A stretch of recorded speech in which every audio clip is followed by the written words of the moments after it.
Okay, we are back.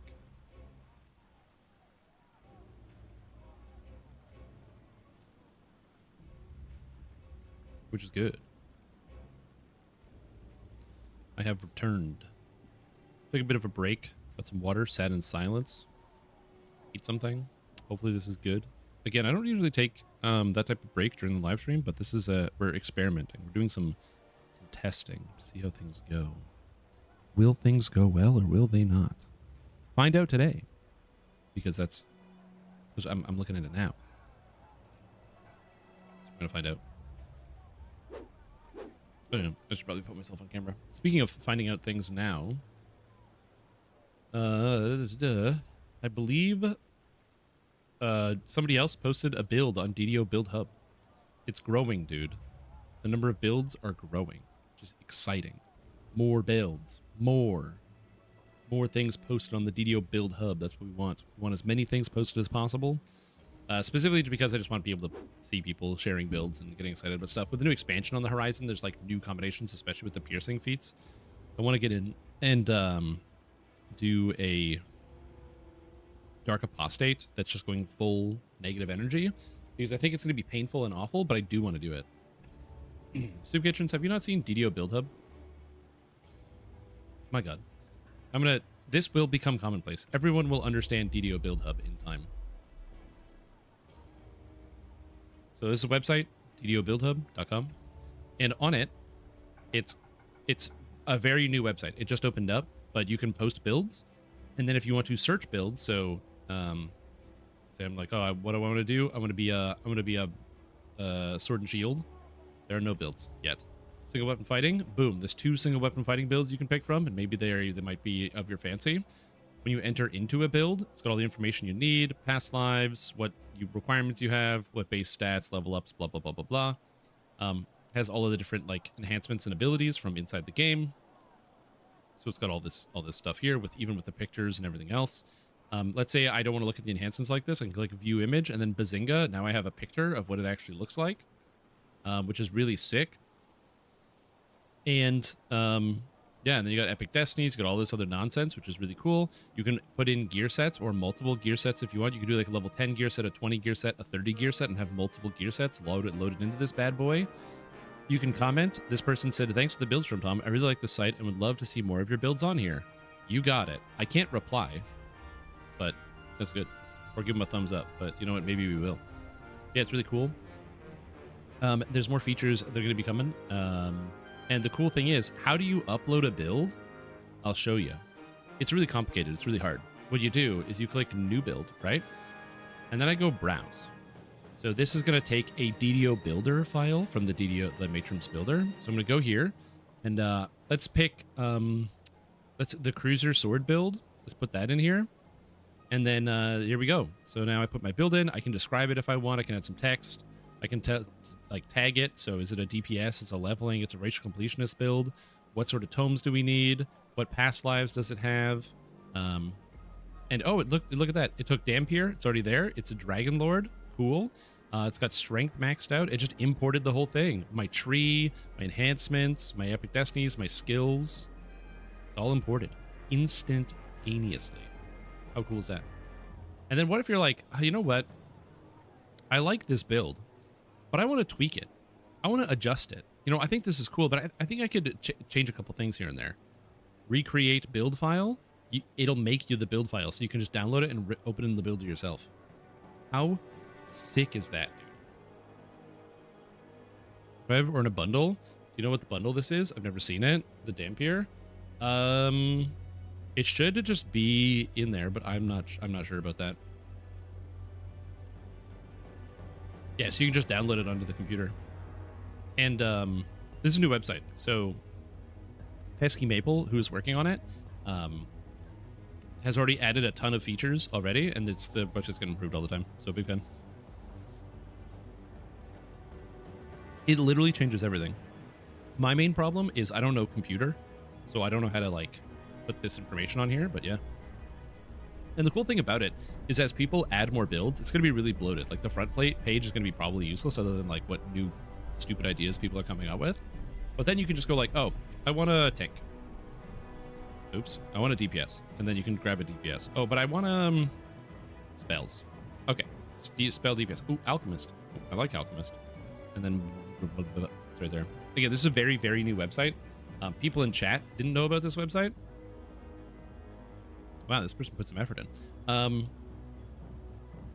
Yeah, so there's even people in chat have learning about this. This is new, brand new. So if you're like, oh, I've been like you mentioned, you haven't been around for a while, don't worry. This is brand new, brand new. That's why there's not that much on here. Not currently. So not currently. Although to be fair, there is a contact me, so you can put your ideas in here. But oh, and there's a changes. Ooh. Updated, so the changes today. The change log was added today. Perfect. If you had a build that uses old feats and names, they'll show up as red. Okay, bug fixes. This was done yesterday. It'll be added here. Enhancement cores is the same. Now show up the correct visual image. Cool stuff. You got ability to format your text. It's update 81 now, allowing for builds up to level 36. Added the changes page to show what I've changed on the website. Excellent stuff. Excellent stuff.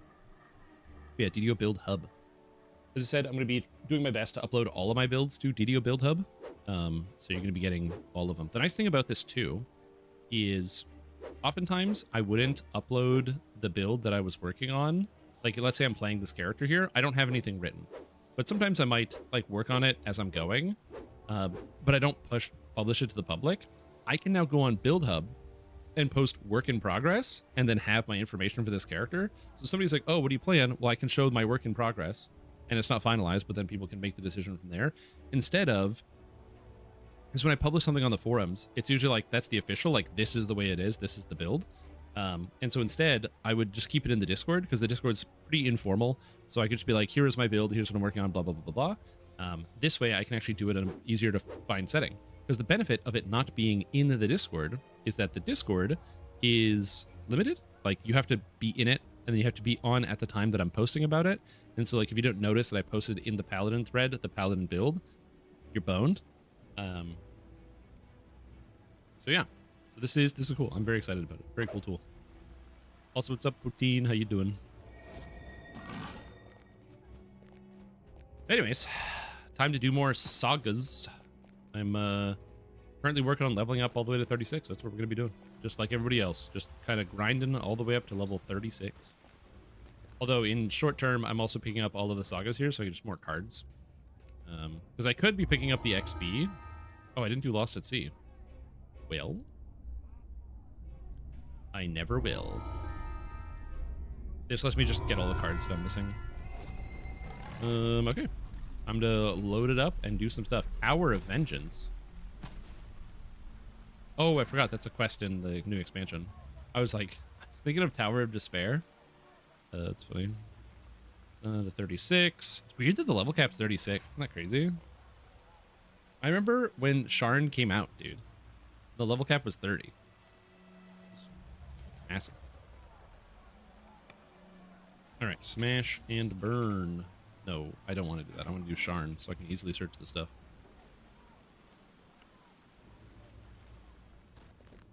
Yeah, so I'm excited. It's cool that we have the system. Man, it's something that we've been missing for a long time. It's a way to easily share builds. Again, the videos that I put together is helpful. Actually, there's a feature here that on Build Hub video. Oh, I'm a rogue. Oh my god, emergencies only. Thank you so much for the 82-month resub. I really appreciate the support. It's been a fantastic day. Glad to have you here. Hope all is going well with you. Thank you so much, dude. Ridiculous. 82 months is a huge amount of time. All right, so allegedly, there's somewhere I can post a video in here. Though I don't know if this will actually work. There's other notes. There's optional spells. Oh, am I stupid? Am I stupid? Oh, don't tell me I'm stupid. Will this actually work? Oh, link. Oh, link. Aha. Oh, I can just put the link in there. Action. Click the video link. Hold. Did that work?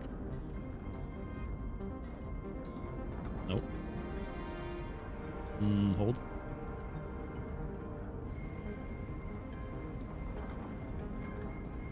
Wait, where's the, where'd it go? Is there formatting? Am I missing a formatting?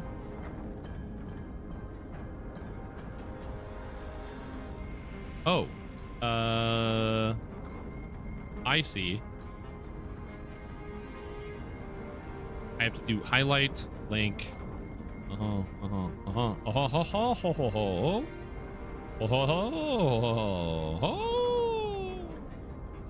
Nice to have it in bed, but that's good enough. Through that increase, it was like 7 years. Yeah, it was huge. You guys remember slave lords? Oh my slave lords. Long time.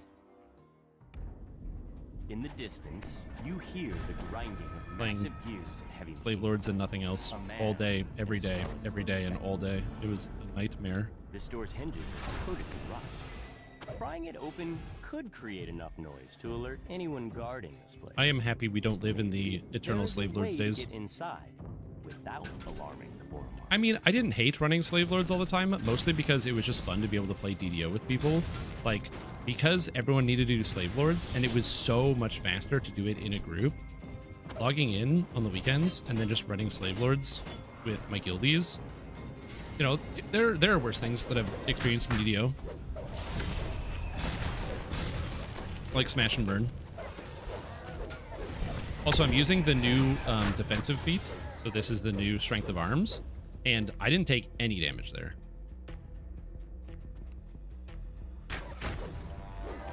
Not bad. I'm pretty happy about this.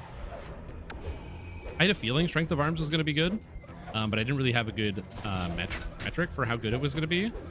Again, I'm doing low reapers, so the temporary hit points are just going to keep me alive pretty much forever. I'm curious as to how it's going to feel once I get to the higher reapers, but for now, it's pretty good.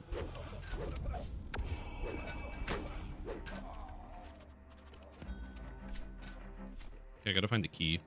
And even though I have my blinds drawn, it's still so bright, I can barely see my screen. Stupid ass sun.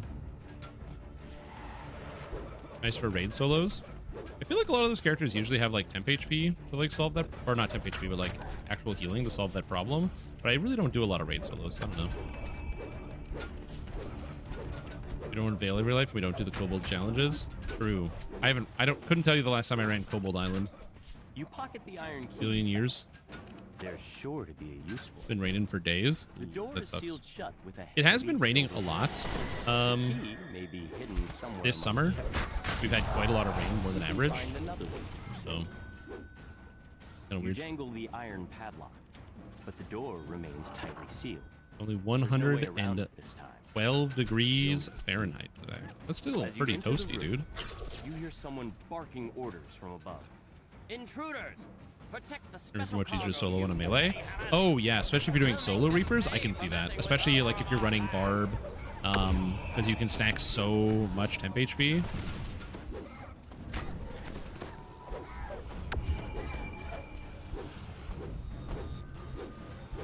Yeah, strength of arms is a really, really powerful feat. Come on. Come on. Nope, don't go over there. Stop, stop, stop. Bad pathing.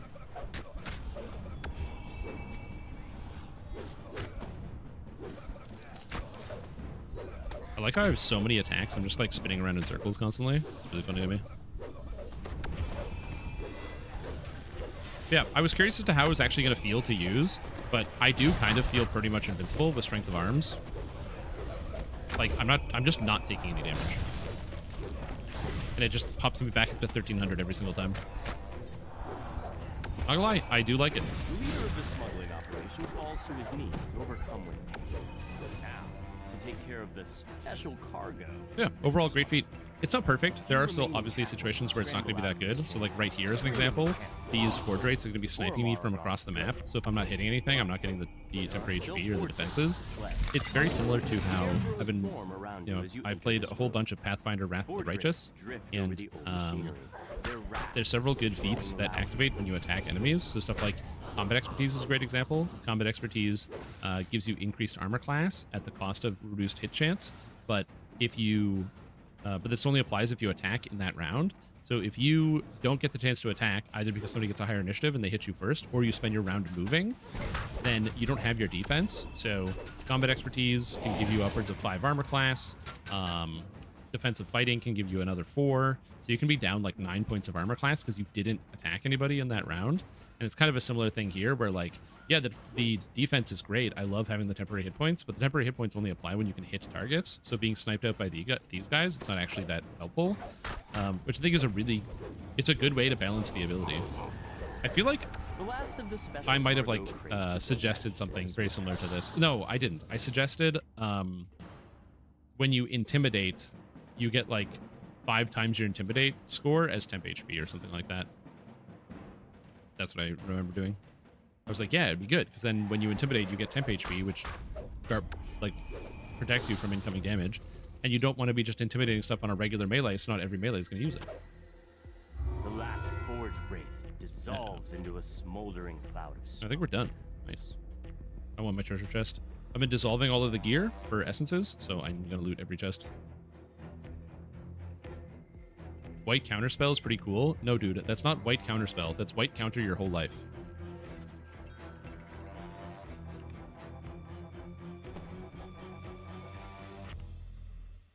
I counter your spell, and you can no longer play spells for the rest of the turn. And you can play it on their turn. So the first card they play, you counter it, prevent them from casting any spells, and now they skip their entire turn for 2 mana. You know how blue has, like, I don't know what the name of the card is, but there's like you get an extra turn and it's like 5 or 6 mana or something like that. What if it was 2 mana? And you tap out your opponent.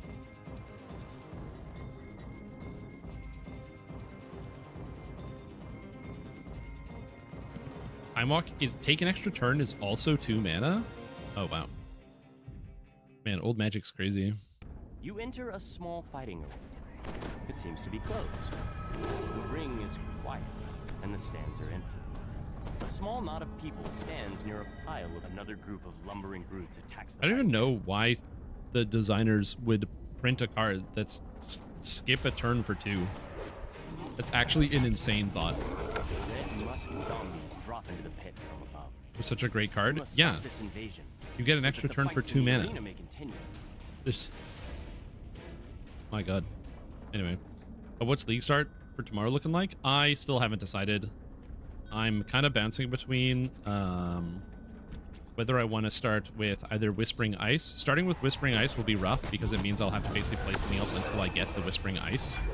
But that's one option. The other thing I was looking at was possibly league starting Champion. So going Champion damage over time, because you play Champion and then you just use Spellslinger plus Poet's Pen, and you're spellslinging Reap and Exsanguinate, and then you're also using what do you call it? Corrupting Fever to get all the extra damage. And they buffed all those spells, so it's actually quite good and super tanky, and it'd be a pretty good league starter for what I actually want to do. But then the other thing is, like, they also buffed Soul Rend, and I'm like, ooh, and buffed with Assassin, so you can play Soul Rend of Reaping with Assassin, do high flat crit, get crit bifurcate, get 1600 crit multi, and 100% crit chance. I'm like, You feel a chill in the air. Oh yeah, I'm not playing Winter Orb. I don't give a shit about Winter Orb. As previously mentioned, when Winter Orb came out, I played so much Winter Orb because it was like the build to play. It was so good.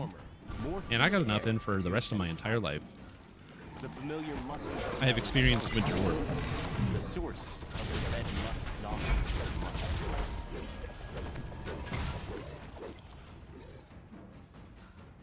So yeah, so I'm not sure what I'm going to start. I am going to do one of those 3. The card originally said target player loses next turn, which was misconstrued from time to time. Oh, instead of they lose their next turn, it's they lose the game next turn. That's so funny. Target player loses.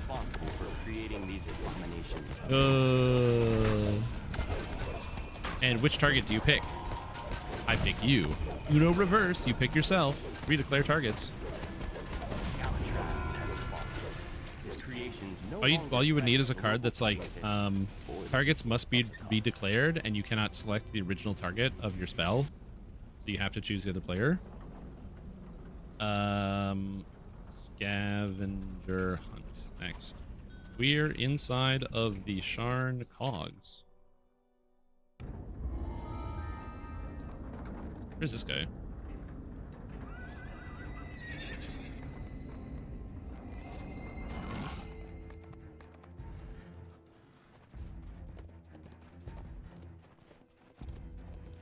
We all know you Blood Mage. Yeah, it is. It costs some health. All the spells cost health, which makes it really easy to manage. And also, it's all red gems, which means you don't have to worry about pretty much any of the downside of the abilities. So yeah, it makes it really, really easy to use. On that side of the tree, all you need is enough intelligence for Poet's Pen. That's all you need. As long as you have enough intelligence for Poet's Pen, you're all set. So yeah, I'm looking forward to it. I do want to test it out, but again, I that's what my original league start was going to be. But Soul Rend of Reaping, dude, it's one of my favorite skills in Path of Exile, and it was really bad when it came out. Well, it wasn't bad, but it was basically just poison. Like everyone was just using it for poison. It was just a big poison skill. But now it has way more damage and a 10% crit chance. 10%. It crits 10% of the time. Ugh. How's Eidolon feeling? I mean, I'm chunking people. I'm still missing a lot of the stuff. I'm leveling up still, so I have 3 more levels to acquire. I need way more Epic Destiny points, and I have no gear. But overall, I'm pretty happy with the power level of my character, to be honest with you. It's working. It's working very well. Mostly because we're doing like older legendary stuff, but this kind of feels like running Heroic Elite, which is kind of crazy. Like that's how difficult this is currently feeling with my character, with my current stats. Like I can kind of one-shot things. So I think 20,000 damage. Falls into the depths of the trash. To play PoE League launch. I also won't be playing PoE League launch because I have to go see the Odyssey and Ultra Super IMAX. Into the main trash disposal room. There's a blood-curdling shriek. I know it's not gonna be any fun, but ugh, I have to go see this movie. That's like, you know, can't stop talking about online. Apparently, it's the best thing since sliced bread. I didn't read the book though, so no spoilers. Okay, don't spoil a book. I didn't read it. Please.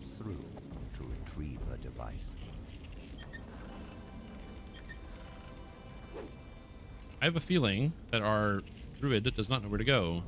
I'm gonna try to help them find their way to the next adventure. Let's see. Where are we? The magma must flow. Let me help you find the quest art in it. Where are they? They are here. Okay, so they're almost here. Okay, so they're here. Are they below me? Yes, they are. Oh! They're gonna come here. No, come here. Come here. Come here. Follow.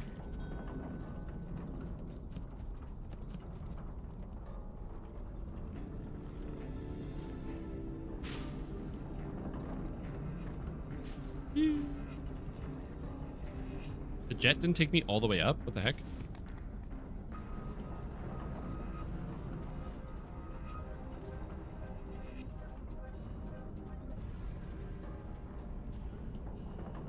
Nice. They made it. Nice. Nice. Okay, bye, fairy. See you later. Yeah, I'm not exactly sure what I want to do. I'm still thinking about it. I'm undecided about exactly what we're going to be doing for the Path of Exile League. Again, I can't really play it, so I have extra time to think about it. But I don't really have any plans. The build that I want to build towards is Luminary with the base breaker with Doriani's Fist on top of it. So Luminary is the new ascendancy that basically just lets you have a permanent mercenary. And they have a thing where you can basically add uniques into other uniques. So the way it works is there's a new currency, and you use it to cook a unique and turn it into like an item, basically. And or no, it's like, yeah, you like cook it down, or like you convert it. Basically, you cook a unique into a new item. So the example is Doriani's Fist allows you to cast the Touch of God as its main ability. It's the special thing that it does. It also gives you a bunch of unarmed damage, but it mostly gives you the attack Touch of God. So what you do is you use the new currency thing, and it changes it into another pair of gloves that will also have the Touch of God. So it can be any other unique. And since there's a lot of unique gloves, the odds that it turns into face breakers is very low. And so it's going to be very expensive to acquire because you'll have to cook a lot of Doriani's Fists, and then you have to hope that you get it. Now, is it going to be good? Probably not. It's going to be really clunky. The other issue, too, like the reason why you would want to do that is that face breakers can roll up to 1,000% in more unarmed damage. And the Touch of God has a 1,000% damage multiplier on it. So you literally do 1,000,000% more damage Must be responsible for this if you get a max roll, which is pretty cool. 1,000,000% damage. Like, dude, I'd pay for 1,000,000% damage. I love that. It's such a crazy number. The problem is you need physical damage. You need a way to get actual physical damage to scale it. So the solution to getting the physical damage is, instead of using jewelry or other things to get your damage, you play as the Luminary. The Luminary, the Fizz gems don't really work because all of them require you to have a weapon. Anything that adds flat Fizz, the Rage Gem, I think it's Bloodthirst or whatever, that adds damage as a percentage of your life. All of those require you to have a weapon equipped, and you can't do that while unarmed. So the solution is you get Luminary, which lets you hire a mercenary. You get a mercenary that has, I can't remember, it's like Rallying Cry or one of the war cries. I think it's Rallying Cry, which adds a percentage of the physical damage of your weapon to your allies. And then you equip this mercenary with a two-hander that has like the highest flat physical damage you possibly can, and exclusively Warcry boosting equipment and gear all across it. So then when they Warcry, they add like a flat 500 to 600 damage to your attacks, which is then multiplied by 100,000.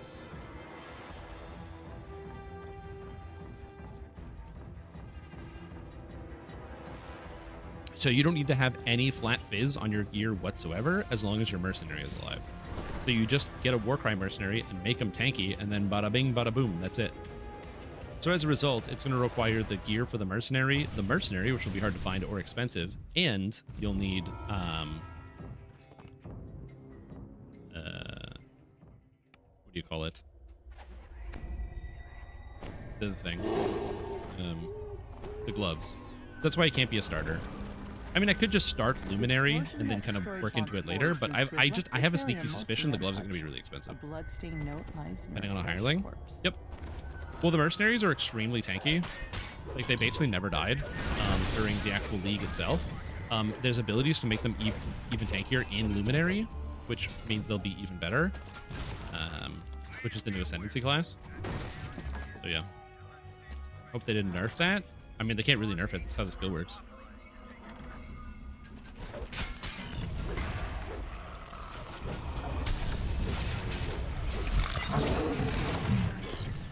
The merc tankiness? I'm sure it's fine. Besides, like, they have a new abilities that allow you to make them even tankier. They have stuff where they can like split damage, or you can like have them take significantly reduced damage on top of that out of the Luminary. I'm not holding aggro on this. Why am I looting every chest? Because I need gear to hook.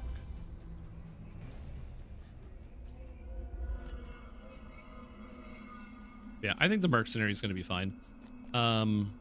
Based on some of the things I've heard about Luminary, it looks like it's going to be an extremely powerful starter. There are several acts during the game where you're guaranteed to get a mercenary. So it's not like, oh, I have to find one. Like, you just go to those acts and you'll get them right away. Apparently, they're going to last for like a couple of zones. So you can have like multiple mercenaries with you for the first couple of zones, which is kind of cool. And finding them is going to be a lot easier because Mercenary League is going to be on the Atlas tree now.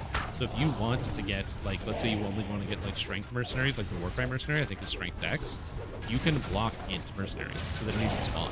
So then you can just make it so you're much higher likelihood to find the Mercenaries you actually want, which is huge. And you can trade them. Will the Warcry Mercenary be expensive? The Doriani's Mercenary is going to be expensive. The one that can wear that is good with the Doriani's prototype. That Mercenary is going to be And it's expensive. all the forge wraiths in the room. Though more can be seen What was you? lurking outside in the distance. Yeah, the Kinetic Blast Mercenaries, those will also be expensive, yeah.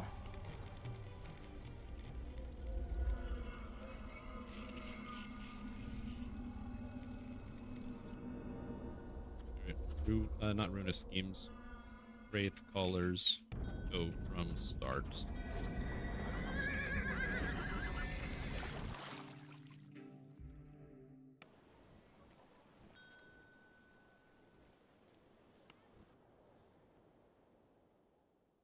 Spring Snacking, MSOZ. Oh, I don't know that one.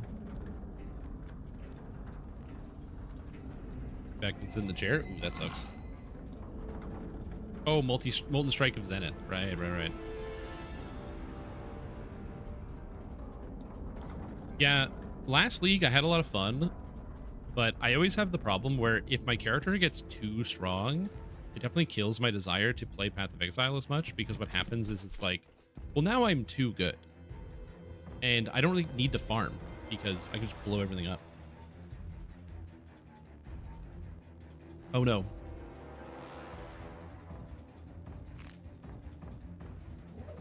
Where's this player?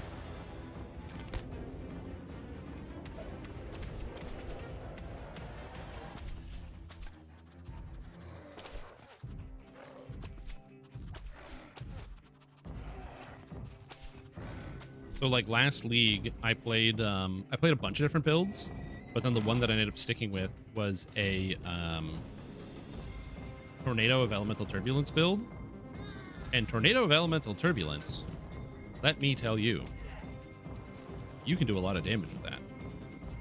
And so I basically had enough damage that I was one-shotting all the Ubers, and I'm like, well, if the literal most pinnacle, hardest content in the entire game cannot stand up to me at all, where I don't have to do any of the mechanics, I just load in and then everything dies, do I need to keep farming? And then I ended up doing enough Ubers that I was able to craft my own Utmost from finding all of the Utmost pieces. And I was like, I might as well, I shouldn't just sell the pieces. I might as well just craft my Utmost. And I got one of the best ones I had ever seen in my entire life. The Utmost is an amulet that you make by getting pieces from some of the hardest bosses in the game. And it has massive roll ranges where some of the stats can even roll 0. So you can actually get an Utmost that has no stats on it, which is a really funny idea. I didn't get 0. I got massive elemental pen, massive attack and cast speed, massive spell suppression, and a little bit of res. It was huge. Instead of using it for anything, I was like, damn, this is the craziest item and probably the most expensive thing I've ever had in Path of Exile. Probably could have sold it for like a mirror. And then I was like, I don't want to play anymore.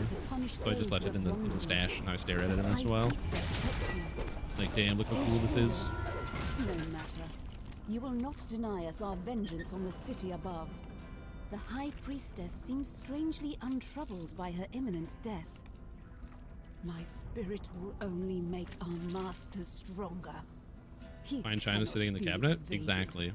He cannot be bargained with.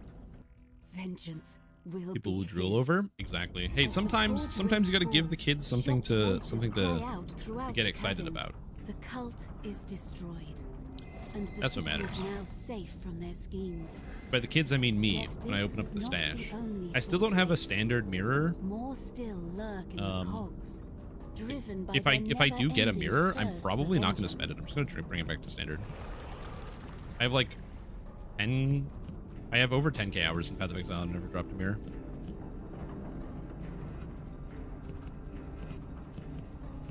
I'd like to, someday. Ruinous Schemes.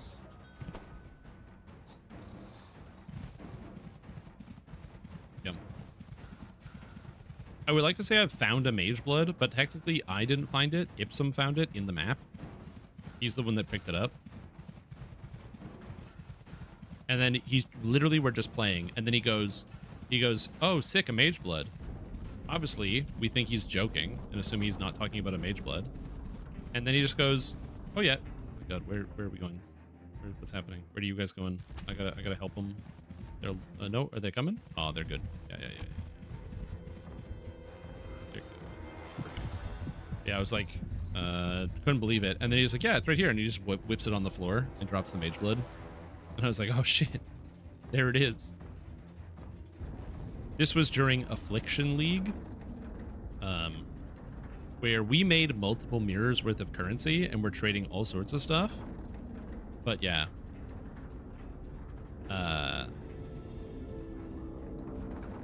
And that's also where I have sounds. Some of my, like whenever I find an expensive or special item, my loot filter has sounds, because there we were just playing the game, and Dorak had a build. He had the Headhunter, so he could do a little bit of solo farming. He had like a separate setup for the, because I played the Aurabot and he played the carry, and so he had a separate setup that was like he used when he was playing alone. And he was doing a couple maps when farming, and he had I think it was like 40% currency dupe from like the altars, and then he doesn't find one mirror, he finds two mirrors at the same time. And I have never heard somebody scream that loud in excitement in my entire life. And so that sound effect is now what I use for my for whenever a rare drop pops up, because I got it. I can't remember who recorded it. To get a Headhunter. Headhunter's is comparatively less expensive compared to a lot of other things, which is nice. It is still ridiculously expensive, but it's no mage blood. You just gotta wait until it's a point in the league where people decide they don't want to play around with Headhunter because they want to do something else. Although last league, I think price of Headhunter went down because a lot of people were using the other belts. You pull the lever, triggering an explosion that like, yeah, I'll never have that. That's fair. The first time I got a Headhunter, I was so excited. I like saved up my money and I bought it, but the build that I was playing just really couldn't use the Headhunter that well, so I ended up selling it and then just saving up for the mage blood. It was a great help. Those fools had no idea what they were dealing with. The friendly gnome transformed before your eyes. Soon, My name will be known Crossclover. The portal opens and fiends flood into the ruin. Ignite. Yeah, I'm sure it'll be This good. portal to Kyber is mine. Demons, do my bidding. The Rakshasa lets out a shrill gasp. All right. Surprised that you managed Double to best him in recall combat. and then teleport can't to be. the raid The world staging must area remember for my roll name. call. The ornate artifact shatters. Also, I got bounced back into the quest because of my and the failed remaining teleport. demons are thrown back into the depths What? of Kyber. How did it take me all the One way demon out? falls, That's crazy. but Did you wait. see that? Another streams out of the Look, portal in its place. I got recovering from failed teleport, and then my second recall from inside the quest took me the entire way out. That's crazy.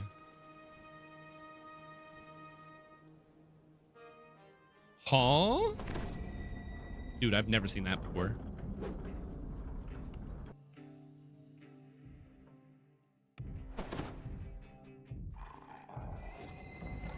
I have only ever played one Ignite build that got significantly buffed this patch. It is probably one of my favorite builds of all time. It's a Chaos Elementalist build.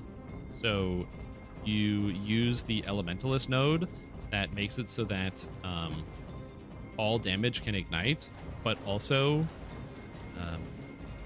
you get ignited targets convert a percentage of their damage or physical damage into fire damage, so it makes you tanky. And then there's a belt that makes it so that when enemies are shocked or ignited, they convert a percentage of their damage into fire and lightning. So you basically take no physical damage whatsoever. And then A the group way it of works is Morgrave you use the University black students flame are ring, lost which inside turns the your cavern. night ignites into Unique chaos cavern. damage. This cavern is bare aside from And you two use circular Void Sphere doors, of Rending one of which is as opposed to an actual ignite skill. So the Void Sphere of Rending causes enemies to ignite in a chaos ignite, and it poisons at the same time. And that build was sick. It's so cool. You only had like 2,000 life, but it's like so tanky. You never die to anything. Nothing can ever kill you. Because you just convert all the damage away. You're doing physical damage, so you have massive lifesteal. It was sick. It was probably one of my favorite builds I've ever played in my entire life. Dinner from the ground? No, opposite. First, no one's ever played that build in their entire life, and they buffed it. Void Sphere of Rending got a massive buff. It's still really good. You can play it right now.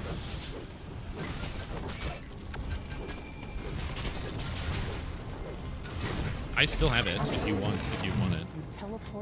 I didn't delete the character, so I'm happy to share. Really, really cool build. And I know it's still good because last league Ipsum played it, and yeah, it's great. Oh yes, it also uses some new stuff.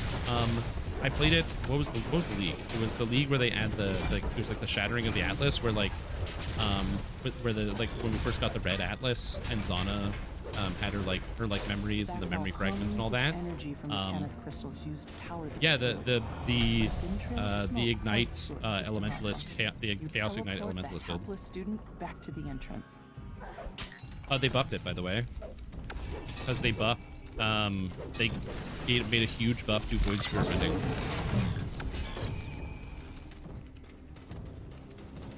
And they buffed a couple other things too.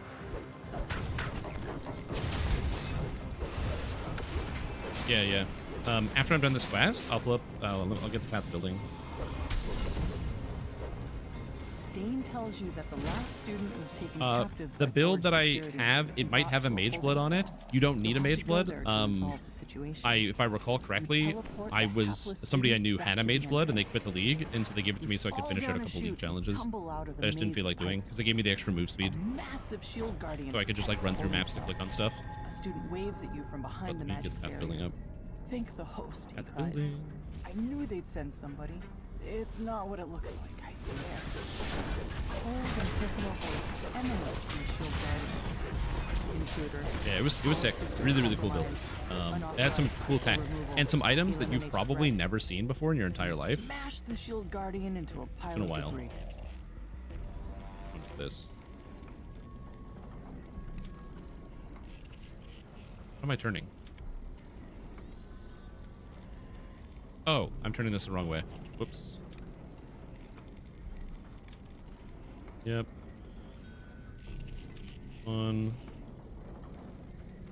Best part is you can actually hold shift on these to turn the mirrors the other way.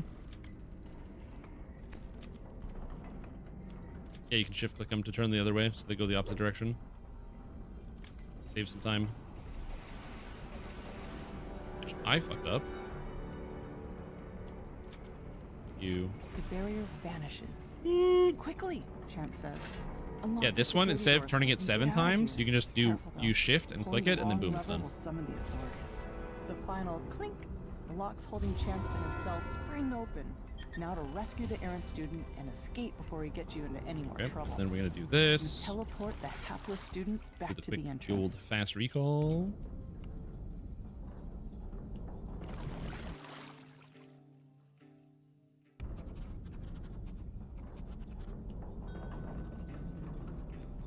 Alright. So let me show this off. At the building, import build. Standard. Is it arthritis is my bane? Or is it self-control is for losers? Or is it wrist pain echoed? God, I can't remember. Let's see, what is this character? It's an animated guardian. Withering step. Yeah, this is the one. Okay, so it uses a couple things that are kind of cool. It uses the Legacy of the Rose Judgment Staff. So this staff is pretty bad. But it gives Eldritch Battery, which is convenient because then you don't have to worry about mana at all. You can completely ignore your mana and you can reserve all of it. But also, it gives +5 to level of all spell skill gems, which is super fucking good. So That's pretty much the only reason you use the staff. Is that it just gives you +5 to all spell skill gems and Eldritch Battery. Super duper good. This item is insanely cheap. Nobody wants it. And if you want, you can Volatile Vol Orbit to, I believe, +7 to all skill gems in modern times, but at the time you didn't need it. I'm not going to set up all the things, but there's Void Sphere of Rending. So this is with nothing. I don't have any configurations in here. This is just flat 5 million damage. Now, put on 15 Wither stacks, which you do instantaneously. Put on all this other stuff. Like, it was upwards of like 20-25 million damage. Like, and this is for mapping, right? It's like just for mapping. It also uses this item, the Servant of Decay. So this is another item that nobody has ever used in their entire life because it's garbage. And what this does is it gives you 6% of damage from hits is taken from the Void Spawn's life. So you have these little Void Spawns, and you get 6% of non-chaos as chaos. Well, your skill is a physical skill. So 100% of the damage is non-chaos. So it's just 24% more damage from this. And of course, then the 24% damage taken goes into your Void Spawns, which is huge. Then you get the Black Flame, which is what turns your ignites into chaos. They also turn purple, which is very cool. And then you have the Ming's Heart, which gives you 72% of Fizz as chaos. And remember, the Void Sphere of Rending is doing exclusively physical damage. So it's massive for that. And then, yeah, my belt is gone because I had the Mage Blood on here, but I took it off. I returned it. And then Replica Dragonfang's Flight is really cheap because no one's ever cast Void Sphere in their entire life. And then the build is relatively straightforward. Using an efficient training here to get a couple more stats sorted out, because the problem with this build is getting your stats. You have so many uniques that getting the proper stats is really hard. But yeah, there's like a rune graph for damage for unlinked sockets on your two-handed weapon, because you don't need it. You can just put a bunch of garbage in the two-hander and have them all be unlinked. So I had like all my golems, because you basically just use like the golem stuff. Shaper of Storms, so you're always shocking targets and you're always igniting them. So you have the 40% of physical damage converted to fire. Then I said you use the belt. I can't remember the name of the belt, but it's the physical convert belt. Convert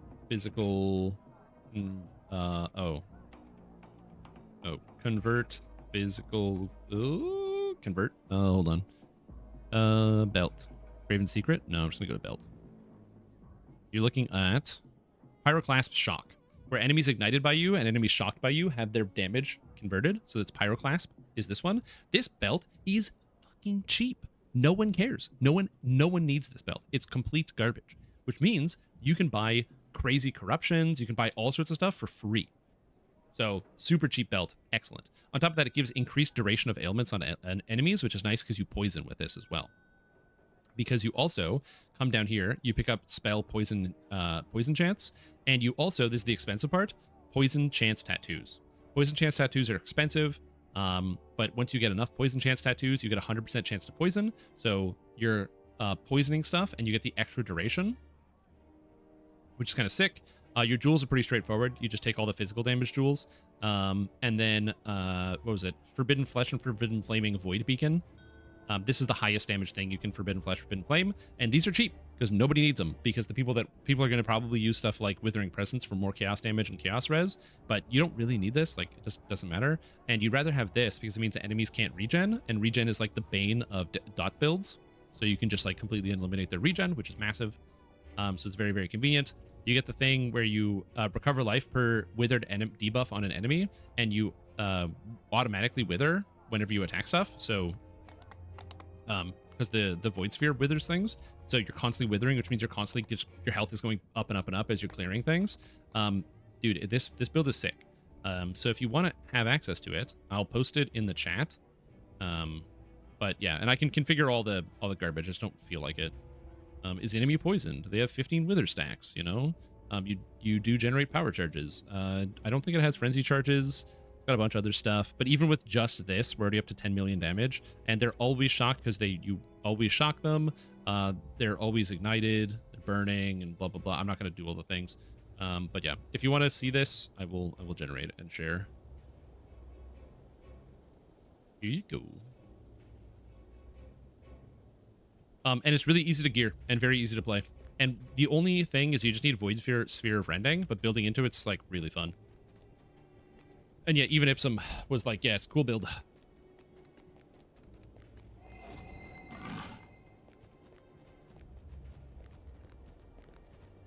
and you can probably tweak it and make it better. So for the record, not my build, okay? Not my build. What happened is, this was actually during Mercenaries League. I was trying to find a build that would be like fun to play. And I was like, I always wanted to play a Void Sphere of Rending. Like, Void Sphere of Rending is really cool looking. It's really cool ability. You summon this Void Sphere. When my enemies die to the Void Sphere, they get like sucked in, which is, it's a sick animation. If you've never used it, it's very, very cool. So big fan of the actual animation of it. Really cool looking skill. And I always wanted to use it. So there I am, like, oh, I wonder if anybody's using it. So I go into Poe Ninja, and I found a dude that, like, that build is just some guy. He was the only guy playing that, and they just, like, they had the sauce. They figured out everything. And I was like, ooh, I'm taking it. I'm stealing this. It's mine now. And I did make some adjustments and improvements. However, there were multiple times where I was like, oh, I can improve it in this way, and making changes, and everything I did was wrong. So that's cool. What's this? You linking me a ring? Curse of Major Masterworks? Items of 2 levels higher? Does that work? Does that function? Can you get that on a ring, and then it has higher stats on it? If it has higher stats, that's very cool.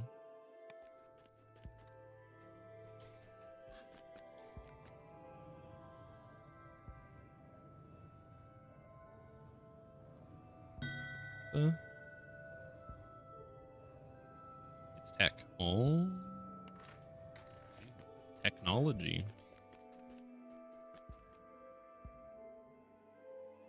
Okay, I have so much garbage that I gotta feed into a sentient jewel.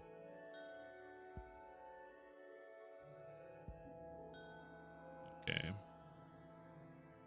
Alright, nope, I need this. Sorry, team, about the delay. I was, Stream, do you have a video on how to do the last quest in Parallel Planar Rise? I do not. I've always found that quest to be extremely linear. I know people get lost in it, but I do not know how. This is not me being rude, even if it comes off as rude. I don't find that quest difficult to navigate.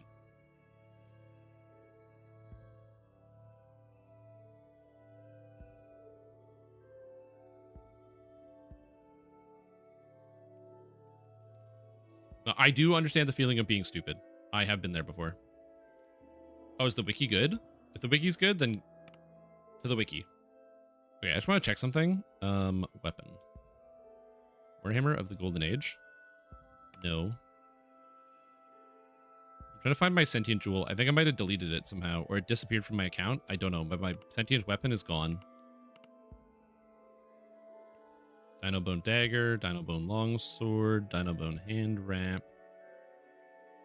Immortal Sunflask, Gold Curse Dagger, Wild Flame. I think my sentient weapon has been destroyed. I have no idea where it is. I don't have a sentient jewel right now on this character, and it's not on any of my items. My Epic Sword of Shadows?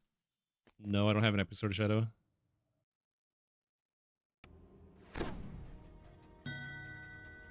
Didn't mean to link that one. Oh, you didn't mean to link your Sapphire of Dodge 16, Nappa? Do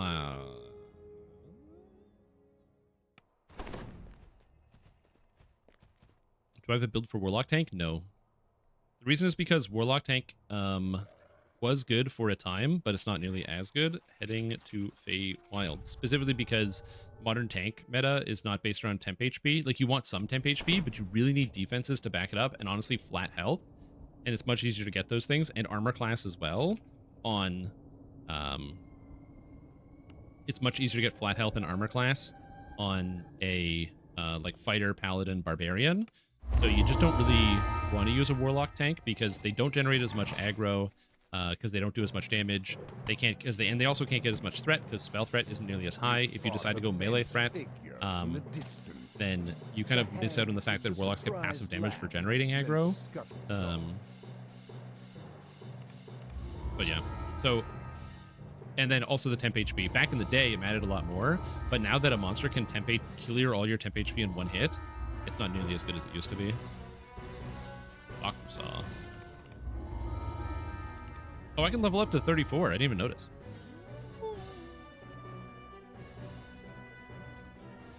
He's probably kicking his feet. He's probably kicking his feet. That's true. Welcome. Look at all these people who need to level up.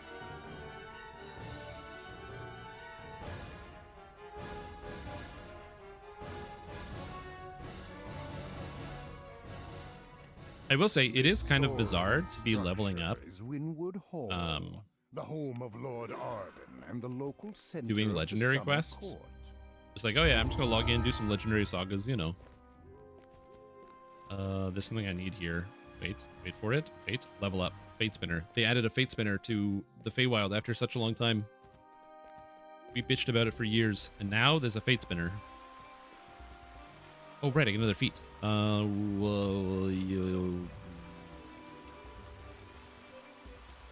Listen, am I just going to take Titan Blood? Am I just going to take Titan Blood because I don't want to use the Heart Shard? I don't want to use the Heart Shard. I really don't want to use the Heart Shard. There's a new trinket that's even better. I don't want to use the Heart Shard. I don't want to use the Heart Shard. Titan Blood. I thought about it for a little while, but I had to come up with something.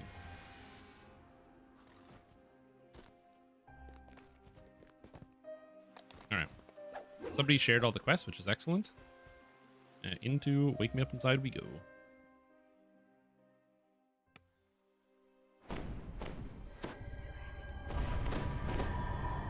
But yeah, the other thing that's really nice about the unexpected slumber. At first, what do you call it? The Void Sphere Rending build is that it's a really comfortable mapper as well.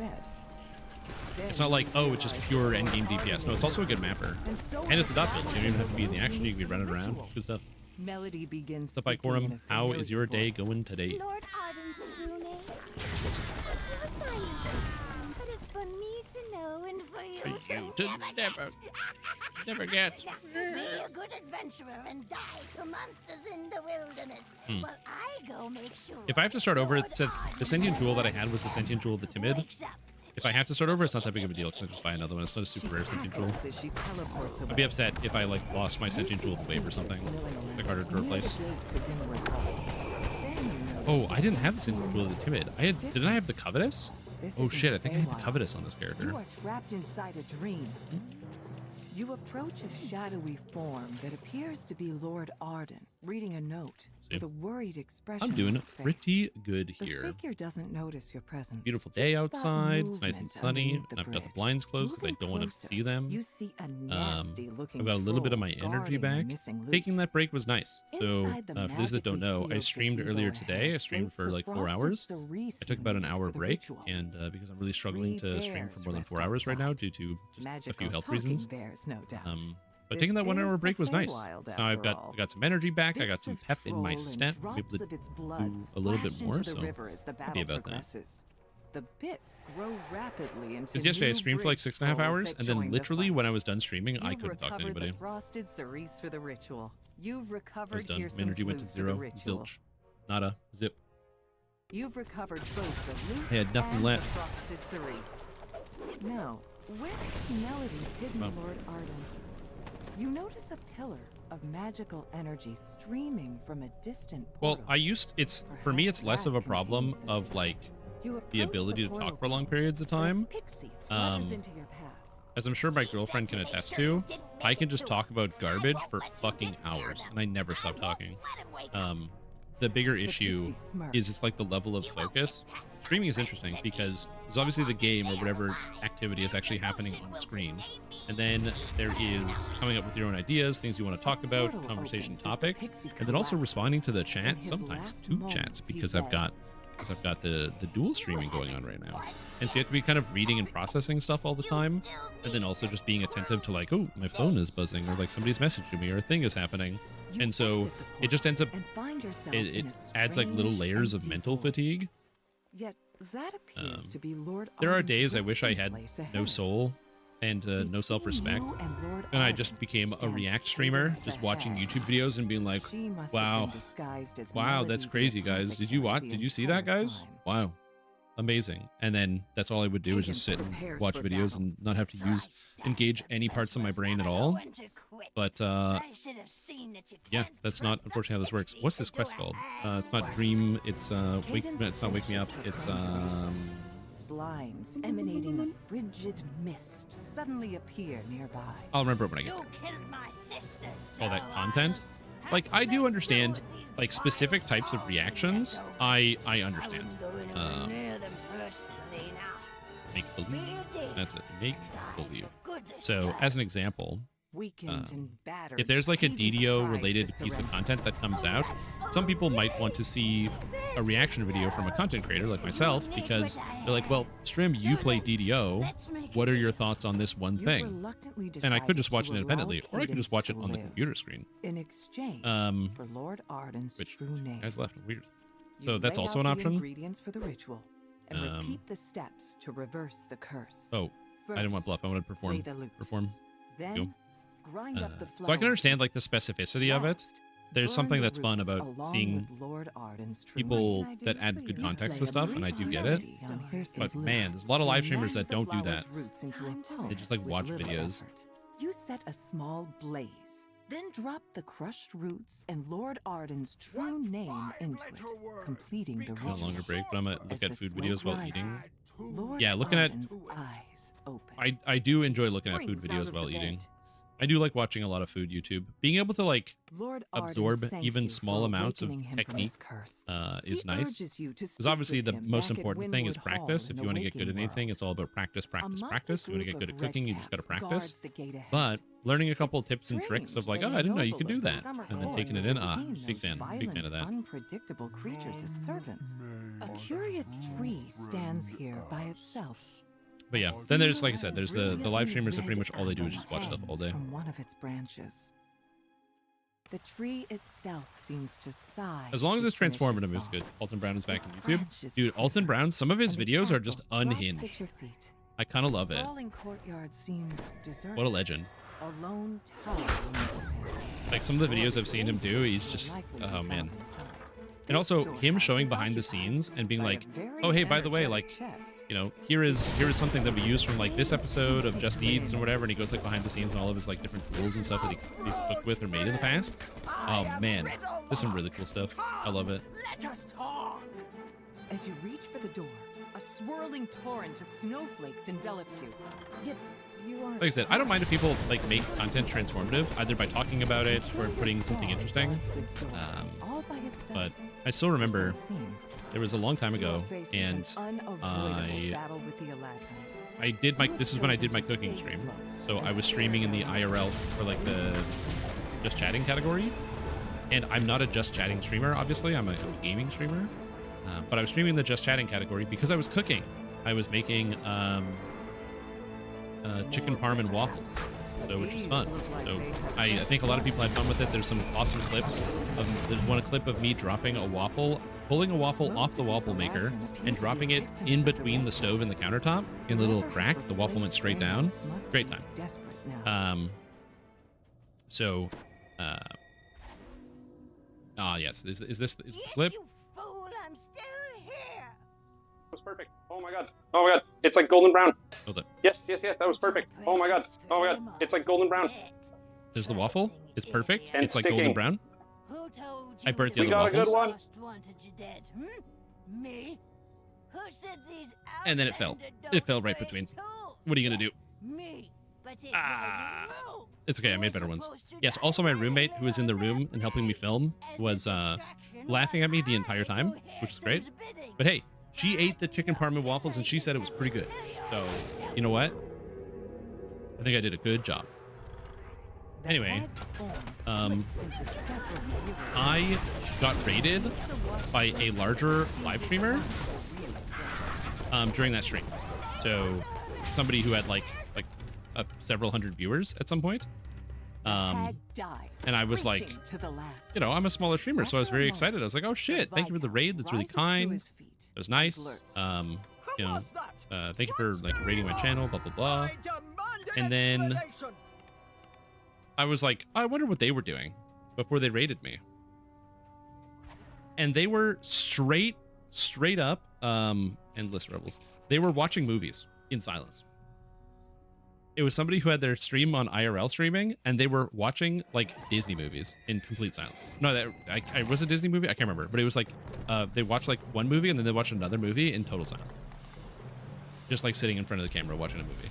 And I was like, first of all, I had kind of a bit of an existential crisis because on the one hand, I was like, oh, it's really nice that this person decided to raid me with all of their viewers and multiple people. I don't think any of them actually stuck around long term. But they were saying nice things and they were all very kind, but I wasn't an IRL streamer, so it wasn't like what they were looking for. I'm a DDO guy, so you may not be as interested in this. But also, I had a bit of an existential crisis where I'm like, listen, guys, I don't work the hardest, okay? I'm not out here saying I'm the hardest worker and my life is the most challenging or anything like that. But like, I do put in some effort. Man, fucking having somebody with like 1,000 viewers on their stream straight watching movies and doing nothing, I'm like, why do I even try? What's the point of anything? Oh god. It was an experience and a half. I had a bit of a midlife crisis right there. Do you any heroic or epic life on that one? On this character? Yeah, I do. I have a bunch. This character is like a zillion past lives. They are not relevant for the build. This character doesn't require any past lives for it to be functioning the way it is. It requires certain items, but I don't even have any gear either, which is where the past lives come in because my items are like all level 15 or whatever, as I'm just trying to level up. Burst from the earth, and the thirsty plants drain moisture from the surrounding soil. So yeah. True. It was more of a quarter life crisis, but yeah, I was just like, it's like, huh. It's like I felt like I lived in a different universe for a short period of time. Like I said, it was fine. It was more funny than anything else. And I'm happy that I get to be doing what I'm doing in the place I am. Because the other thing that's true, I would not be a happy person even if I could make a bunch of money by watching movies on a live stream. I would not be a happy person doing that. I really don't. It's not that I don't like watching movies. I just don't like watching a lot of movies. So like, my girlfriend will get me to watch a movie like maybe once every 2 weeks. But she's a big movie person. She loves watching movies. I'm not a big movie person. So we'll kind of like go back and forth on that. This large key is labeled Spring House. It seems someone was. So yeah, I would not be happy with the situation of watching movies all day.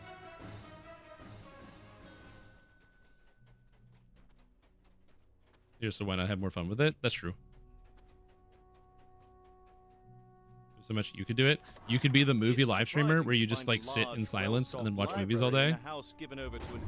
And then you get paid money. To find a sphinx sitting in the middle of it. Water gushes up from the ground. Nah, I like doing stuff. Also, that's so bullshit, dude. You also enjoy doing stuff. When I say watching the movie, I mean not playing EVE Online on another monitor or anything like that. This large barrel is marked Flash Boom Powder in large letters. I'm saying you gotta sit and watch the below are movie. the words, "Keep away from open flame." Gotta do anything in EVE? Spring up the Well, you instant do cast the something. magic seeds on the ground. The twisting brambles suck up every drop of How good is water strength of arms? nearby, leaving Currently, cascading springs I never dry heal and my as health a is bone. always full. So I am The careless pretty Saint swings stoked his with how torch good it too is. Close to the powder keg, which explodes in a shower of sparks. The party It's goes getting the job done, man. I'm gonna be honest with you. Excellent feat so far. Now, this is legendary strength of arms. I don't think epic strength of arms is nearly as good, or sorry, regular strength of arms, so the level 20 feat is nearly as good, but it is a requirement to get legendary strength. So I think that it is quite good, but you need to get the second tier. The first tier is good for the record, it's just not nearly as good. The first tier gives you 100% of your melee power every 8 seconds, and this one gives you 200% of your melee power every 6 seconds, and it stacks up to 3 times. Once I get up to getting like 1600 temp HP, I just can't die. So, it's good.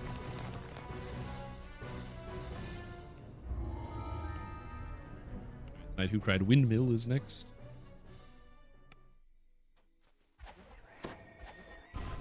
You enter the grove the villager told Yeah. you about and spot a small it was a good time. encampment in the distance. Perhaps the well met, travelers. A hearty voice calls as you approach. Hacking because of all my kills I'm getting. I said yes, I'm hacking. Slay the great This guy's hacking the game, dude. You're getting all the kills, man. What are you hacking?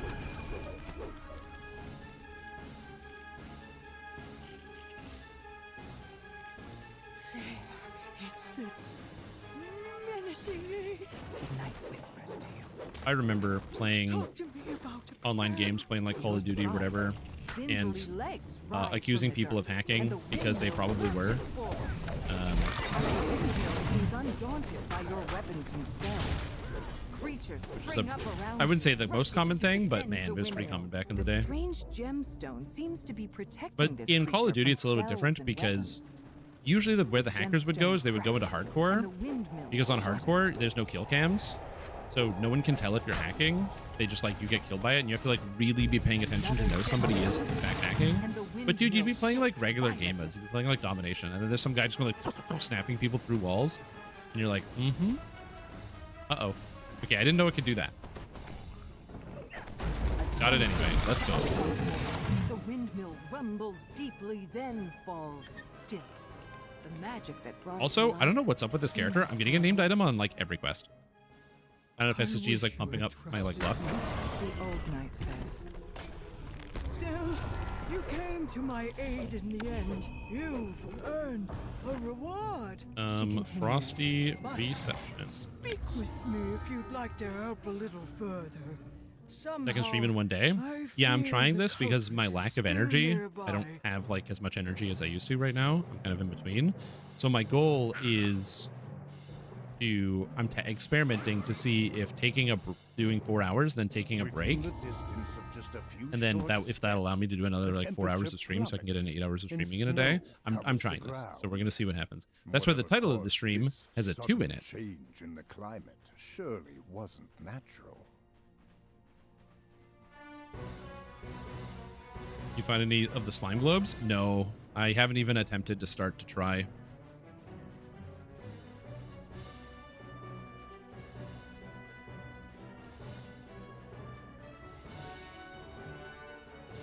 So welcome back package activated. So here is how I would change loot in DDO. This is my personal opinion. I would remove ransack penalty from the game entirely. Home to the Baron and So the Baroness ransack penalty no longer exists. So the drop rates stay the same, but you just have to farm that quest all day. You gotta farm the quest all day, you gotta farm the quest all night, you gotta farm the quest until your face melts off. You will get your item, but you just gotta keep working for it. And then I would change it so that raids have a 20% drop rate on normal, a 50% drop rate on hard, and a 100% drop rate on elite, where if you beat a raid on elite or reaper, you always get an item. And that's how I would change loot in DDO. The Prince of Frost stands before a throne overlooking the crowded ballroom, the Baroness beside him. However, the third throne stands in the air chills as the Archfey points a finger toward you. Why have you disturbed me with your presence? Oh yeah, but the hotfix is tomorrow. We don't know what's in the hotfix If as I well. I may, forgot to my mention that. niece, says the Baroness. A Oh, connection share. in the summer court Frosty, sent word of the Revels. Atlanta's I'm gonna arrival. share all the quests. Iceman I have Curse, granted them an Immortality, audience Make with Believe, you. Needle in I a Face assure Stack, you, Quid, they will not disturb the Thorn, ball. Witch. You're told that Osha loathes Shared extravagant all. parties such as this one. He's likely to be avoiding the crowd somewhere. Exactly. Perhaps out on Perfect the way. Good way to windward put that. balcony. Rare loot is a bad mechanic bell because of chime in the ransack. ballroom If has ransack pulled wasn't its in the lever. game, no one would care about rare loot Notice a because you would bizarre just be able to keep painting farming till you get the item that you depicting want. the Wintertide ballroom. Oh, gather. To your surprise, you're able to step through it and into the ballroom itself. This door leads out to the windward balcony. Because here's the thing, I don't mind grinding Dim video gems games. on either You side. want to know how many times You I can ran see that it has been sealed to prevent guests from following some of those Usha goddamn outside. lost sectors looking for the Nessus gear Baroness set refuses over the to past take couple your of days. message in front of the So many prince times, and all dude. her guests. So many times. She The tells Exodus you down to armor's so meet her good. downstairs in the And the wine Crystal cellar. Crean armor set. I didn't think it was going to be that good. Turns out it's insane. It's just broken. It's doing wacky stuff. No, not Seven Seraph. I was farming Exodus down and the Crystal Crean. Crystal Crean, what it's supposed to do is the two-piece is while you are out of combat, or after being out of combat for enough time, your next kill gives you an orb of power and generates additional ammo progress. That is not what it does at all. Instead, it just makes it so that after enough kills, you get extra ammo progress. So it's super duper duper good. What the fuck is happening? Huh? Ah, screw this. I'm just doing the logout trick. I don't know what's happening.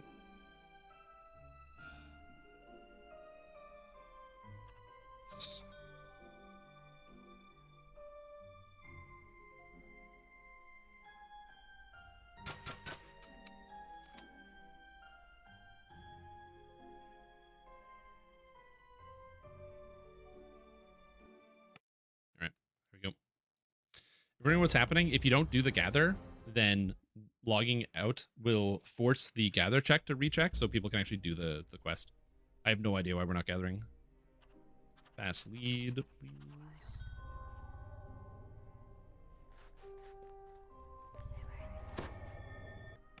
But it's a good way to get to figure it out when you have people who are like AFK. Of one of the Prince of Frost's vassals. You can still do the quest. You proceed with caution. Ledger Nobles, Lady Lazuli, you. The Prince of Frost's cold reputation is known. 400 times, never got the heavy armor. Lady Lazuli informs Yeah. you that there were only 2 Lady system. I mean, that's what I thought. So you guys might be too young to remember this, but back in the day, there was a social butterfly of the Prince of Frost's court. when you would the way you would get named items is they wouldn't be in the quest themselves, they would be in the quest chain rewards. So you would complete waterworks and you'd be able to take one of the items from the quest reward list at the end, and it'd be one of your named items. I don't know why that isn't still the case with the like end of quest chain rewards. Like that's how that should work right now. Lord Beryl says that Dame Allegra has gone to explore the Prince of Frost's quarters. Speaking with her is the next step in solving this plant puzzle.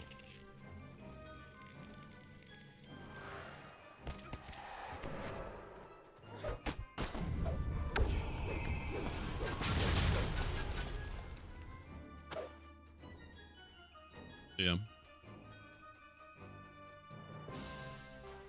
Named item, saga box or something. Yeah. Like I said, for me, stream while I prepare dinner. Hello, West Coast people. West Coast. I'm not preparing dinner. I had dinner. I had a delicious sous vide pork for dinner. Hidden away in this room stands a sculpture of a woman. Its plaque reads, "For my love." Oh, Frost Giant. Nice, you survive. The Prince of Frost had hidden a journal inside a sphere of ice. The journal contained memories of Flavor, I want to lost love. do other quests in the game.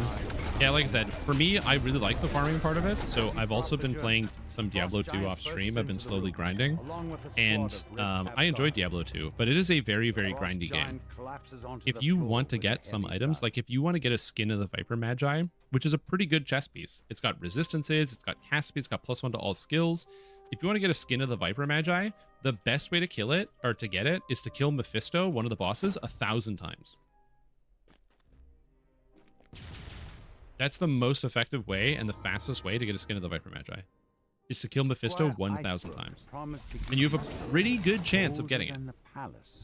Not guaranteed, but if you kill him 1,000 times, you have like a 65% chance of getting a skin of the Viper Magi. Wasn't exactly what you had in mind. And then it's like, oh God, yeah, that's the game I'm used to. Also, where are we dying? Where are we dying? Where are we dying? Fish who died here. Where's that? I'm gonna try to find you. I do not know where you are, but I'm gonna try. You have the Frosted Cerise. Okay, so I think we're over here. Good. It'll be Over for here? the last time. Oh, what's over here? Is there a monster here? I think that's enough taunting for one day. I'll let my pretty petals finish you off. To run to the end of the act chapter again? That's correct. Yep. She vanishes. Yeah, you gotta run the whole thing. So you gotta, spawn into Shambling mound rises to attack.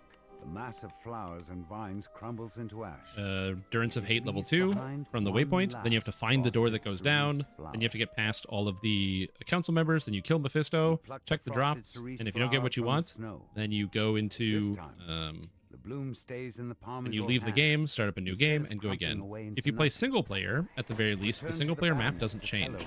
So when playing single player, you can use the same map over and over. So once you find the floor or the direct path from where you want to go, so you find like the waypoint to the floor down, you just go again and again and again. But if you're like me and you're a ladder player and you only play ladder, it's a new map every single time. Frost glowers down at you. Yes? Why have you come? Out with it. On my most recent video that I posted, the YouTube video, at the end of it, I showed off the Warlock book that I found. after farming. You come asking for favors? I was doing kind of a cycle because Travancore was terrorized, so I was doing Travancore, Pindleskin, and But as I feel numb with tedium, I will not Shank, the other guy. Anyway, the guy in the frigid highlands, and or Eldritch. And I did all those guys, boom, boom, boom, back to back to back to back to back to back to back. Oh, I can't do any of this. Open nearby. Oh, I can't do any of this. I'm not a Griffin guy. Oh no. Second you stand here is a second of my patience being siphoned away. Anyone got arrived at spellcraft Wurm's or Refrain, spot one or of the Prince heal of or Frost's favorite Griffin? venues. He I demands cannot. that you remove the griffins I that don't seem have to that have ability. made their home Sorry, I inside gotta the go. amphitheater. A number of griffins are perched throughout the amphitheater. They look at you apprehensively. That's why you play Make no teleport? move to That's attack. pretty much the same reason, yeah, why you almost always start the season on a sorceress. Because if you don't start the find season on a yourself sorceress, inside you the have to walk base everywhere held for by your the rebel farming. bandits. And that is a nightmare. Prince of What you do is you play Frost wants sorceress to until you farm up for the wine Enigma, chalice and then you that slap they Enigma and whatever you want so you can teleport around. Bandit said something about needing to get the patrolling sentries to Ah, wake crap. everyone up. It may be possible to sneak past the sentries and free the sleeping bandits without needing a fight.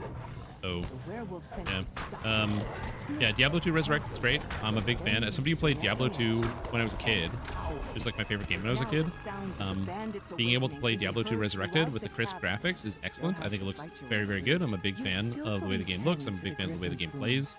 I like that they did their damnedest to make sure it was as true to what Diablo 2 actually was. So I really like that. I think that's great. That takes care of one favor for the Prince of Frost. Where is it? The That's here. tramp Okay. of approaching That boots being echoes said, through the amphitheater. when the Warlock came out, it was broken. That shit was so broken, and not by broken I mean like it didn't function. Broken as in it was the most powerful thing by no small margin. Nothing could even compare. So dumb, so broken, so insanely overpoweredly broken. It was absolute madness. However, they have since toned it down a lot since the launch, and it is now. I am hesitant to say balanced. It's still quite good, but it's not nearly as dominant as it was. And when I say nerfed it, they didn't pull any punches either. I was shocked. I thought Blizzard was like going to tone down a couple things. They butchered Echoing Strike entirely. They completely neutered the demon binding. They changed a whole bunch of stuff. Really, really good changes, and now it's pretty balanced. To be fair, it wasn't as bad as like it wasn't as bad as like the Spirit Caller or Spirit whatever from before. It was just the big issue was that one of Warlock's main damage types is magic, so you can completely ignore damage reduction, which is pretty good. And their best skill, called Echoing Strike, basically added a bunch of flat magic damage onto their weapon and attacked like Spectral Throw from Path of Exile. So you like throw a weapon out and then it goes away and it comes back to you. So you throw the weapon and it comes back. You could get it to split so it does 5. So it's like you're just throwing multiple weapons in front of you. And it was broken in 2 ways. One, the damage was multiplying itself improperly. So it was basically doing like 4 times the normal damage. 2, it was shotgunning when it wasn't supposed to. So if you were up close, all 5 blades were hitting at the same time. So that was a problem. So now you're doing 5 times the extra multiplier. And then on top of that, it wasn't checking for attack rating. Like there was no hit check. It was treating it as a spell. So it was always hitting. So your attack rating didn't matter. And because you weren't hitting, it also didn't have weapon durability on it. And that meant you could run ethereal weapons with it. So you could run like all your big ethereal pole axes and obliterate the entire video game without having to worry about it. And then on top of that, Iceman Guts. One of the big mechanics is that you have the ability to like bind a demon, and if you bind a super unique demon, like one of the bosses, they gave you like special powers and special abilities. Really fucking cool concept. Like that, instead of killing the demon, you can like take control of them and take them under your will. The problem is you would just bind demons that have auras. So Hephasto, the armorer from Act 4, who's guarding the Hellforge, he always comes with an aura plus other stats. And so you could just keep rerolling it till you got the one that you wanted, like Conviction, Fanaticism, whatever, and then bind him. And it was like a 1 point wonder. You put 1 point in, and the guy will never die because they'll have like infinity hit points. Meeting here, and I So don't they wish fixed to all the be bugs with Echoing disturbed. Strike. They made it so you have to actually put points into the Bind Demon skill, and the auras that are limited available to the demons, they can't get fanaticism anymore. If you bind them, they lose their fanaticism. They can't get conviction anymore, which they could get, and it now only gives you auras and affixes based on the amount of points, raw points you put into the skill, which makes it dramatically worse. So Warlock then became basically balanced. It feels pretty good, but it's not super overpowered, and you know that because people are still league starting pretty much exclusively, or like whenever a new ladder season starts, the most recent one, it was a lot of paladins and a lot of sorceresses and not a lot of warlocks. Warlock's good, but it's no longer overpowered, and it fits really well into Diablo 2. Oh yeah, the fact that they could also, they use two-handers with one hand because they float them, and so they could still use a shield, so you could run Insight on your one hand with a polearm, and Spirit on your other hand. So dumb. So unbelievably stupid. They can no longer do that. But that was, man, it was so overpowered when it came out. To be fair, they were pretty quick to nerf the Warlock. So. Again, I don't really have a lot of complaints about it, but it was something. But now it's actually just good. It's just fun. It's fun. It's unique. It does a lot of cool stuff. One of my favorite ways to play it is called Blood Boil, where basically you summon demons, and then instead of attack, like the demons can attack and they can do stuff, but you literally boil the blood of the demons, dealing damage. So your demons that you summon take damage, but then they explode, dealing damage to monsters around them. It's very fun to play.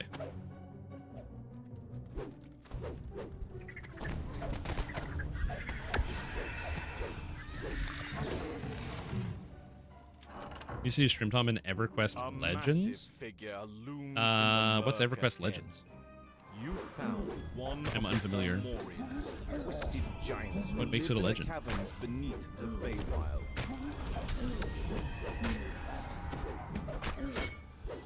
Did I miss twice with Improved Sunder? Amazing. They immediately shrink down. It's a solo-ish server that's coming out. The problem is I don't really like, my favorite part about playing EverQuest was playing with other people. The fact that it's like a requirement to play with others and you have no choice because you can't really do a lot by yourself is kind of one of the best parts about EverQuest. You ask much. You wish to transform the entire Feywild. That's one of the reasons why I have been also playing Final Fantasy XI. Return it to what because it you can't was play it alone, before the so you have to play with other people. Eladrin littered it with carts and palaces. This was once a base of I think it's definitely a way for like people in the modern era to experience Final Fantasy, or not Final Fantasy, EverQuest, and I don't think there's anything wrong with that. But I kind of like the fact that you're pretty much forced to play with other players in EverQuest. Definitely one of my favorite parts about the game. It's something I like about a lot of the older MMORPGs is that they were like, yeah, if you want to get to the higher levels, you have to group up for literally everything. It's not an optional. It's not optional. One of my favorite games of all time, Asheron's Call 2, which unfortunately got shut down pretty early into its life cycle because it was a horrible piece of shit. For a wide variety of reasons. Not because the developers didn't try or care, but they were under the tightest deadlines in the entire world. And there was a lot of problems that went into the development. But long story short, I love that game. You have to play with other people to level up, and it's designed entirely around like with the group play in mind for all sorts of different abilities and different functions, and it's great. I'm a big fan.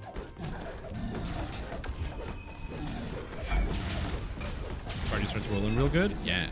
All that's left of the gingerbread golem is a huge pile of crumbs. You're not a full group, nothing dies fast, and you're getting no XP. Yep, basically. Of owl bear butter.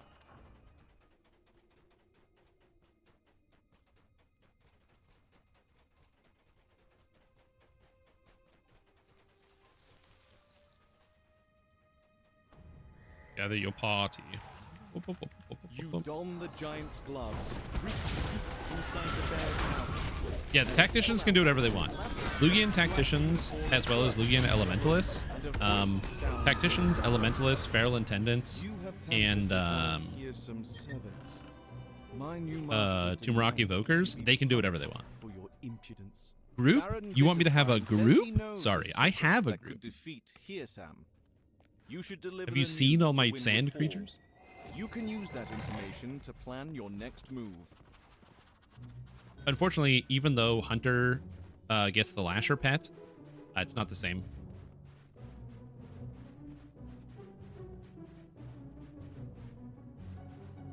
That's the only way I'll ever be able to get Lure Rock to come back and play Asheron's Call 2 at some point in the future, if it ever comes back, is to be like, you get to be the Feral Intendant. That was his favorite class.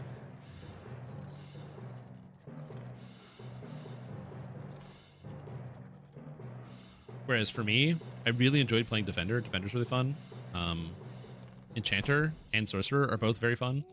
And I love playing Sage. Sage is good. God, that game is so good. Asheron's Call is still around? No, you cannot play Asheron's Call.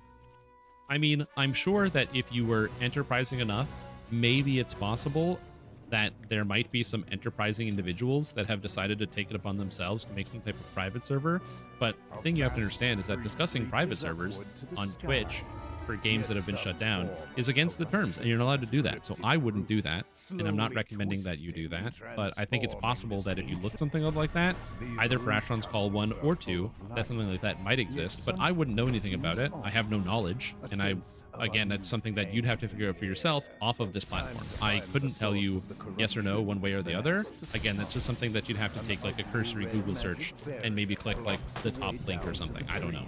That'd be wild. I couldn't tell you.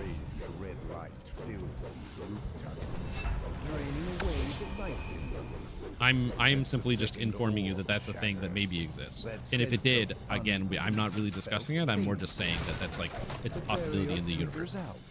Am I standing? No, I'm not standing. I'm sitting. It's very nice. I'm having a nice time.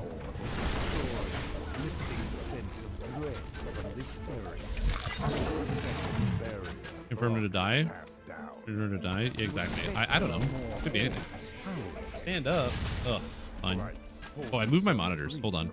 Don't break. Please don't break. Please don't break. I moved everything. The tunnel opens out into an underground cavern. And suddenly you hear a menacing snarl. Nice. It didn't break. Okay. I was worried that it might break. If you couldn't tell.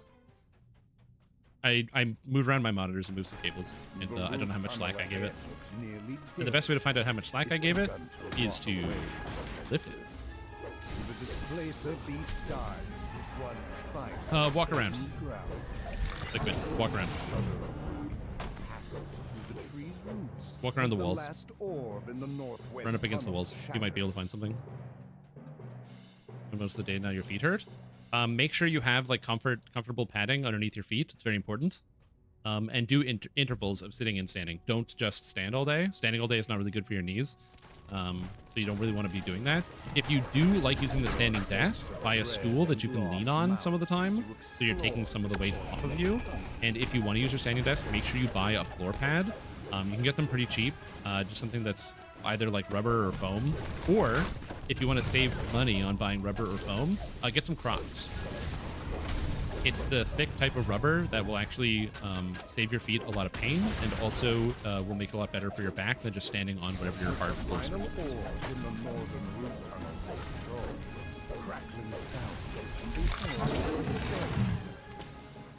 With the orbs gone, the second barrier collapses in on itself. It's very important. Also, I think my camera's off center. My camera's off center. There we go. I still have art that I need to hang up behind me, but I haven't done it yet. Also, the lighting is now poor because I don't really have a light here.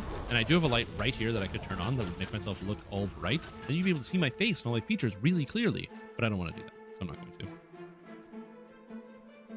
Yeah, the boulets spawn.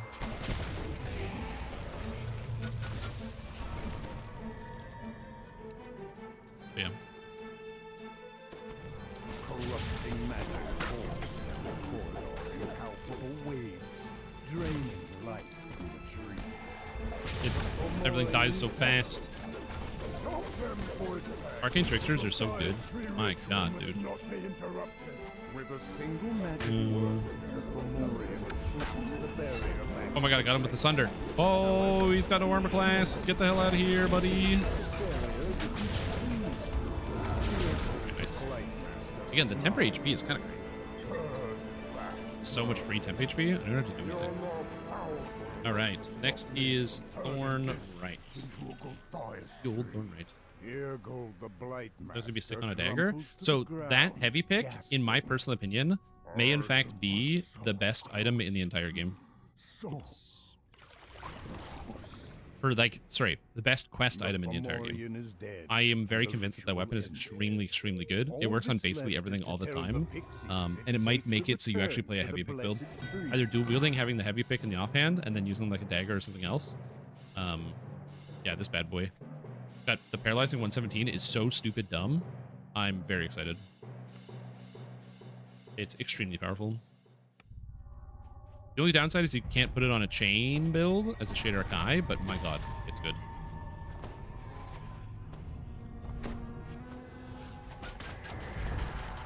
What quest? It comes from the Wurm quest. I have to remember that. I have to get one. Get me one. The old Wurm quest. A dryad leaps from the tree. I have points to spend. I have 8 points to spend? Oh, Motions jeez. for you to speak with her. Probably do that. The dryad calls for the test to begin, and creatures instantly spring to the attack.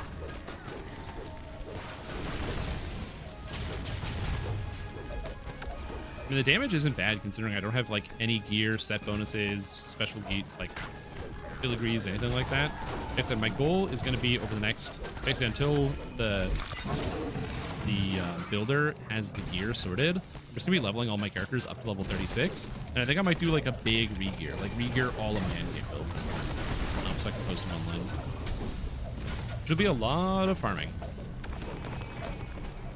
It basically means that I'm going to be probably running the new expansion and keeping one item, one copy of every item because I need it, while also farming a lot of materials. Making sure I got all the stuff. For the most part, I think every single one of my characters has weapons that are good. But yeah. Dryad joins the fray herself.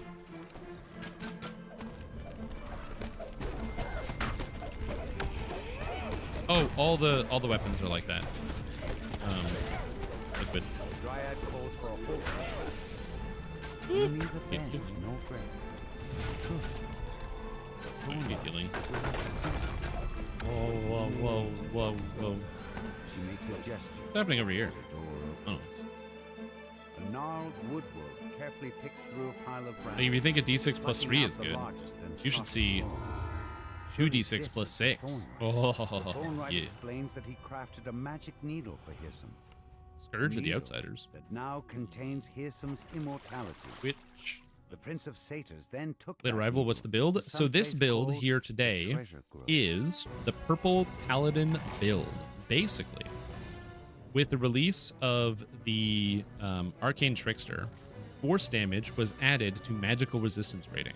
So now you can reduce an enemy's magical resistance rating to increase the damage you deal with force. One of the problems with Eidolon of Shadow is while it is cool that it deals force damage and not physical damage, it has the unfortunate downside of getting resisted by basically every single monster in the entire game, which is a huge, well, not resisted, but like you can't do extra damage by reducing magic resistance rating. So effectively, while your friend might be using a slashing weapon and then they reduce their physical resistance rating and they do extra percentage damage, you can't do that with the Eidolon of Shadow because it was dealing force. But now you can. So the goal here is to actually use this weapon as an endgame weapon. This still has, even though it's a Feywild weapon, it still has perfectly serviceable endgame weapon stats, this type of stuff you would be expecting on it. So I was like, well, what can we do with it? So the goal is to make a character that is using the Eidolon of Shadow, the two-handed sword that comes from the Fey-twisted chest inside of, One of the portals. what do you call it, in the Dryad and the Demigod. And yeah, we're taking a look and seeing what we can do with it. So far, it is a 14 Sacred Fist, 5 Dragonlord, 1 Monk. It's made of my will, so therefore it is allowed to be used while centered. So usually you wouldn't be able to use a greatsword while centered, but this is no regular greatsword. This is actually a pure force of will greatsword, so therefore it works. Which is pretty sick. And then on top of that, it's centering. And then I got Greatsword as a religion from the Epic Destinies, so it counts for all my religious stuff that I want to buff with it. And because it's pure charisma, I can use charisma to hit and damage, so I don't need any other stats than charisma, so I can scale it. Strims build? No, I don't have a heavy pick build. That's a Nerosoth build right there. It seems to be coming from up above. If you got to higher ground, the source of this disturbance. Oh, where did I put it? Where did it go? Must kill Beatrice Oh, Cadence will have my head. before she gets to the thing. I missed! Oh my god. I missed with Legendary Rally. Unfortunate. Alright. That's the build that we're currently playing today. I will be posting a version of this on DDO Build Hub once I am finished. Which, as a reminder, if you guys haven't seen it yet and you don't know what I'm talking about every time I say DDO Build Hub, DDO Build Hub is a brand new website where you can post builds on for other people to easily see them. The way you post a build is you can upload them using Matrum's Builder, so you can use the builder to make your build and then upload it directly to the website, and it has all the information in here, which is great. Then you can add in little descriptions, pieces of information you want, stuff like that. Either if it's like, you know, some cocaine-fueled dream that you had, you're like, I think this works, and so it's something you just came up with, or maybe it's actually a build you've tested and played, and you're like, this is cool, I think other people should experience it. So both of those are options, and my builds are going to be going up on that website. If you want to access DDO Build Hub yourself, it's a website. You can go there, and you're accessing the computer, so you can do that right now. Or if you're don't want to Google it, if you type !build hub in chat, it brings you to the website, so you can then, if you wish, bookmark it, so you can go there. That's where all my builds are going to be going in the future, and people are already posting builds. They're just filling up the website. So.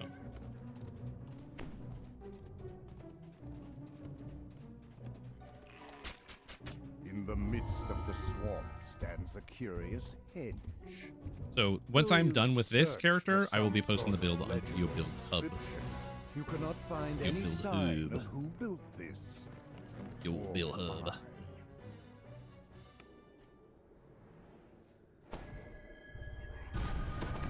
Like I said, I'm not going to be doing any of the items until Matrum updates the DDO builder, so I'm not doing it. One specific tree deserves more. Which is not me saying like, it's too slow or anything. No shade. Sorry, no shade. Matrum is a genius, and I don't know how to do any programming or coding or anything like that. I would have no idea where to even start. So instead of doing any amount of work, learning something, being, hey, let me learn this skill so I can offer assistance, I'm just going to sit and wait patiently.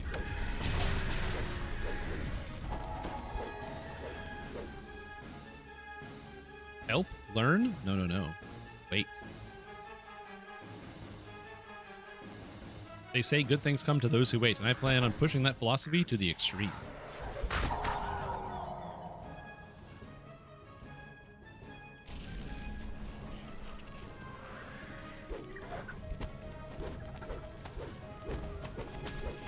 Yeah. Spring attack would be fun. I have spring attack. I just don't use it that often.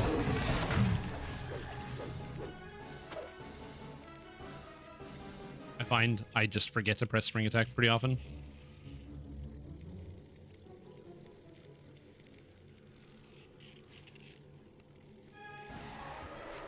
I do enjoy going quickly through quests, but I don't really ever want to go so fast that I'm leaving people behind. So I don't find myself like to, oh, it's a Fate Twisted chest! Oh, Fate Twisted. Oh, sick. As you open the chest, a unit as you defeat the That is so rare. Hell yeah, dude. The blink dog falls, but something flits out of it. Oh, get it. The raven is slain. Oh, As it falls to baby. earth, Give me an that. egg rolls out. Heart of the Prince. Thankfully, the egg doesn't That move. item's not good. It's really not good by modern standards.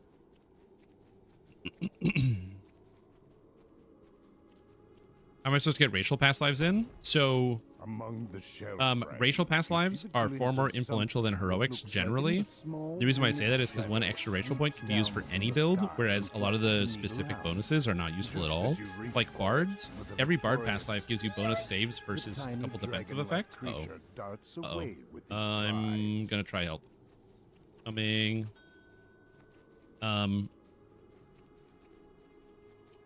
But the bard past life is basically useless. Druid past life is basically useless. There's a bunch of like past lives that kind of really don't do anything. But where are we? Wait, are you up at the top or are you down at the bottom? I'm gonna take a risk. I think they're this way. Oh, why are they down here? That's weird. All right, well, let me help out. Other people have different ways to get through these quests than I do, so I'm not sure. I pretty much always go the same way every time. Yeah, so basically my recommendation is you get Completionist, which is one of each past life, right? So you want to go for like, you know, just get Completionist, and then once you have Completionist, pick up whatever specific past lives that you still want. So that's like, do you like playing casters? Then get evocation DCs and do 3 sorcerer past lives. Do you like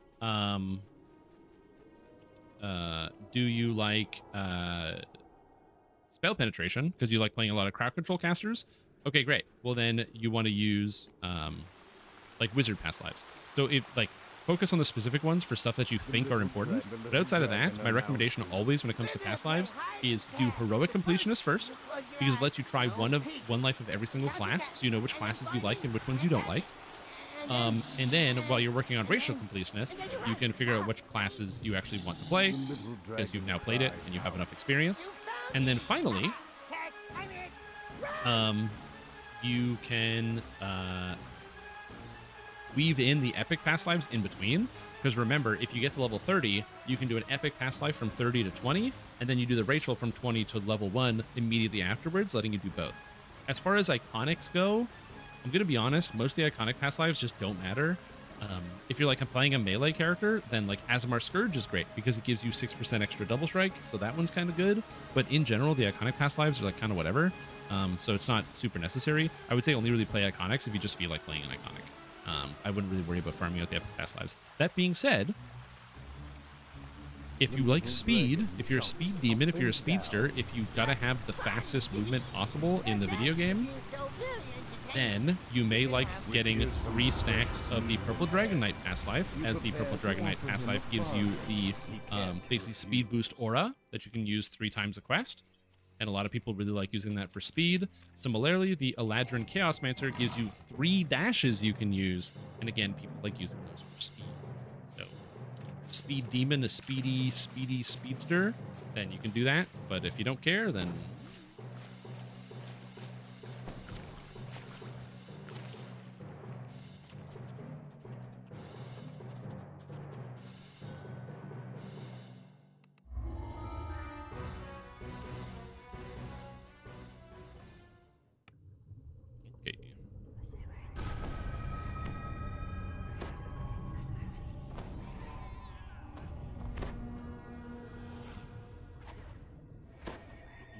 So if you do the path that I'm recommending, you will basically, you do all of your past lives, the heroic past lives. So that's one of each class. That's not one of each archetype, just one of each class. So you can do like, you know, let's say you're like, oh, I prefer Dragon Lord to Fighter, then just do a Dragon Lord. You don't have to worry about getting a Fighter. You just need one of each. So that's a big one. And then once you have that, then you want to do an epic past life along with each one. Epic past lives are the most impactful. They give you the most raw stats. So they're the most powerful ones, epic past lives. And so I think it's what? There's 16 classes in the game, 15 classes. So you'll get your 15 regular lives and 15 epic lives. And then you figure out which heroic past lives you still want. Again, I like Sorcerer because it gives evocation DCs. I like Wizard because it gives spell penetration, that sort of thing. So you farm out the ones you like. And then just go pure racials, and at that point you can just play whatever, literally whatever you want. You have all the past lives for whatever relevant builds. You will run out of epic past lives eventually. Just bear in mind there are fewer epic past lives than there are heroic and racial ones. So eventually you will run out of epic past lives, and you will not be able to do an epic reincarnation, which is a hilarious problem. I hope at some point they fix it and they let you just like epic reincarnate without gaining any benefit from it, because that epic reincarnations are a really convenient way to reset your character when you get to the level cap. Because let's say you're playing a build, one of the things you can do is Blightcaster Druid is really good for heroics. It's a crazy good for heroics, and it kind of is not as good in epics. But Hold Druid is super sick for epics and blows up everything. but it kind of sucks in heroics. So what you can do is you can level up Lightcaster all the way up to level 30, and then once you level 30, you can do an epic reincarnation. And instead of picking Blightcaster when you go back up to 20, you just pick regular Druid, and then you get to skip the bad leveling part of regular Druid, and you get to just play Blightcaster. You play Blightcaster on the way up. And a lot of people will do that.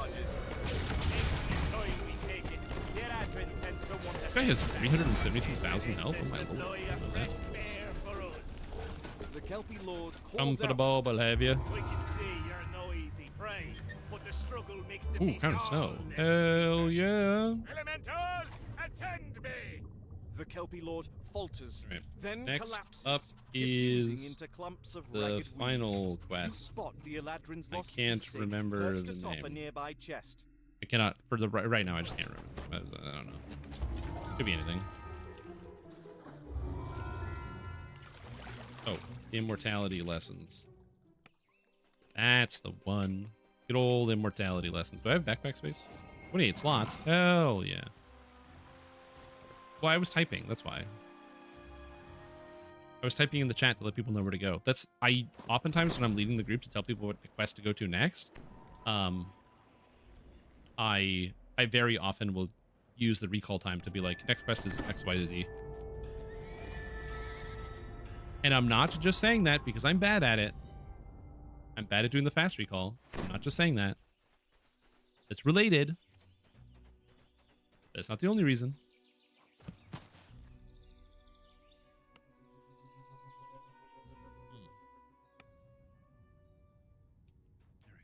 You arrive at Hearsome Stronghold after a long, long climb up the ice. Also, something that's been nice and helpful for the live stream, you guys can't hear it, but I've just been listening to like all of the calming music from Morrowind and Oblivion. The background has been nice.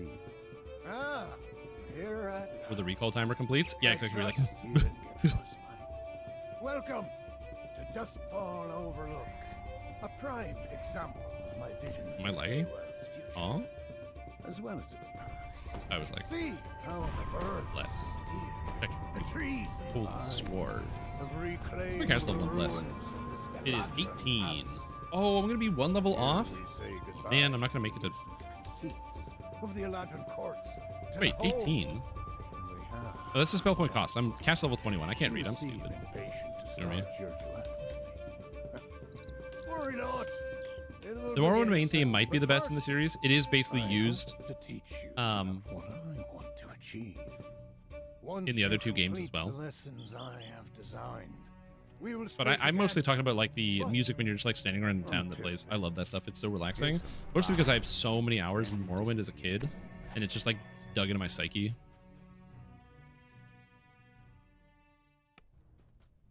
And so I just hear it like Dust over and motes over. drift through the air, while cobwebs choke the corners of this corridor.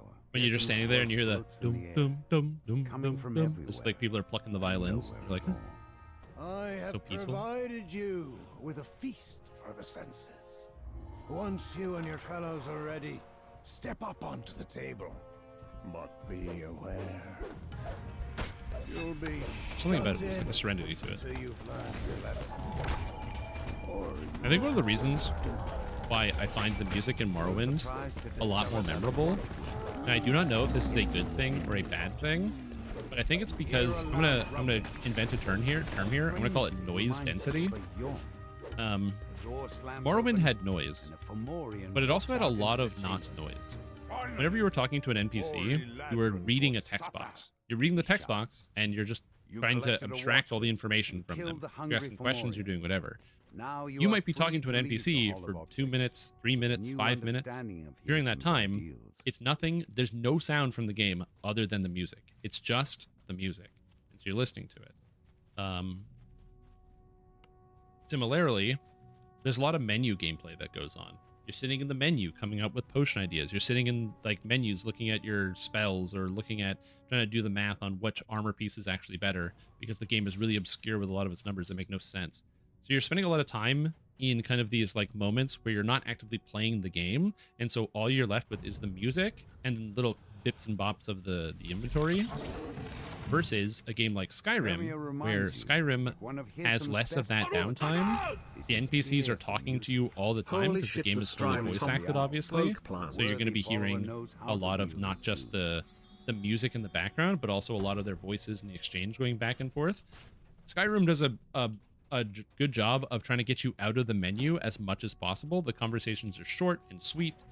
Most of the townsfolk don't really have anything to say, so you don't really have a lot of reason to talk to people other than the main quest givers. So they're mostly like, yeah, just go get into a fight, go somewhere, do a thing, what have you.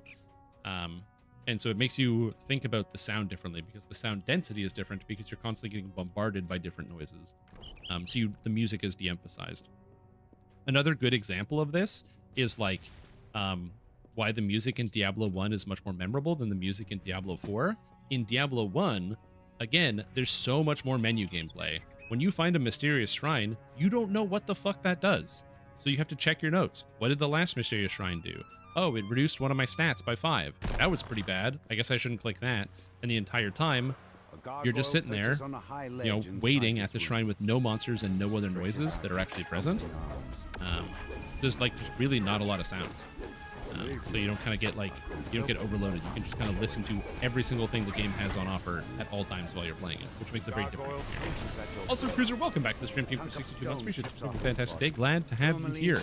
I did show off a build that I made for you a little while ago. I don't know if you know that. Because we were talking about how easy it is to upload a build onto the brand new website, DDO Build Hub. I was showing how easy it is to upload a build here, where you just go new build, you browse the file you have, I click Cruiser Sword Go Slam, which is a build I wrote for you, and then all of a sudden it's uploaded onto the website. So now anybody can play this build that I wrote for Cruiser, because it's on the website already. How cool is that? Isn't that sick? So yeah. Great website. Have you ever been to DDO Build Hub? You should. You should go to DDO Build Hub. Get some builds. It is actually very sick. Now that you have collected both so there you go. Now, if you're ever like, oh man, I don't know what to play, you can just browse the hub. For the Build Hub? Yeah, it's ! Build Hub.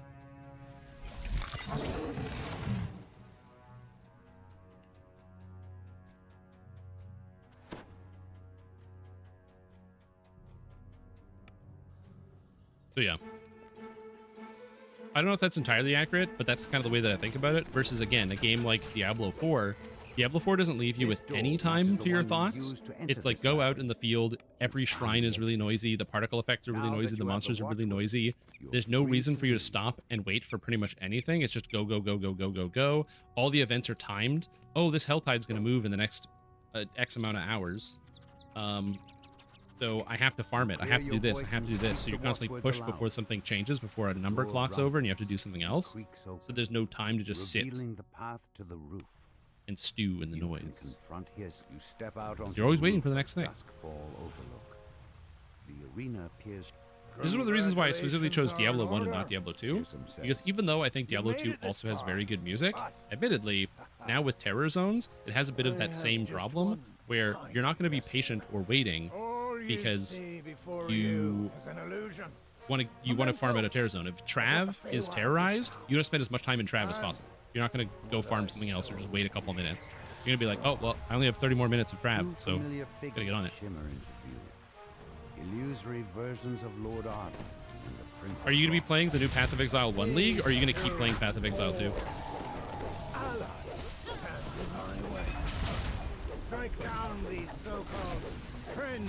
Because it's cool if you're enjoying Path of Exile 2. It's funny, I didn't stick, I found myself personally, I haven't stuck on Path of Exile 2 very well. I've enjoyed Path of Exile 1 a lot more, and I still do. But you got the friggin' Path of Exile 2 brain worm going on.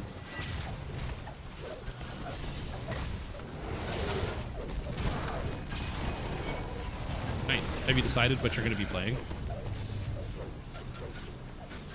I assume you're going to go Luminary, because it's the mercenary one. It seems pretty good. Everywhere I can see, it's like Luminary seems super duper strong. It turns out just having a guy that kills everything for you is actually very good. I hadn't imagined you'd be so ruthless. I wonder how your little lord in that Oh, double fate twisted. What? Holy moly. Shrugs. The Fey Dark Fairy Lights. The lesson is now Whoa. You have Dude, earned Fate Twisted your Chess were so audience, friggin' cool, man. Ugh. Before you can leave, a cold Got really into PoE 2, so we're going to duo for PoE 1, and they're just going to do RF. Cool, that sounds fun. To be sure. replies Hearsome. Bargains. Wait, we got 3? Where was the third one? I And missed a will Fate Twisted deliver Chess somewhere? What the hell? anytime. I didn't see one. I've Well, you know what? simply I'll accept. I missed one. lent these codex Time to hand in a pages to these saga. marble adventurers. They have such short lifespans. After all, it would be no trouble to bring them to you when they die. Yeah, man, that's exciting. That's really, really cool. Three I'm glad to hear that the two of you are going to be having a absolute blast playing some PoE 1. I'm excited. I can't decide. You know, you might be able to help me decide of what I should play. So, I have 3 ideas present in my mind. The first idea is what I was originally planning on starting with, which is the champion using not bleed skills, damage over time skills. So champion is basically starting as a duelist, and the whole reason for being champion is I'm actually going to be a wander, so I'm going to use wands and then use a combination of spell slinger as well as the wand poet's pen to auto cast spells when I attack, to cast all of the damage over time spells, exsanguinate, reap, that sort of thing that do physical damage over time.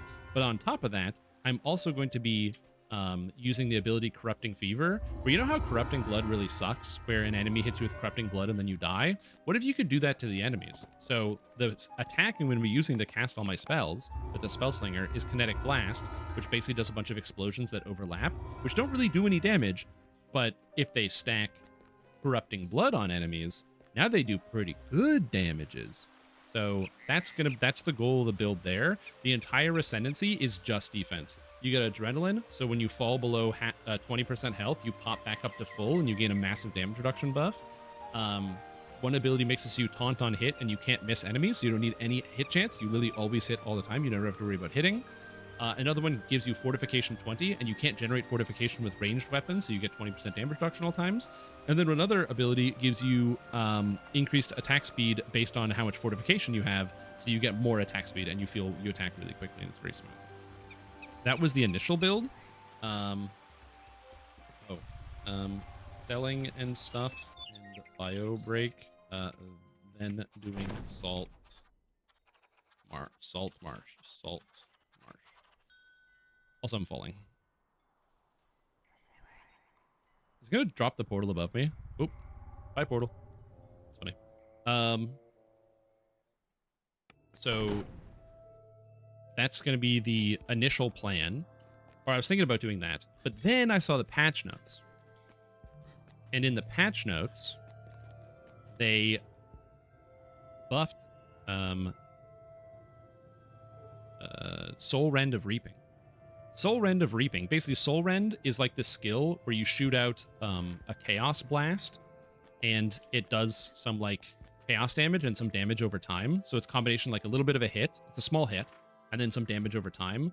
And the general idea is that the small hit, it has a huge amount of energy shield leech, so you can basically sustain your energy shield and kind of use that as like it's like a dot. You're damaging and healing at the same time. It's kind of cool. Soul Rend of Reaping gets rid of the dot entirely and makes it so it's just a big chaos hit. You just hit somebody like a truck with a chaos beam. But here's the thing.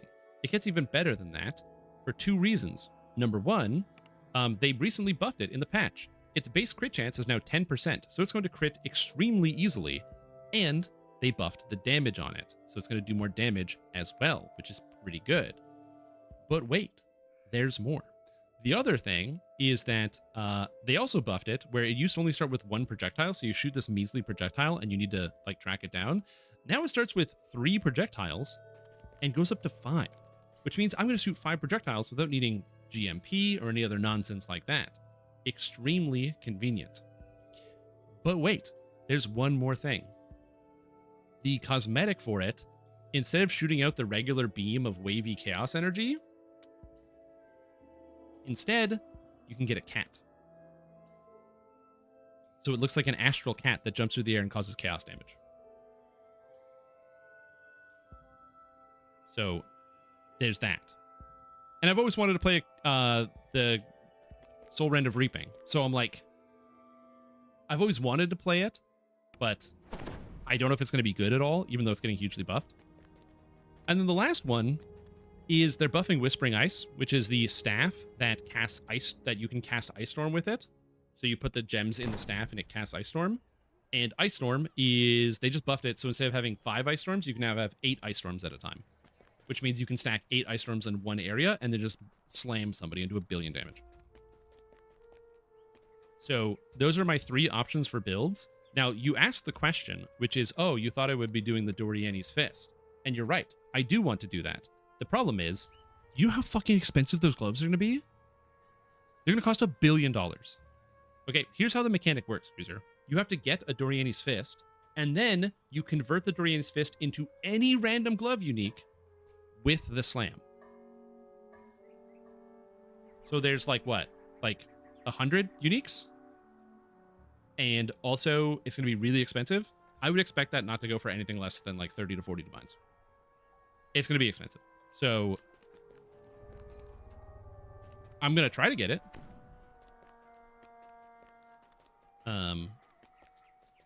But yeah. So again, we're going to try. So that's build 2. Build 2 is going to be a Luminary using that, because Luminary allows me to get one of the Warcry mercenaries.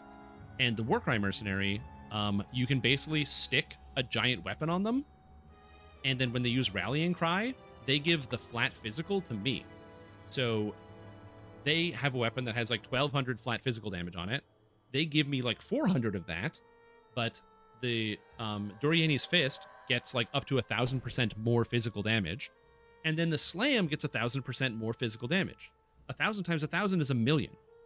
So it's 1,000,000% more physical damage. So yeah, that's the plan. But I can't start with that because it doesn't do anything and you need items. So I'm going to have a League starter. So my League starter, I just don't know what I want to do. So let me know what you think is cool. Oh, and the bleed thing, the champion, I have played that before. So I had to reference my own build. So it is something I have played before. I just know it's consistent and pretty straightforward. So I don't know if I should go experimental, try to do the Soul Rend of Reaping thing, or if I should do the thing that's tried and true that I know, but I've already played it before, or Whispering Ice. Also, I'm going to be shooting cats if I go with the Soul Rend. I'm going to be shooting cats everywhere.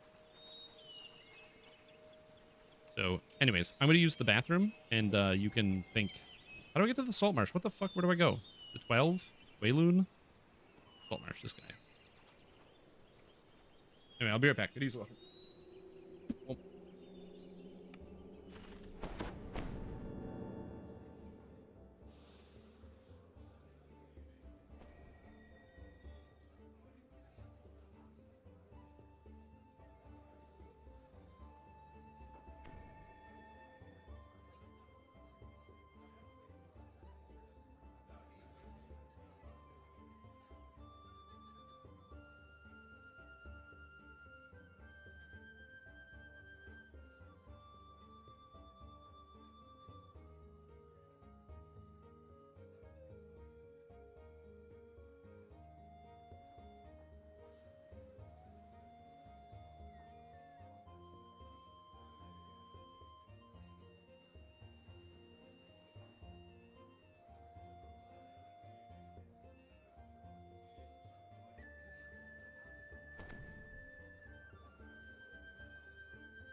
Oh yeah, I'm not doing bleed glad.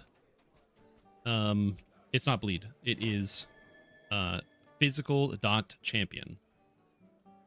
No bleeding here.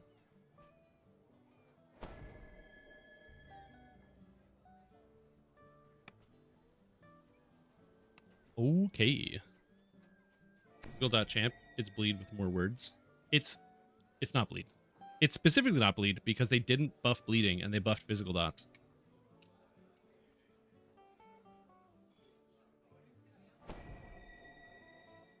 They buffed it. Do soul rend, do cats. I have to decide. I'm not sure. I'm still kind of hemming and hawing.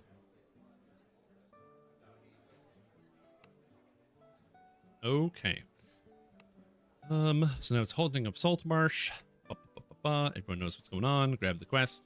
It's been a while since I've done Epic Saltmarsh, so I'm kind of excited about this, actually. This is pretty wild. What builds I did / created. Yeah, it's not Soul Rend of the Spiral, though. It's going to be Soul Rend of the... Soul Rend of the physical, or the raw hit. It's going to be just pure crit Soul Rend, where you hit a guy for like 1 billion damage. That's the goal, anyway. No dot, just hit. The thing about the champion is it's really easy to gear. It's very straightforward, and it does a ton of damage, and it's super tanky and survivable.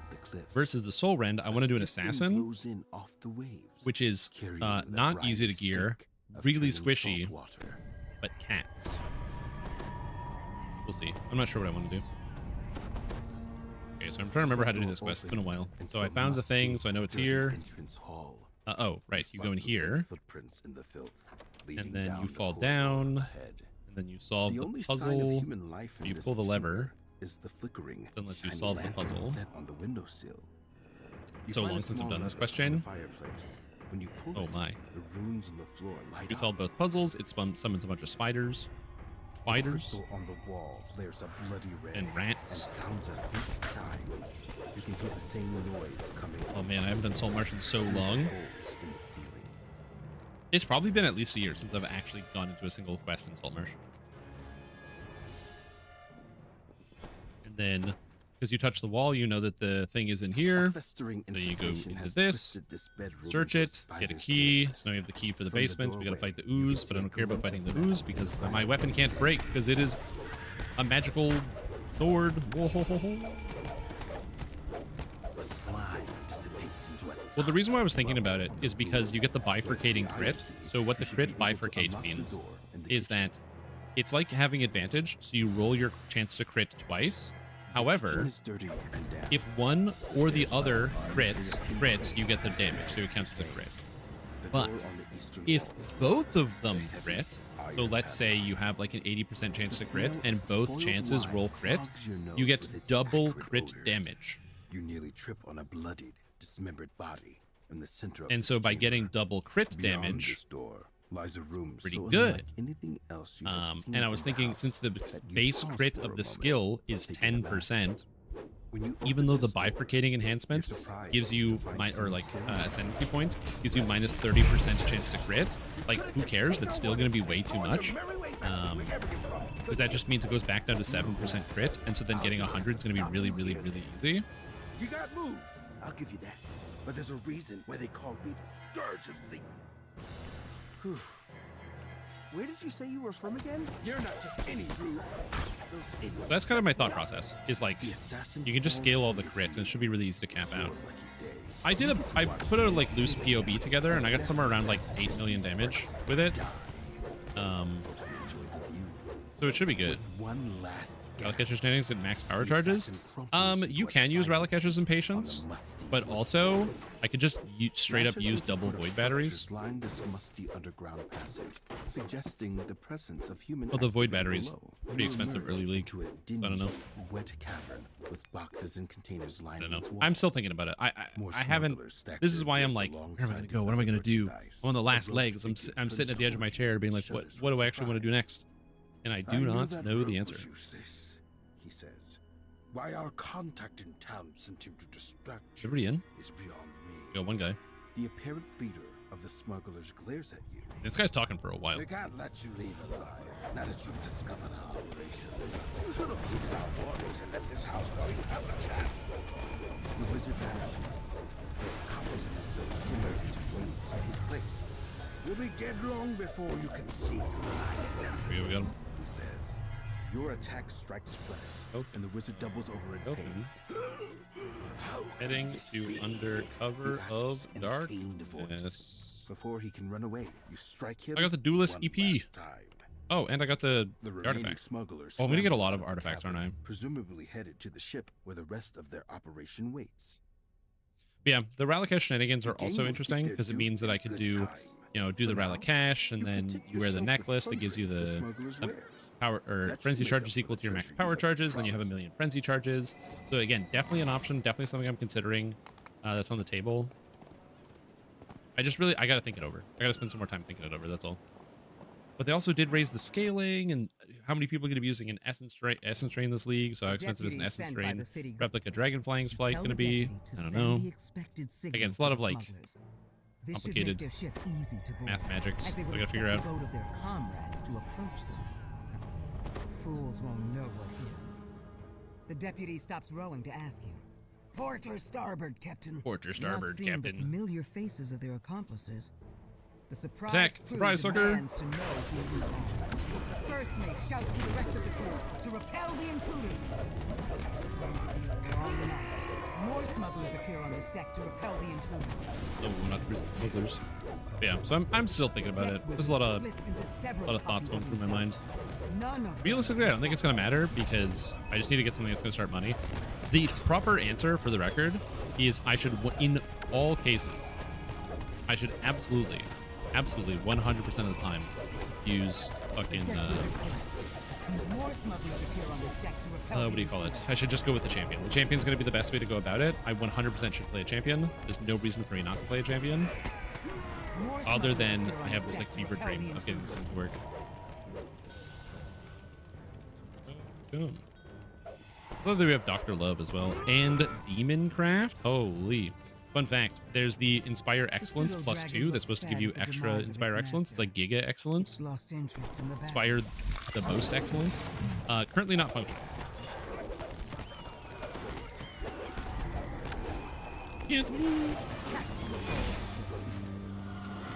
Among multiple love letters from various paramours in different ports, you find a work contract for hardware deliveries, signed by a barely literate envoy. Yeah, the issue with the Ralakesh shenanigans is also that it just gets really expensive all of a sudden to like get the rest of your gear because you end up wearing too many unique items. It's also a tough one. YouTube famous Strim Tom, the very same.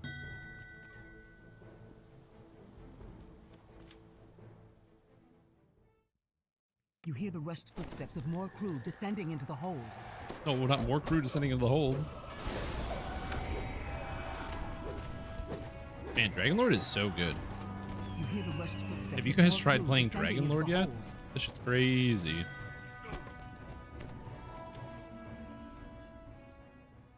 You see a family of ugly-looking rats in the piles of refuse. Neither of you are willing to share the boat. Is that the Papa John Strim Tom? No, I'm not related to Papa John at all. I've never been seen with Papa John. I've never had a board meeting with Papa John or a discussion with Papa John. I have no relation, and I have nothing to do with him.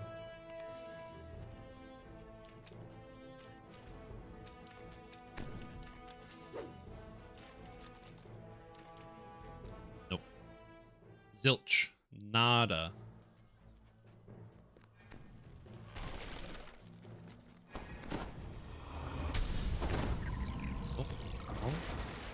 We have all the things? We should have all the things at this point. We've been into all the rooms. Oh, I picked up none of them, so... Fire pretty. It's That's a funny. ship creaks as her hull belches smoke, engulfed in flame. Grab what valuables you can and Am I get out. missing it? Oh, I heard a sound. Guess we're still missing one? Did I check the wizard's room? I don't know if I checked the wizard's room. think I did, but I can't fully recall.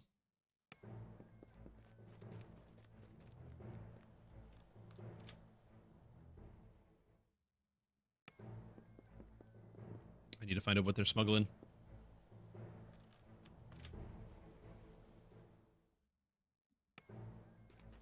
Oh, it is here. Got it. Got it. Yeah, I haven't done so much in such a long time. It is very weird to be coming back here and like grinding for XP. I actually don't mind it because I've got this, I've got my bard to do, I've got my tank to do, and then I've got my paladin to do, and I got my warlock. So I have several characters I need to grind up to 36.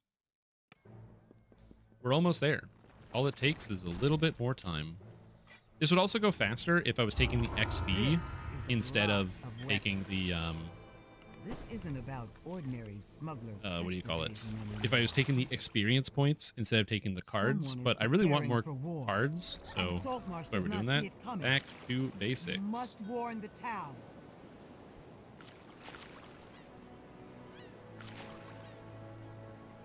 So, gotta jump out of the water at the right time so you can mount up in the water.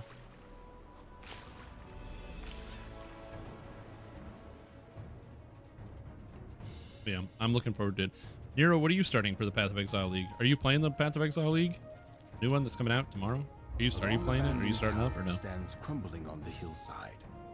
The upper floors have long Logging since in. collapsed, but stairs lead down into the dark. You've made it past the ruins of the upper tower and down into the structure's sprawling basement. Oh, Peaconk of Bouncing? Find the Oh, source Lee, this guy's got of strange Peaconk. sounds. The collapse here seems to have destroyed the mechanism built into the floor. Whatever it was. I still haven't played Poisonous Concoction. It seems like it's really good. I just haven't played it yet. Someday I probably will. I just realized this monk has 4,800 life. God damn, that's sick. I love it. Didn't notice it at first, but it was like, oh. A pulse of magical energy. Oh, are you doing passes Mamba through Strike? the tunnels as the It is first going to be light quite good strikes. because they have never changed it. Several goblins scramble There was a up time in DDo's history where Tank Monk was a thing. It's not currently this time, but there was a time where it was crazy. Back when armor class used to be absolute, so if your armor class was high enough, monsters physically could not hit you. So you could play like a monk and get the highest armor class in the entire game. fetid stench rose from the Are spells even buffed? Well, yeah, but that's the thing, is all these people are like, yeah, spells aren't even buffed, they're actually still bad, and people are still going to play spells. So who cares?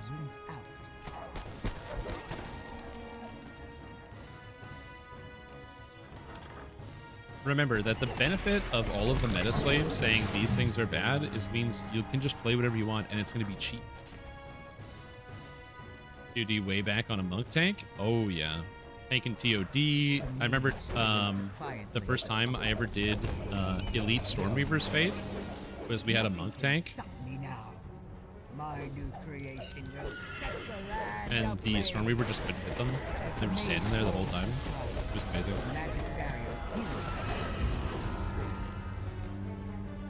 Easy market to manipulate 100%, because also there's going to be tons of things that are really good that people just don't know that are good. It's Crabber's Cove. It's not called Undercover of Darkness. Something. I'm just gonna say Crabber's Cove. Crabber's Cove. No one Can't remember the name of the quest. the warehouses of Crabber's Cove for years. Officially, What sleeps below? That's rumor it. has it that some of the local smugglers. Why do I remember that it's called chats Crabber's as a Cove, but not What rendezvous Sleeps point Below? under cover What of night. sleeps below?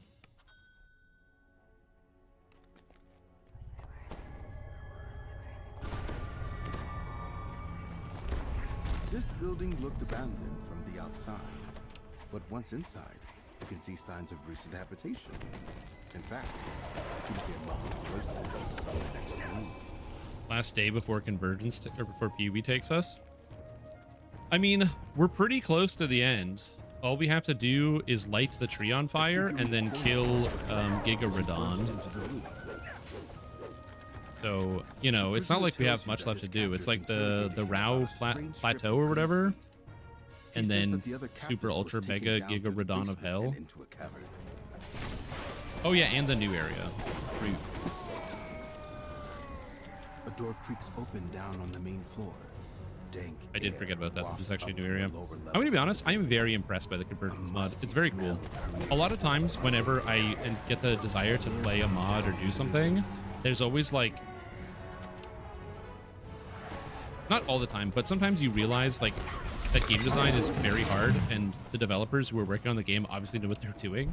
Not like that's something that's hard to realize, but one of the most popular mods on And a gust of cool, damp Nexus air mods billows out. is called like Elden Ring Reforged or Elden Ring Reborn or something like that, some generic title. And they're like, yeah, it's got like more engaging combat. And the way they made combat more engaging is they basically made like attack segments.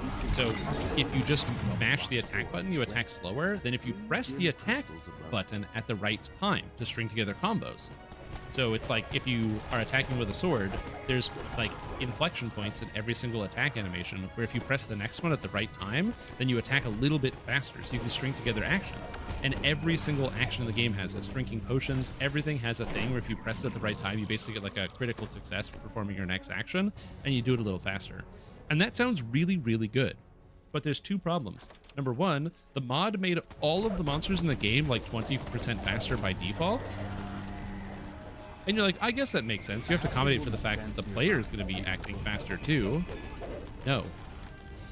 They slowed down all of the animations that your player does.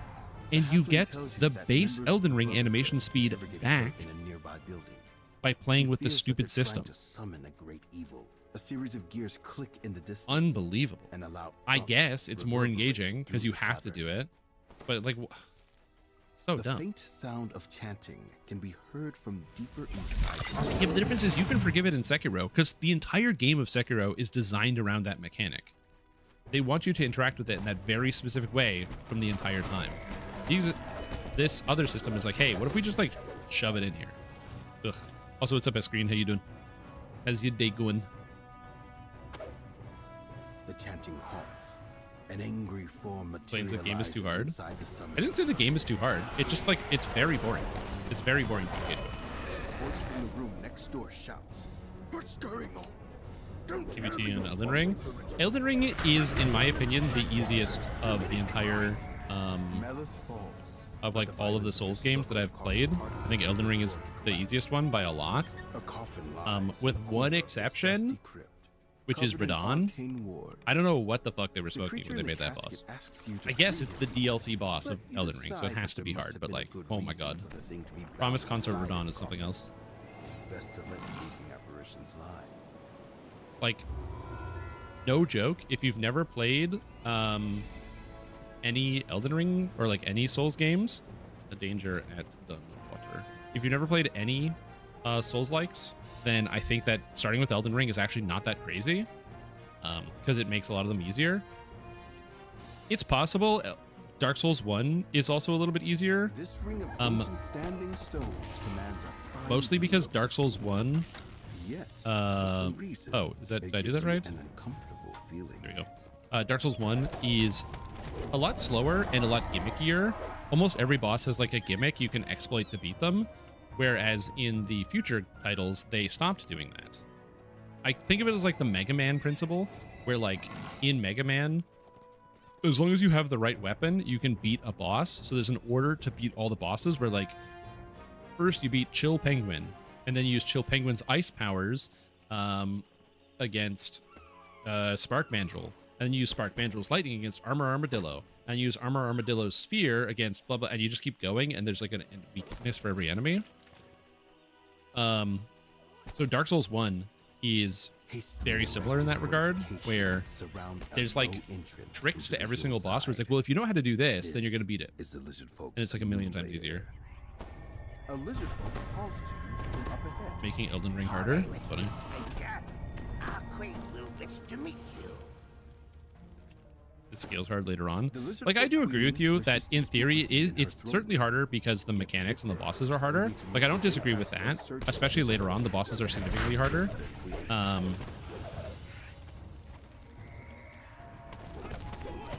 Like, imagine, like, compare Gwyn, the final boss of Dark Souls 1, to like Dude, even the Soul of Cinder from Dark Souls 3. It's not even close.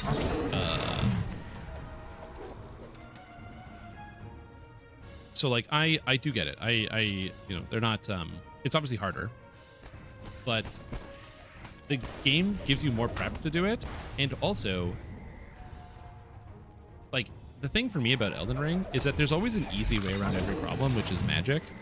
Oh, I'm not good at dodging. I'm not good at being melee. I'm not good at finding the right opportunity to attack. We both face a threat You just blow them up. destroy us all. The lizard folk queen swears Strap that on she some means armor no harm and to the blow 'em nearby up. village. There's But she very few faces bosses a in Elden Ring you can't rebellion handle by within just her like tribe. getting a little bit of poison, You've agreed blasting to people. help her defeat High Shaman Kevin, the leader of the rebels. But then again, that's just my personal opinion as somebody who's played all of them, so. And so far, in my opinion, the hardest one of all of them is Bloodborne. I think Bloodborne is the hardest game of all the Souls games, or all the FromSoft ones that I played. I still haven't played Sekiro. I know, Sekiro is really good, and it's probably actually the hardest one, but I haven't played it yet. Okay, so no spoilers, no spoilers. I told you guys don't spoil the Odyssey. I want to see it tomorrow, so don't tell me about the book. But what happens to John Odyssey, I don't want to know. I'm going to see the movie, and don't spoil Sekiro, please. I'll play it eventually. Give me another couple years, okay? I'm just I'm just intimidated by it. That's all.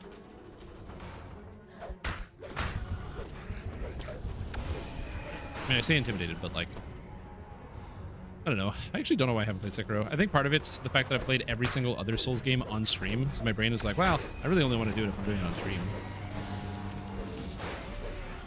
Cracks a golden with the boys. Does his wife Eagle Cry roll credits? What the hell? That's crazy.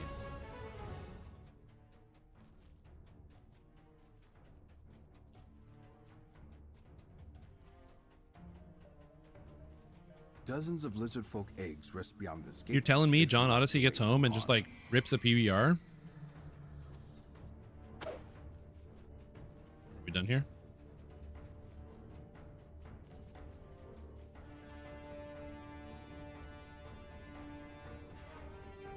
High Shaman Kethan is beyond the gateway, chanting some sort of incantation. MGD, man. Not even Miller Lite. This lizard folk carries a weapon dripping with acrid poison. You'd best deal with him before he turns his poisons against the people of Saltmarsh. High Shaman Kethan and the other It's rebel a leaders champagne have of met beer. Is it? Now to Oh tell man, the lizard folk queen, I'm not allowed to drink beer the anymore, grateful Queen Othokent or says that any the lizard alcoholic folk are beverages, willing and it makes to me ally very with sad. Saltmarsh. But first, she asks two favors of you.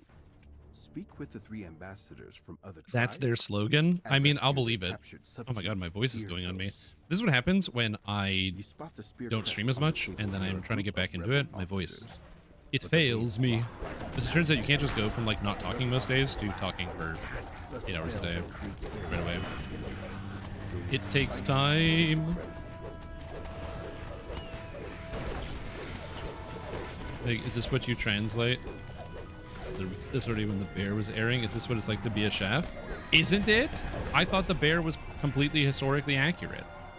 Are you telling me that the Odyssey is not historically accurate? I've only heard good things about the bear. Another show I have also not watched.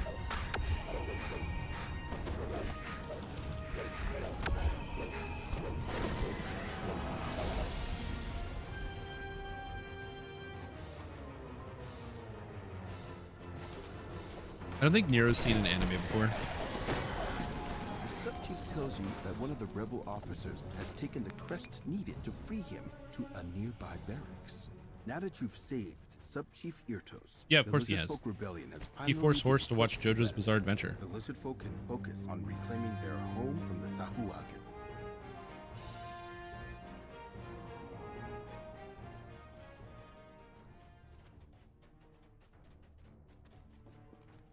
Ambassadors from 3 different tribes await within this cavern.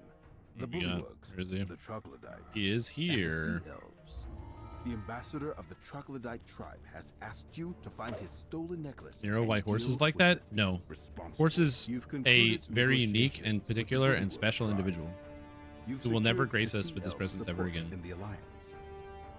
He leaves YouTube comments and sometimes leaves notes on the YouTube stream.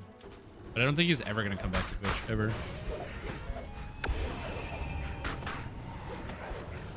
Instead, he's just like an illusion now. Where like people that are new to the live stream hear people talking about Horse and they don't know what that is. Also because Horse changes his name every other day in Discord as well. So you really never know who he is. What the hell is Horse called right now? I genuinely don't know. Horse is currently called Cyclospora. Alarm bells ring out from the Central Ocean Grotto. With the lizard folk tribe weakened by the rebellion, they'll need your help to survive the attack. Just as you arrive at the Central Ocean Grotto. Oh, did you like fighting all the spitting oozes? Why did Horse leave Twitch? Oh. I assume personal reasons. Ours is not to know why. Instead, you just have to respect the decisions of the once magical Horse. Horse's name is Horse at first. I should just give him his... Oh, I did give him his own color. That's true. He does have his own color. So yeah. What is fun though is he can't defend himself. So you can insult Horse in the Twitch chat and there's nothing you can do about it. It's awesome. Oh, no, Bob has the same brother? True. I should give Horse his own color, so that way we know. Horse's nickname to Horse? I can't do that. I believe in freedom. You can name yourself whatever you want. Speak with me once more. There is a matter we must discuss. Also, I'm not going to get in somebody's way if they want to name themselves Cyclospora. Together with your town. Together, we will send the Sahuagin invaders back into the sea. I mean, talking to Horse usually does make me have a need to have explosive diarrhea, so that makes sense.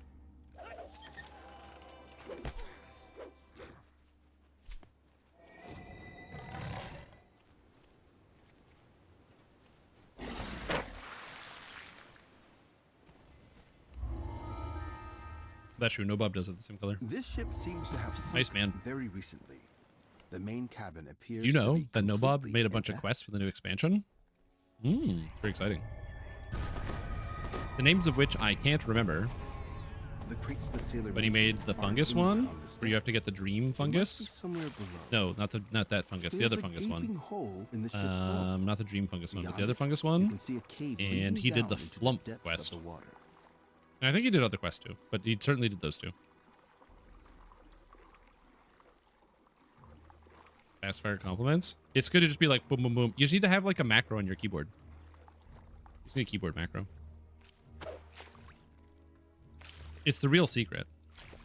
Remember, guys, don't think about the fact that you could type in a message to somebody every once in a while when they come and message you, or you could spend 3 hours setting up an elaborate series of keyboard macros so you can instantly type messages a couple times a year.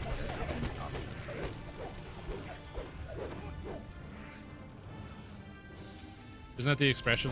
Programmers are really, really good at taking a 30-minute task and turning it into a 4-day task. But now it's automated.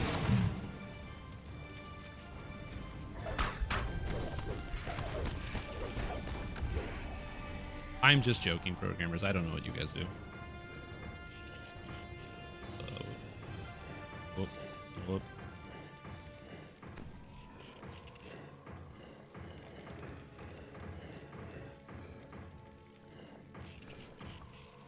Again, my knowledge of what programmers do, I've learned mostly from watching Michael Reeves' videos, so apologize if my understanding of what programming is like is very inadequate. It seems that the shaking caused the nearby cave wall to collapse. You find the key to open the nearby door on the corpse of one of your defeated opponents.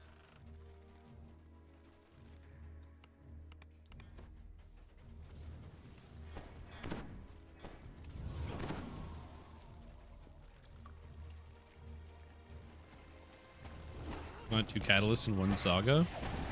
I mean, the real streamer client is getting any abyssal gems. The drop rate's like 0% on them. Peering into the pool, you can see an underwater tunnel. Scriptings that are repeatable. Yeah. At some point, I should probably take the time to become more computer savvy. Again, I'm an okay audio and video editor, so I can do like some of that stuff. But I don't really know how to do programming and scripting, which is something I should probably learn to do, which is probably going to be good for the future. I'm good with logic. in I'm an good at math. unfamiliar language as it falls. But more of like the unemployable math. Leap down from the darkness above. I took a lot of unemployable math classes in university.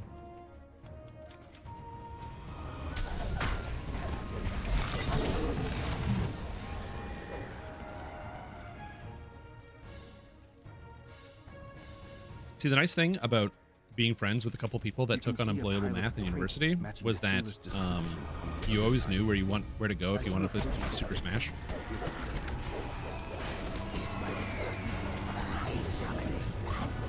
For the record, you might be like, Strim, that's rude. But majoring in math, in just mathematics, isn't unemployable math. Listen, their words, not mine. When they introduce themselves to somebody, and they're like, oh, what are you taking? Like, oh, I'm taking unemployable math. Not statistics, not some type of programming, not computer science, no comp sci. Mathematics. The hard stuff. What do you do when you graduate? You do your master's. Then you do your PhD, and then you work at the university doing math. The Sahuagin have captured this seaside fortress from the lizard folk. They're using it as their base of operations for their invasion. Produce music better? I would just do IT. Yeah, but like IT probably pays better. The fortress shakes down to its foundations. Love the pipeline that you're in? Yeah. Some form of sorcery. It's time to go to school forever.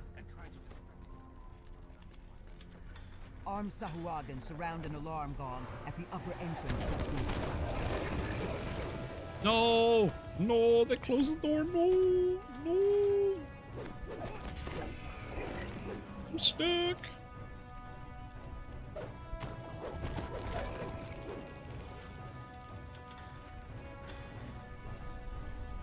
Yep. Your favorite website, the Hub? You could just keep calling it the Hub. It's fine, but it is DDO Build Hub.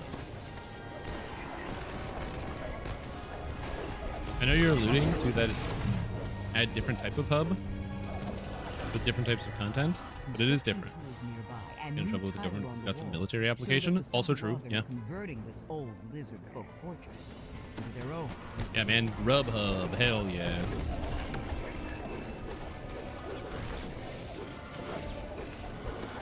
You guys want to go see some monster trucks? I got Groupon. I don't know why my brain connects Grubhub and Groupon together, but it did. It's a synergistic link right there. I don't know what it is, but the two ideas are connected.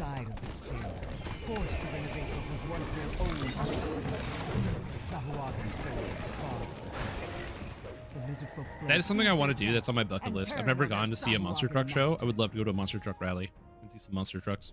That is definitely something I want to do. Someday, in the far distant future, I too will be employable. And when I do get a job doing some task for some people doing something, I would like to go see a monster truck rally. Luchador wrestling? I mean, yeah, but if I was going to do that, I'd probably want to travel. I don't think I can get, I don't think there's a lot of good luchadors in Canada. I could be wrong.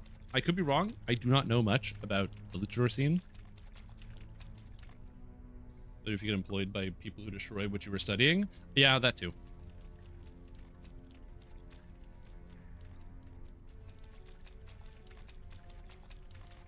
So, yeah. Please free me. I wish to enter. Yeah.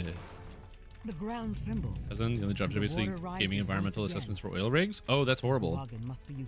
That's like extremely unbelievably depressing. Because I know somebody who is a marine biologist, and one of the only jobs they were able to get was in Winnipeg, so they had to go to Winnipeg, Manitoba.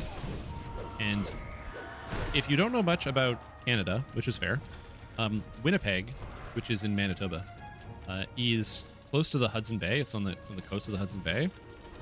And from the people that I know that have lived in Winnipeg, is you either escape Winnipeg and never go back, or you live and die in Winnipeg.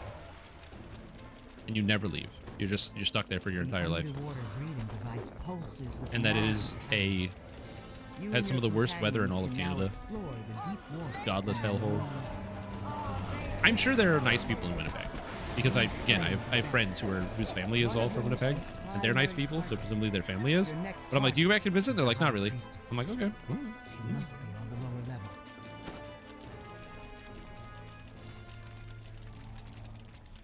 high school bio teacher. Sweet. Except I read a thing where apparently some school districts are starting to replace human teachers with AI robot teachers. So they're teachers that, I'm going to use the word teacher loosely, but they put an AI machine in a physical robot body and they have it teaching children in school. I want to put out a heartfelt apology to all of the kids that are infinitely dumber than my generation, because they're like straight out of the womb, they just got screwed over. If this was like the Jetsons or something, where they have some like super intelligent like testing robot that helps people, that'd be amazing. The High Priestess has just But like, arrived at the fortress's main entrance. just the other day, I was I watched Legally Blonde for the first time with my girlfriend. Great movie. I'd never seen Legally Blonde before. I don't know why I waited so long. Amazing movie. 10 out of 10. Holy shitteroli. What a good film. Anyways, I was like, did they make more of this? And it's like, I remember there being a Legally Blonde too, but did they make more? I couldn't remember. So I did the smartest thing that you could do. Down you go. I looked up, is there a Legally Blonde 3 into Google? And again, I have this weakness where I just assume that for questions that are so easily answerable, I sometimes will glance at the AI like overview and be like, well, it can't be wrong. Did a movie get made? Yes or no? That is like the easiest question ever. And the AI overview goes, yes, there's a Legally Blonde 3 being made right now. And I was like, oh, okay, cool. I wonder when it's going to come out. So I do the first bit of digging, and I find out that the project was pitched in 2015. Then a studio was talking about making the movie in 2020. And since that time, no one has been contacted. Nobody is making the movie, and nothing is happening.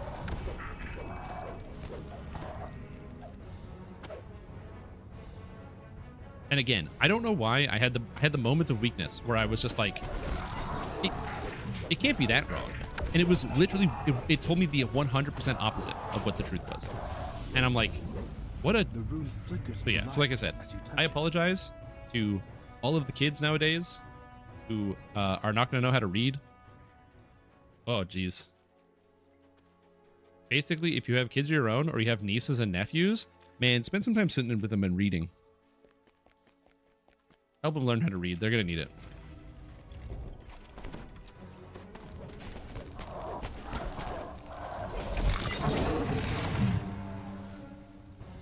You see a doorway up on a ledge above. Perhaps it leads to the way out. Could it be 3 loves books? Hell yeah. Up and over this forest of towering columns. As the wheel aligns to the correct symbol, one of the geysers spouted. Oh, I was gonna remind you at some point, Cruiser, but you've got you got Junior, and then you're gonna have Juniette. So I have a friend who's an author. They write children's books, and they have a children's book that is like for little kids that is specifically like, you know, hey, you're going to be getting a little brother or sister. Would you be interested if I sent you like a link to it? It's very cute. It's a very cute children's book.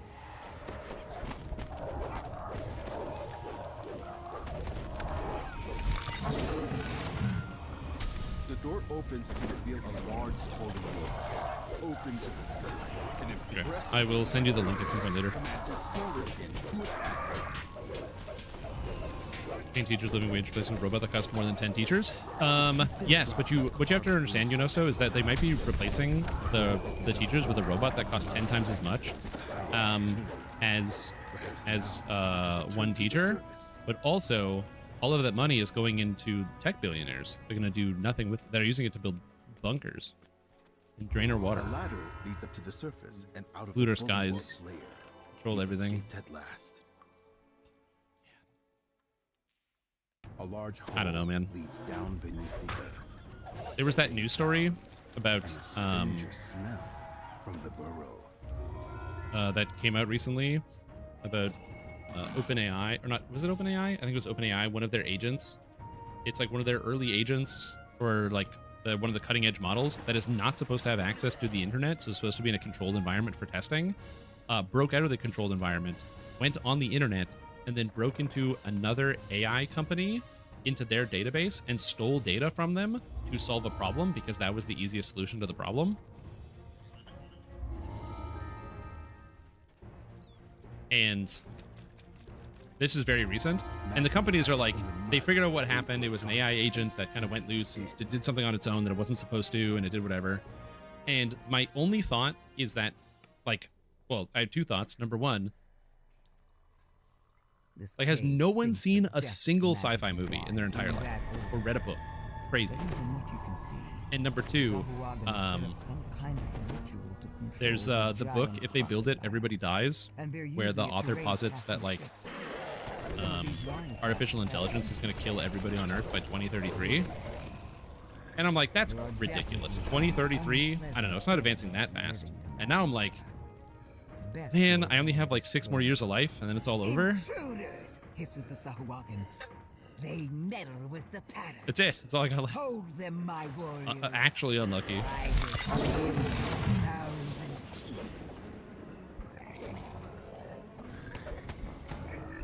Although I will say, there's a slight benefit, which is like, I do like Midnight Before. Well, I was gonna say, or just get off the internet. Like, I like Nintendo 64. I have some good N64 games. So I'm pretty stoked about that. Straining to control the Time we survived. It's not the cool one with cyberdeck implants and shit. I mean, that's true. But Cruiser, I wanted the big billboards with sex everywhere. Also, what's up, Suit Guy? How you doing? Mega Corpse is champions humanity instead of, you know. Yeah. Yeah.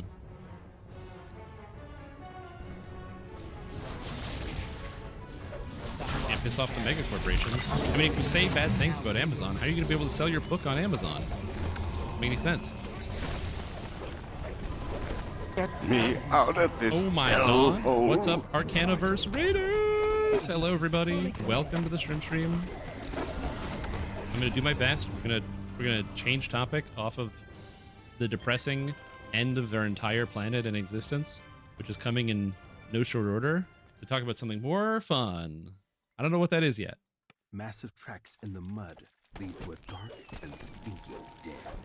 You can only spend so many hours of the day getting stressed about this stuff. Oh yeah, did you solve the puzzle? Do you figure it out?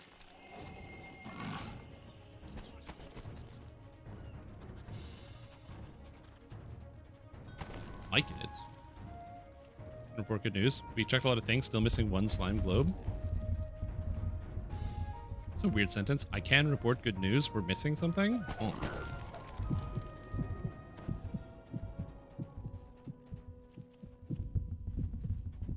I would rate the new expansion out of 10.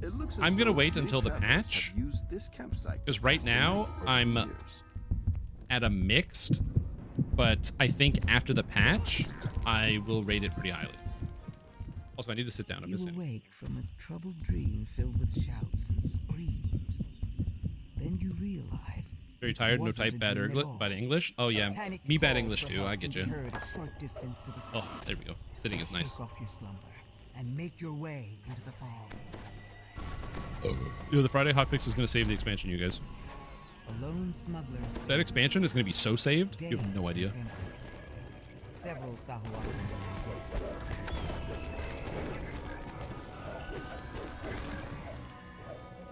I think this is the last Saltmarsh quest, right? I think we did all of them. Friday hotfix will save Warcraft 3. Oh, dude, ain't nothing saving Warcraft 3. Did they ever fix Warcraft 3 Reforged? Is it still a unmitigated pile of crap? The exhausted smuggler beckons you over to talk. The smuggler Okay, bye. explains that the Bye, Tom. Sahuagin Enjoy the rest of your built day. several other shrines nearby. Get some good rest. The closest one You need it. is just So you can come back with that across a small big bridge. brain of yours Two and injured solve the problems that we need. cower near It did the get foot better? of the Okay, good. Sahuagin shrine, which pulses with evil This is good. Because yes, I've still never played Warcraft 3, but from what I've heard, Warcraft 3 is like the bee's knees when it comes to the Warcraft storytelling. It's like the best version of Warcraft story they've ever put into a video game. And so at some point, you know, I probably will play it. Great game back in the day. Liquid, you gotta understand. In the future, when we have to disconnect our computers from the internet, you'll still be able to play Warcraft 3. The fisher folk thank you for saving them. They point to an eerie glow in the distance to the west, near an abandoned cart. It's another Sahuagin shrine. I do feel bad The that Sahuagin shrine also emanates in for all the Warcraft people, where like Warcraft 3 Reforged came out first, and it was just absolutely brutal and really horrible. It had a million problems. Versus Diablo 2 Resurrected came out, and my god, that was just the perfect remaster. It's exactly what I wanted. Mission friendly sets things up a downer, so WoW will have its villains. I mean, that's fair though. Not every story has to have a good ending, especially if it's like a continuous story. I don't mind it ending like on a low point, as long as it's not a boring point. If it ends in a bad way where the heroes lose and they have to go pick, run away, tails between their legs, but it's interesting and I care, that's what I care more about. Running between lunch and dinner shifts at the restaurant I worked at? Oh, hell yeah. Sure enough, a third shrine can be seen to the northwest.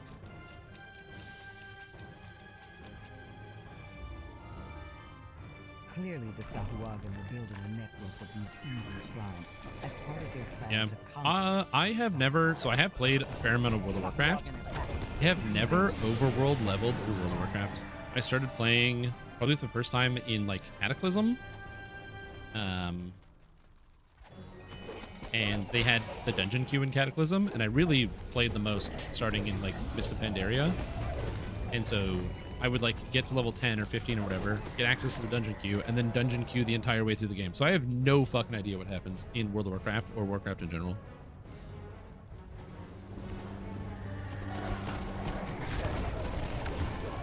I really, really hate overworld questing in WoW. You hear the call of the horde. Sahuagin reinforcements, perhaps. At the same time, you spot another. Just the initial shrine. setup? Yeah, that makes sense. Well, and it also would have to be pre-Cataclysm, because obviously Cataclysm changed the entire landscape of the overworld. Which, when you say it, it's like it sounds really cool, but apparently a lot of people really hated what Cataclysm did. Now, to destroy one more Sahuagin shrine. But to me, I'm like, whoa, they remade every zone? That's crazy. Sahuagin spring forth to make a desperate stand.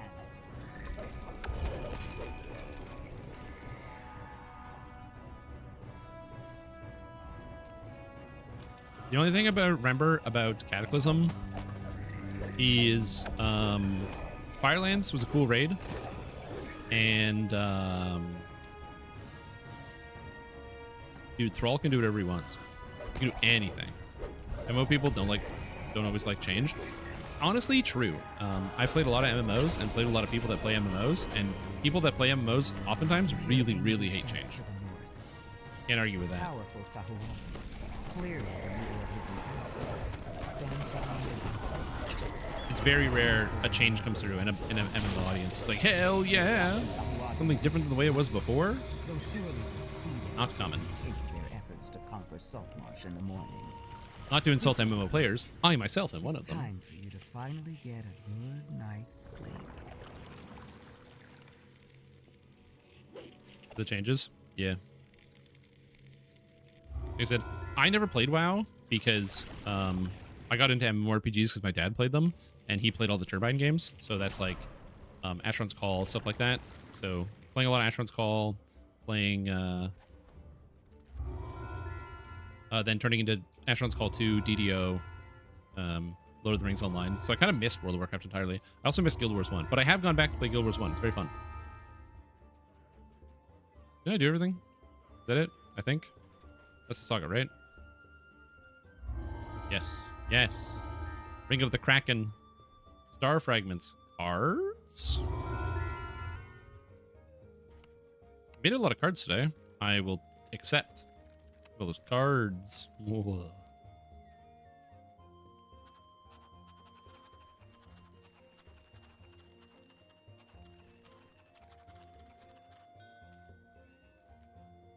Yeah, I've enjoyed all the Turbine games. So I have me. I have on my arm. I have a tattoo here. It's the Asheron's Call tattoo, or it's the Asheron's Call symbol. Ooh, Asheron's Call. Ooh. That way, I never forget it because that's where I started. Ever played the mobile games? Oh yeah, sorry. You enjoyed all the Turbine games. You must have loved Infinite Crisis.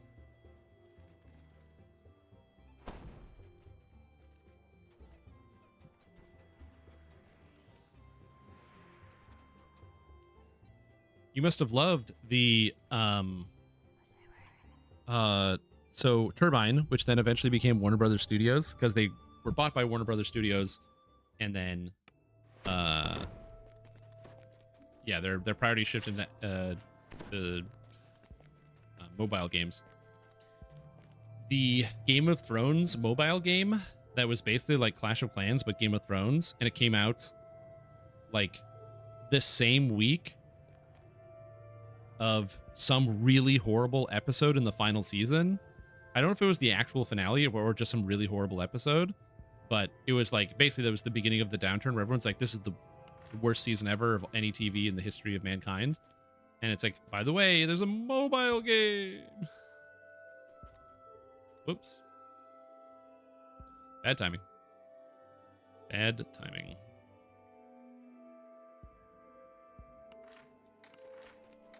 See what we're gonna do. All right. I have to take a quick 5, and then I'll be right back. So entertain yourselves. I'm almost at the cap though, so this has been a good day for XP. I went from level 32 and a bit all the way up to 36. It's not too bad.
Getting your characters off the old servers?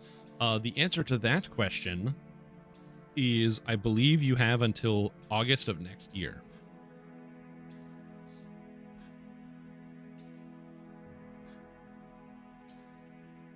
If I recall correctly.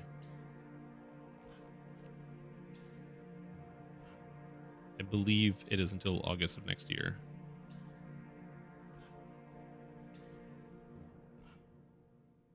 If you don't move stuff, yeah, it's August of next year. If you don't move stuff by August of next year, everything is being deleted. You're going to delete all your characters and everything. So you have until August of next year. Yep. I will do my best to remind people once we hit August of next year, but I'm going to be honest. If it's something that you're like even mildly attentive to, where you've been like passively paying attention and you're like, oh, I know this is something I should do, and you haven't done it in 2 years, you probably didn't want your characters anyway.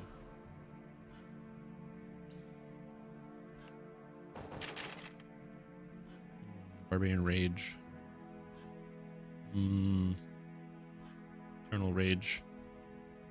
Attack and damage against feared and shaken enemies. I can't fear or shaken enemies, so I'm going to go with physical resistance. That seems good. I'll take this. We get Be the Whirlwind. And I get Primal Force. The damage on Quick Cutter increases. And I get increased attack and Fort Bypass. Oh, and then I can pick up extra Double Strike.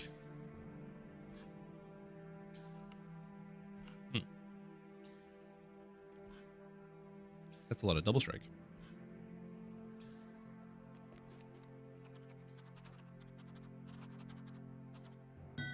Oh, somebody sent me a very nice message and I was AFK.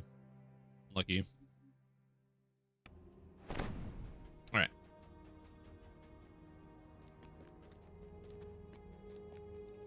Also, they will be doing a free, or like they'll be able. The main issue right now, and I understand the decision paralysis, is that you can't transfer any characters between servers right now because they're still cleaning up problems. Around the anniversary, they were like, we're hoping to have it shortly. Like, I think it was in June or sorry, January or February. They're like, we hope to have it shortly after the anniversary. But dude, it's July. So like, are there going to be transfers happening ever? I honestly do not know. I mean, I assume we will get transfers eventually. They said one of the main reasons is they had to do some hacky bullcrap to actually get characters to transfer because they had a lot of like, basically there's some characters that had some ancient data that shouldn't exist anymore and they have to handle them all in individual specific cases and they're still tracking all of them down to make sure they can get the transfers done. But yeah. Don't want to re-level Caneth crafting, but it's so easy. Just think about how many essences you can get now. I've earned 8,519 essences today. Isn't that cool? A bunch of remnants too. Other crap. Orb of the Ifriti. And also, yeah, sorry, it's magic essence crafting. It's just, what is this Caneth crafting you speak of? You mean magic item essences? I find the name magic item essence is kind of clunky. I prefer Caneth crafting personally. It's references to the school, makes sense. The only reason I can see why they went with magic item crafting instead of Caneth crafting is specifically because there's a crafting hut in Evening Star now, and you can't have a Caneth craft hall in Evening Star because House Caneth isn't in Evening Star. Like it's not in Faerun at all, so they can't do that. So now it's just magic essence crafting. So in Eberron, you have to have like there's a specific house that's extremely good at crafting, and they're the ones who set everything up. But in Evening Star, they're just so good at magic, they just do it anyway. You can't stop calling it Twitter. I mean, fair. I also call it Twitter, a website I don't use.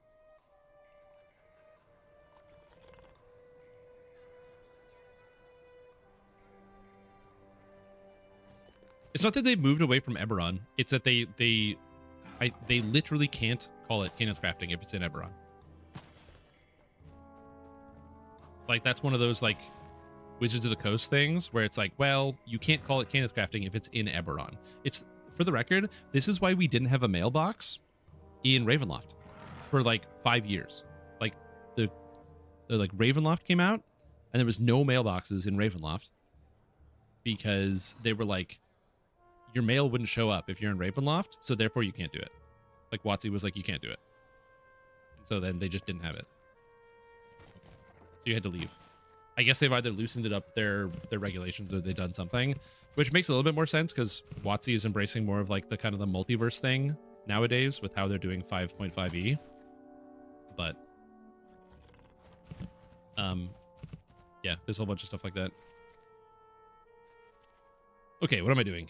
No quest noted. I don't want to do that. I don't want to do that. I don't want to do that. I don't want to do that. I don't want to do that. I don't want to do that. Wow, I'm looking at my own quests again.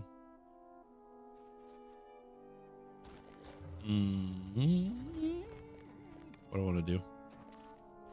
I just did Feywild. Also, what's up, Q? How you doing? I'm doing good.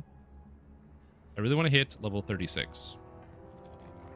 What's the next expansion after Saltmarsh? Is that Isle of Dread or is it Vecna? I can't remember. No, Isle of Dread came first and then it was Vecna.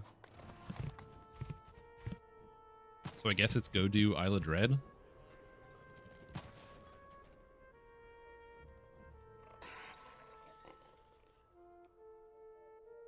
Yeah.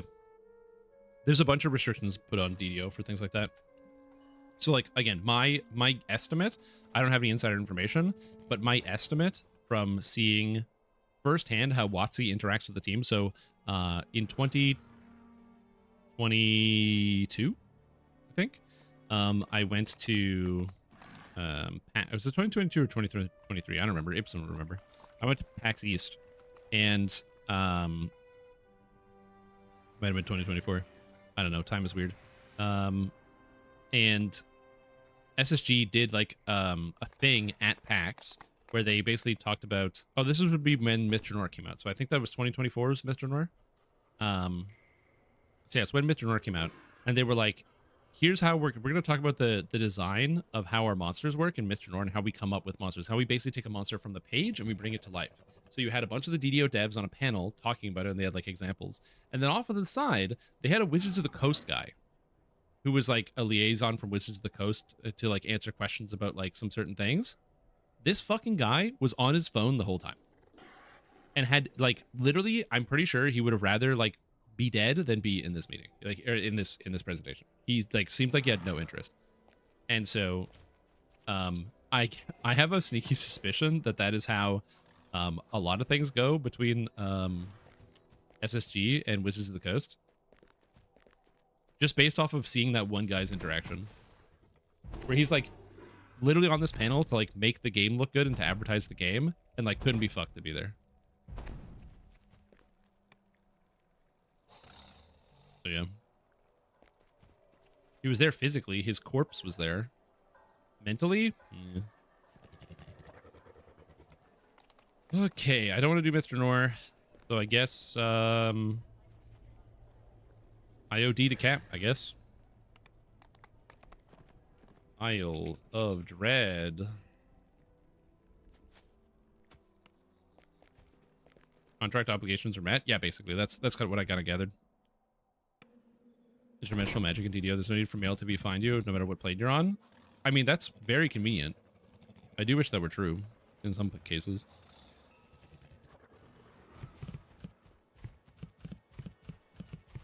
Had to say goodbye to a friend and won't see them upwards of a year? Ooh, that's a tough one. I don't mind going long times chatting with friends. And one of the main reasons for that is that, like, something I've learned over time is something that I should have learned from watching the TV show House when it was on TV. And one of Dr. House's, like, common expressions is that people don't change. And I don't think that's entirely true. People do change as they get older. And some people have radical changes. I've known people that have basically become different people as they've gotten older. Even like in their 30s and stuff. They've just like entirely radically changed. But most of the people that I know really haven't changed that much. Like their opinions have evolved. They've changed their thoughts on other things, but they kind of talk the same way. They still have similar interests. They still like doing certain stuff. And pretty much every time it's like I've had a friend where I haven't talked to them in like 3-4 years. You just shoot them a message and be like, hey, what's up? And they're like, oh, hey, how you doing? And it turns out they're basically the same person. They're just like a few years older. It's nice. It's very, very comforting thought and feeling. He had mounted the magical artifact onto an arcane device he had built. Foxball had amplified the artifact's magical signature, creating bait to draw the pirates to him. Was this a bold strategy or reckless insanity? This vexes me? Correct. This vexes me. The pirates made their way up from the dock. This time you won't escape. Surrender now. It's really funny. I don't really order any food for delivery, but living in previous apartments, the number of times where I used to live on like a pretty busy street in the city, and there was this like big fuck off median right in the middle. So if you pass the house, there's no going back. You have to go all the way like 500 meters to like the next cross street, which is a big intersection, and then find a way to turn around and try again. And I still remember there's a time we're getting delivery there, calling delivery, guy passes the house, and I'm watching it like on my phone, realizes he can't go back because there's no way to turn around, has to do the loop, passes the house a second time, and then just cancels the order.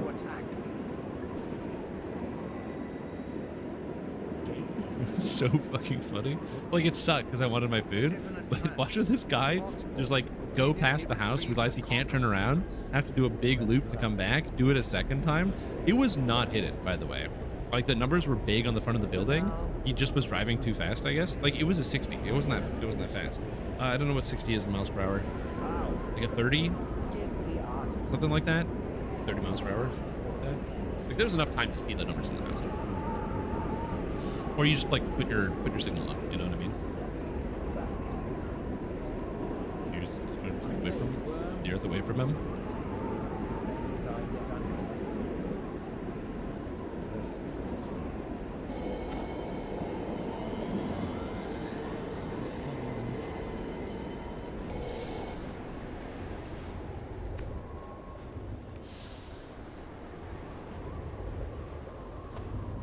That seems wrong. A mile is 2.2 kilometers.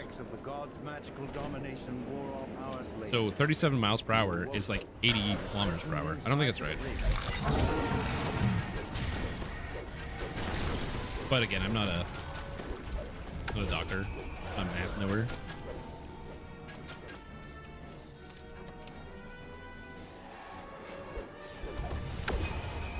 I ever drive once, pulled from my house, stopped for literally 1 second, and drive off against my ride. Took waters were pulled up and didn't wait.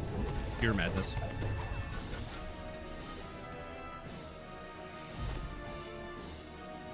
Yeah, my girlfriend had an experience recently where she had to like take her car into the shop. And so she takes her car into the shop and they're like, yeah, we're gonna have to keep it for most of the day to do like whatever. So she orders an Uber to come home. And the Uber driver pulls up but goes to like the wrong side of the parking lot. At which point, she notices on her phone that the Uber driver says she's been picked up, and then they just start driving away. But she didn't really see the car, so it was just like the car pulled into the one side of the parking lot and then said she got picked up and started driving away. So she's like, what the hell? So she has to, oh, it's 1.6. You're right. I'm bad. It's 2.2 pounds per kilogram. Got the math wrong. It's 1.6. Anyway, so so she drives, or she watches the car drive away and drive to the house. At which point, while she's waiting, and she's like, "What the hell?" So she's trying to like contact like customer service to be like, "Hey, you didn't pick me up." The driver then goes like, "Okay, I'm done," and completes the ride and puts up the thing where it's like, "Oh, how was your drive? Would you like to leave a tip?" And she's like, no, I don't want to leave a tip. I didn't get driven anywhere. So then she has to order a second Uber, who then does end up pick her up and is like a nice person. But she's like fuming at this point. She's like super pissed off. So she ends up going through the stupid Uber customer service, at which point the robot, she has to deal with like all the robot AI agents that are like, well, it seems like you're having a problem, blah, blah, blah, blah. And,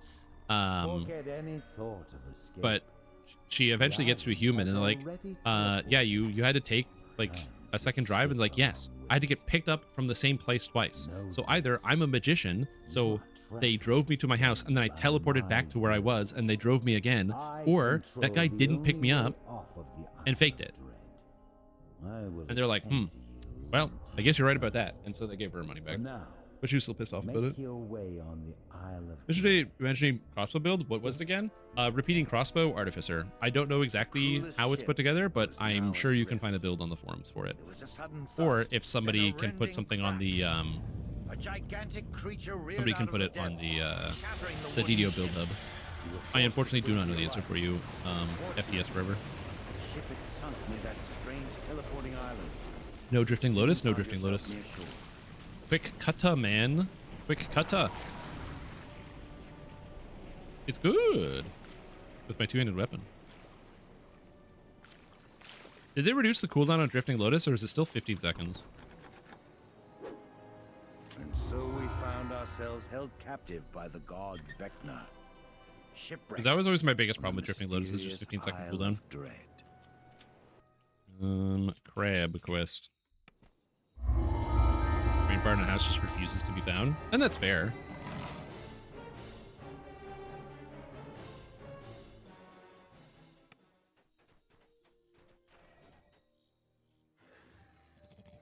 Might as well embrace the hot knife through butter flavor. I do have a lot of attacks, so there's nothing wrong with that. The problem is quick cutter is just so goddamn good, dude. 8-second cooldown? Ooh, it's so nice. And I get a lot of good stuff out of the actual tree. Like, the problem is I don't really get a whole lot out of the Grandmaster of Flowers tree either. I don't care about any of the cores because I don't need magic resistance rating, and I don't need the bypass because I'm using a force weapon. So I don't have to worry about any of that stuff. Bye, Bobby. Enjoy the rest of your entire day. Have a nice dinner. Hopefully it's tasty. If it's not tasty, you're gonna get in trouble because you're the guy that's like, oh, I can just eat carne asada fries every single day. All right.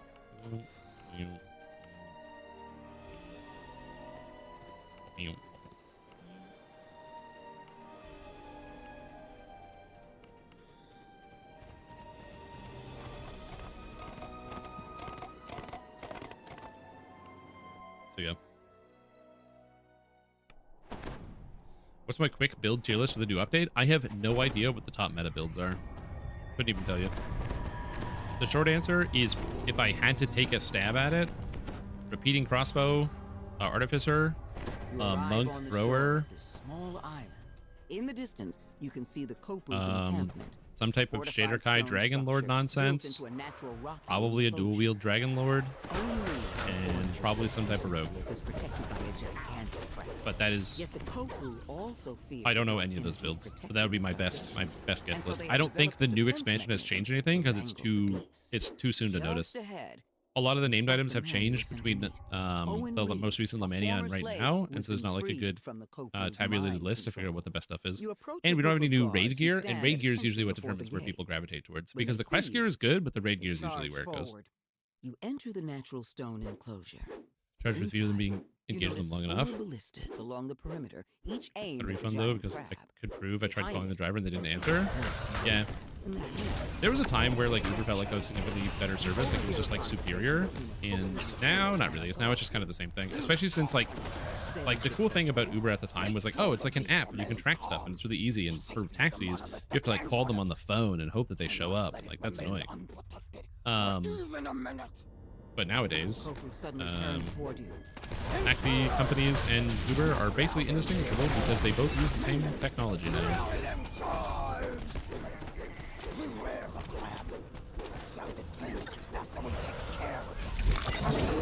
Well, the new artifact ring is very, very, very good, which is good for melee characters, but it's not going to change, like, it's just good for melee, so it's not going to change what melees are being played.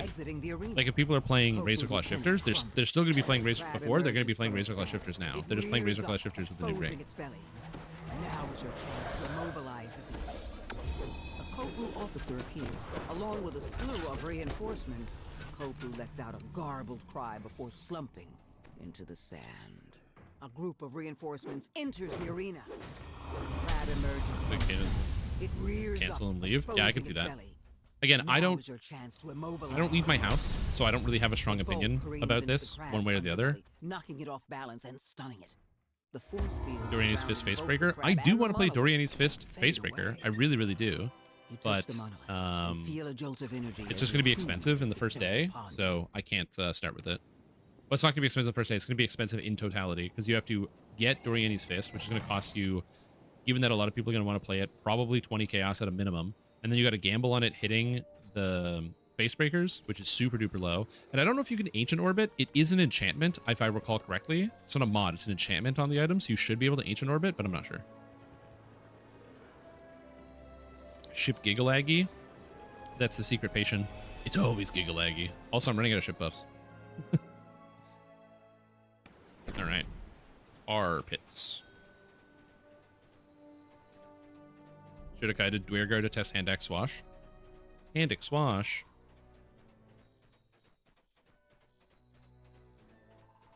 So yeah, I don't know. As far as like what the current build meta is in terms, I don't think anything has changed because again, nobody has new items. We don't have any raid items, so I don't think anything's going to be changing right now. Pick Dwergar has the sauce. Well, the pick is just good. Like the pick is just insane. The Oblivion Mattock is again, it's probably my choice for the most influential quest item out of this expansion. I think it will single-handedly make heavy pick builds. But it's so good. Oh yeah, I forgot about Arcane Trickster. They're pretty good.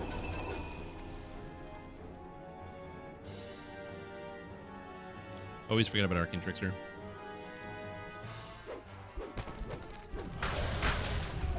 Yeah, they have sick raid damage. Huge raid damage, man. Crown of Eyes mod on another helm. Yeah, there's going to be other combinations of things you can recombine. And there's no limit on how many of those items you can wear. I wonder what 7 Teachings gives.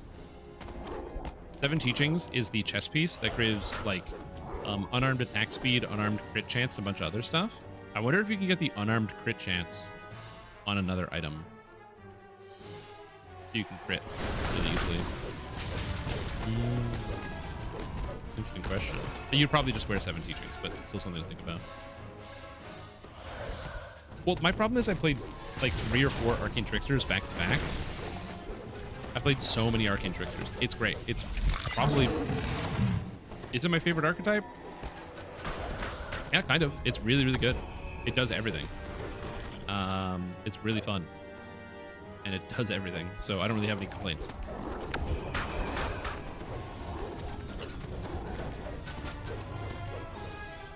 Build into the picks? Nope, you don't have to build into it, but you will want to have like improved critical piercing and stuff like that. So you want to have like piercing weapons. Also, it's not a light weapon, so you can't use it with like Shader Kai chain attack and things like that.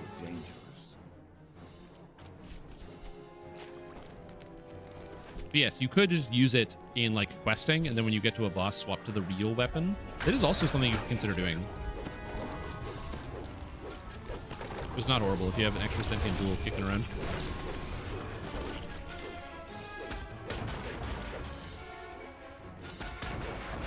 Yeah, I still want to do Quarterstaff Arcane Trickster using the magic just for CC and healing, which is the Arcane Trickster build that I posted as like for my beginner basics, which I think is going to be quite good.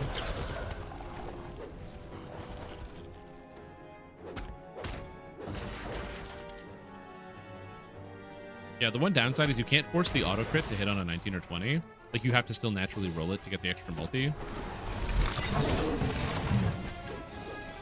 I do love that this Barbarian is just one-shotting stuff with Ravager. You don't see a lot of Ravager Barbarians around, but they're cool. Yo, what's up, Cosine? How are you?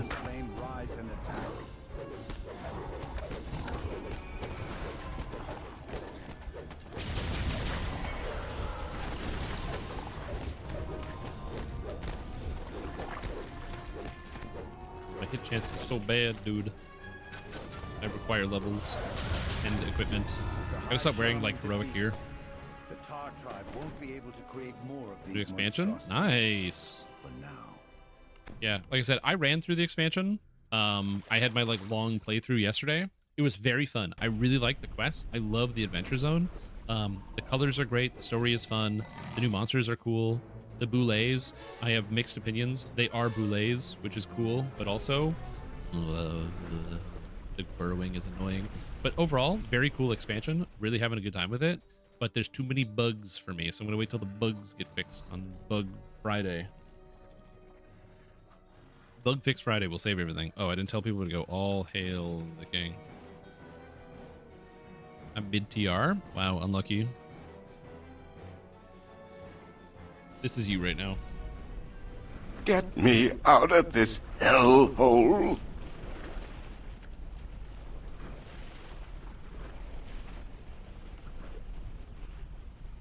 So yeah.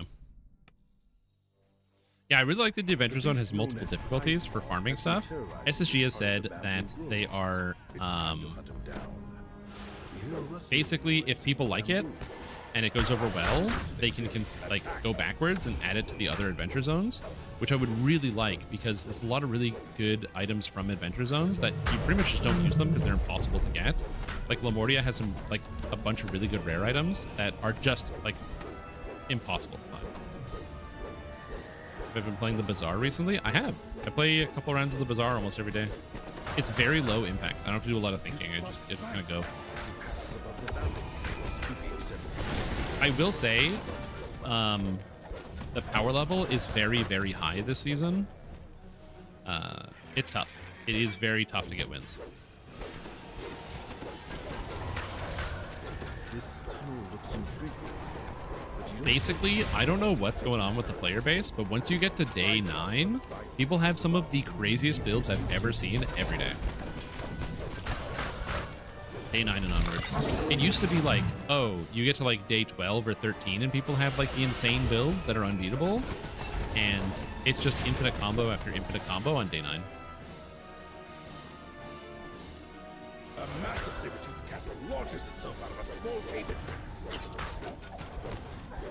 More enjoyable with it being harder. I mean, I don't disagree that having actual dangerous monsters in the landscape is nice. I'm thinking mostly for like the item farming, because just the number of times Isle of Dread is a perfect example where I've tried to farm out items and haven't been able to get them. On hardcore, I played a Pale Master Archmage build, and at the time, one of the best items was a shield that comes out of the Isle of Dread Adventure Zone that grants like amazing negative stats. It's like negative amplification, profane well-rounded, profane healing, a bunch of really good stats you would want on a necromancer, and really great item. Wish I could have just instantly found it, but unfortunately I couldn't just instantly pull it onto my character because I had to find it with a 10% drop chance, and it was really annoying.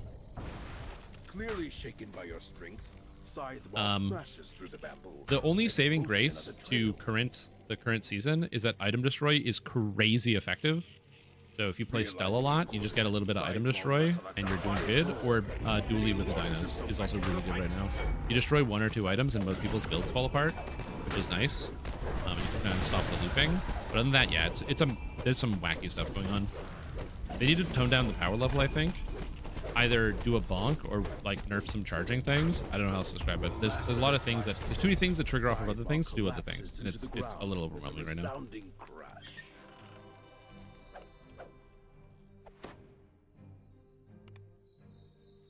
Like the number of times that you load into the match and you're basically dead on spawn in.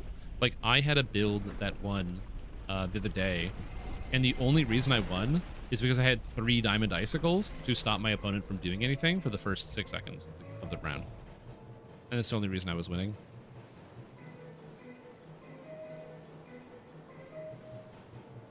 The Numerolith? I'd rather do the, what do you call them?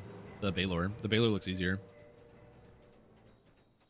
Dude, if I get a gold or higher icicle, I never sell it. I always keep them. Like if you got like a pearl, Triceratops. If you have pearl and she shows you like a gold or a diamond icicle, you keep that shit. It's an instant snap for me. It's too good. You remember how I'm like always buy iceberg? What if you always buy iceberg and icicles?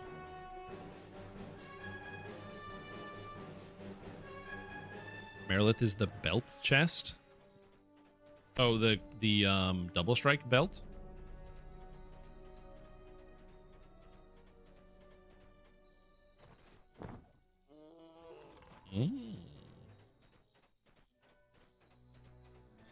Get some double strike. It is a very, very good item. Definitely something to consider.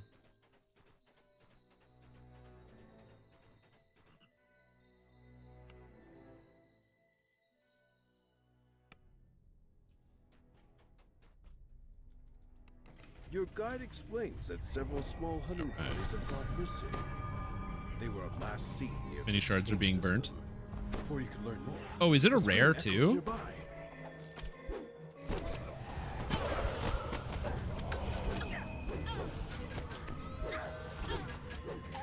Legendary Dire Bear belt is hard to give up.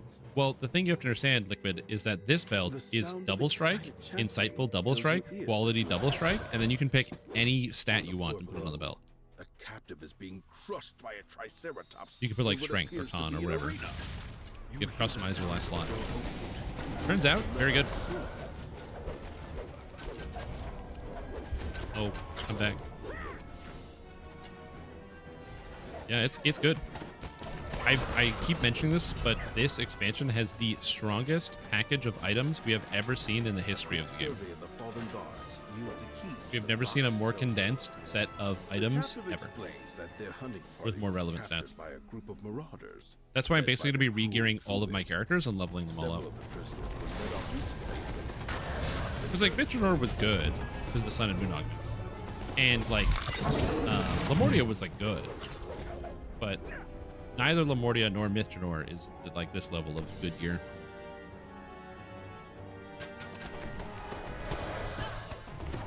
Yeah, so we'll see. But it's gonna take some more time. I need to farm some more things.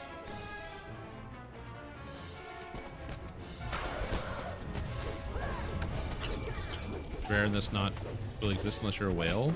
I'm not sure. I don't know which items are rare. Basically, there's one rare item per quest. So with 12 quests, there's 12 rare items. Rare items.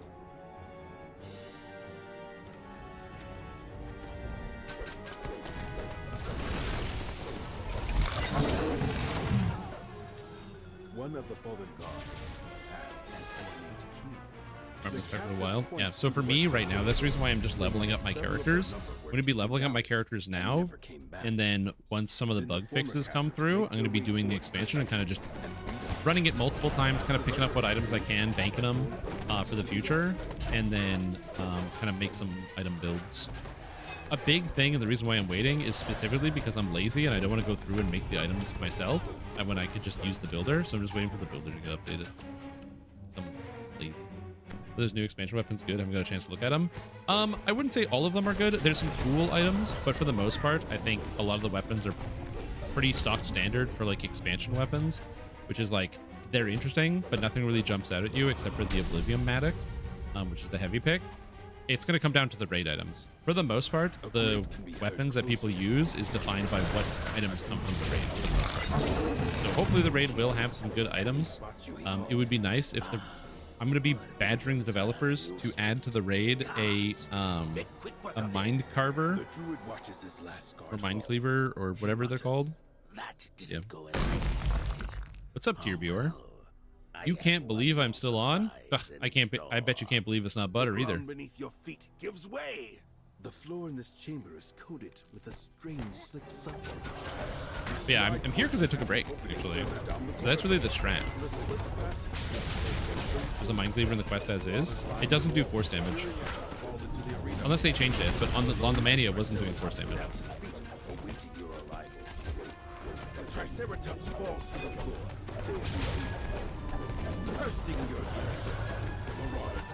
So it might have like the art, but it doesn't actually do force. So, I mean, maybe it's a bug, but we'll see. But yeah, so the trick today, as I previously mentioned, I'm currently going through some medical stuff. Got some health problems. Okay, health problems. Kids don't smoke. I mean, I don't smoke and I never have, but like kids don't smoke. Anyway, so I'm going through some health problems, and as a result, I have like a major fatigue that I have to fight off all the time. And the fatigue is tough. Like literally, I get to the point where I almost feel like I'm catatonic. Like I can't really do anything, and I just kind of lie there, not really being responsive. It's awesome. Anyway, so my solution to try to get longer stream sessions is I took a break today to try to see how that felt. So I streamed for like 4 hours. Then I took a break for about an hour and a bit to like walk away. And then I came back and I've been streaming for another 3 hours, 46 minutes. And it's actually very helpful. One downside is it means I turn the stream off and then I turn the stream back on. But I'm going to be honest, I don't know. It works well. Better for me. Can I help you decide on a league start? First, the only Mr. No. Type in chat, !build hub. And it'll bring you the website. Put that command in today. But yeah, Tyrbior, what do you want to play? Dense webs enshroud the base of this huge exotic tree. Do you have a like I can either narrow it down for you where you give me 3 options and then I tell you something. I like pick for you, or I can just tell you league start this and then you have to do it. Because if you don't do it, you're going to hell, man. I don't know what to tell you. I don't make the rules. I am not hitting this stuff. It's a weird lag. It's DDO Build Hub. If you guys haven't heard of DDO Build Hub yet, by the way, you should check it out and start using DDO Build Hub to post all your builds. It basically allows you to take the DDO Builder files from Matron's Builder and upload them directly onto the website. Then you can add in some information to give people clarifying stuff. You can add alternate things. It's really handy and really cool. Oh god, the lag. Oh, please. Please, video game. Uh-oh. I haven't lagged like this in days. No. No. Hell. I haven't experienced lag like this in such a long time. What's happened to the video game? Oh, wow. Yeah, this is the worst lag I've had in, like, ever. The game is, like, entirely shut down. Oh, well. Gives me some time to talk about DDO Build Hub. So DDO Build Hub is a website that has even more builds on it. We now have Tiefling Scoundrel Sonic Savant from Keen Giraffe, as well as 2-Weapon Fighter Multiclass Vistani Tempest, which is here. But yeah, the way this works is I posted a build video here. It's actually pretty far down now. It's kind of crazy. There's so many builds on this. Half-Orc, Dragonlord, Monk. Anyway, there's my Warlock, the one that I was playing, the one I made a video for, so that you can find the video here. And yeah, it's got... Oh, that's not supposed to be strength. Oh, it's because it's defaulted on the website. I'm going to fix that. But yeah, it goes up to level 36 now. It's got all the feats. You can mouse over them. It just auto-uploads it. You can either read it as enhancements or you can just view an image, which is very cool. And anybody can upload builds. You can add in as much information as you want, all your items and what have you. Really, really cool website. Shout out Pesky Maple for working on it. Really cool stuff. Anxious pixies, DDO Build Hub. imprisoned by Build waves, Hub. beg you to free them from their bonds. Also inquisitive, trying to figure out how to fit the Grateful feats. pixies ask Oh, you just to do like also free their tree friends. just do a 1262. Tropical birds, from the sound of it. 1262 is the way to go if you ever want to do like a multi-class like that. So 1262 would be like if you want to do inquisitive, I would probably do like 12 bard. You probably don't even need 6, but you could do like, yeah, you probably don't even need 6. You could do like 12 bard, 4 ranger, maybe 4 artificer. Although I do like 6 because I like the shot, the exposing shot or sniper shot, which is really good, which is 6 ranger. It's nice. I do like sniper shot. So 12 bard, 6 ranger, and 2 artificer. Artificer gets you access to rapid reload for free and rune arms are fantastic. 6 ranger gives you rapid shot as well as precise shot, so you don't have to take those feats either, and access to sniper shot, which is the attack out of Deepwood Stalker, which is really powerful. And then it leaves you points for getting whatever it is you want out of your other trees. Definitely something to consider. That's probably where I would go in short order. Yeah, DDO Build Hub is an excellent website. There are more features coming to the Build Hub. One of the requested features one of the features I requested that I know that Sneaky Maple was working on is the ability to add subsections. So under the enhancements specifically, I can then write a blurb about enhancements, and then under like the epic destinies, I can write a blurb so I can be like, oh, an alternate is you could swap this for this, or like if you know under feats, if you don't own this feat, or like say it's a past life feat, you could take this feat instead. Something like that. So being able to add like specifics to individual sections is kind of cool.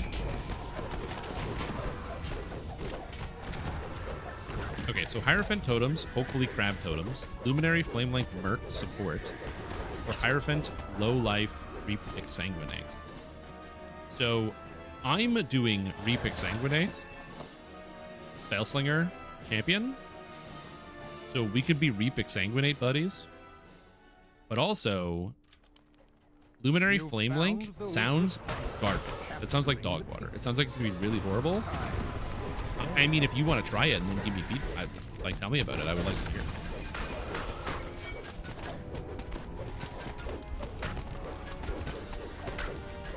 It's gonna rock? What are you talking about?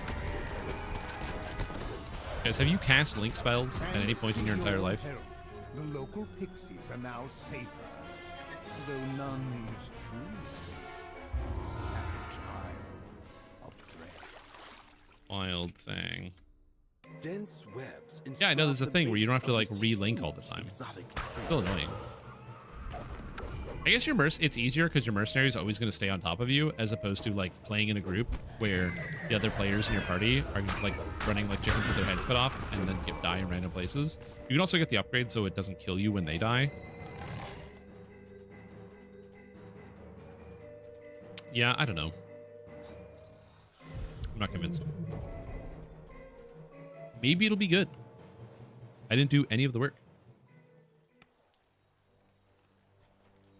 Oh, do I have a link for the build hub? I do have a link for the build hub. If you ever want to get access to build hub and you don't bookmark it, exclamation point build hub in the chat is the command. You say more about your build idea? Yeah, sure. So my plan is to play a champion, and I'm going to be doing Spellslinger, Reap, Exsanguinate, Corrupting Fever. So the idea is using so it's going to be a champion, which starts as a duelist, and uses wands, because the idea is to use Kinetic Blast. And you use Kinetic Blast to add stacks of Corrupting Fever onto things. Corrupting Fever is a debuff you apply to yourself.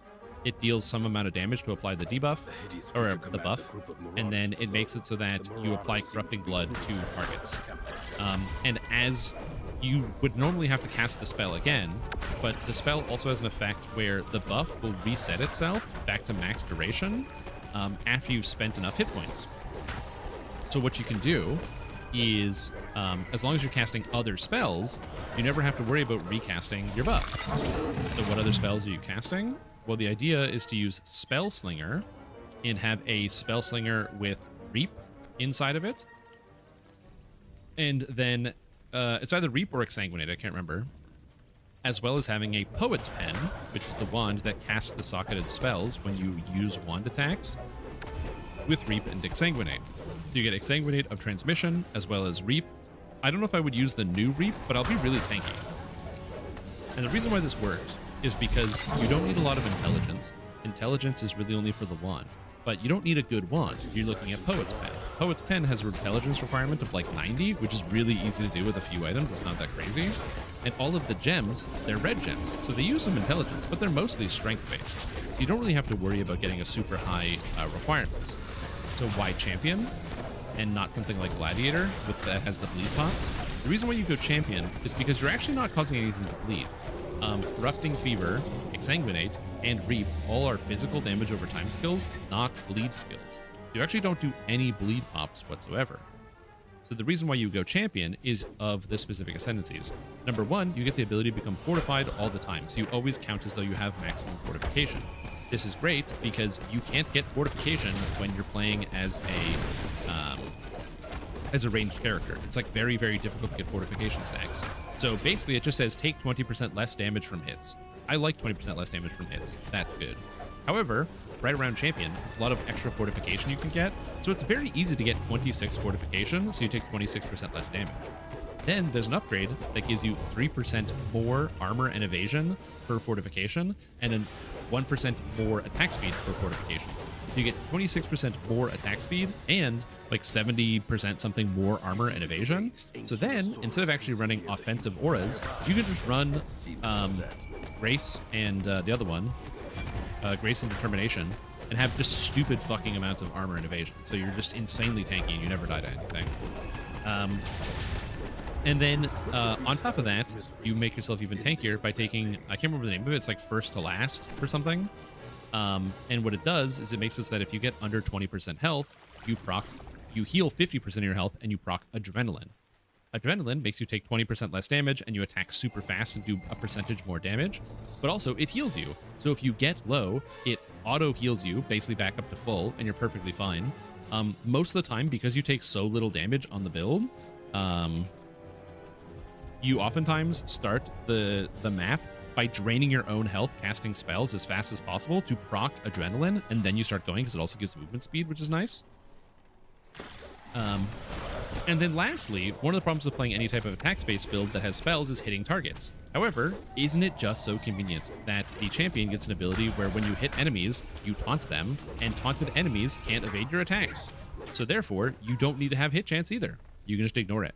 So you can build pretty much entirely into defense, take all the physical nodes around the area, and then all you do is run around casting Kinetic Blast, and everything on the screen is exploding.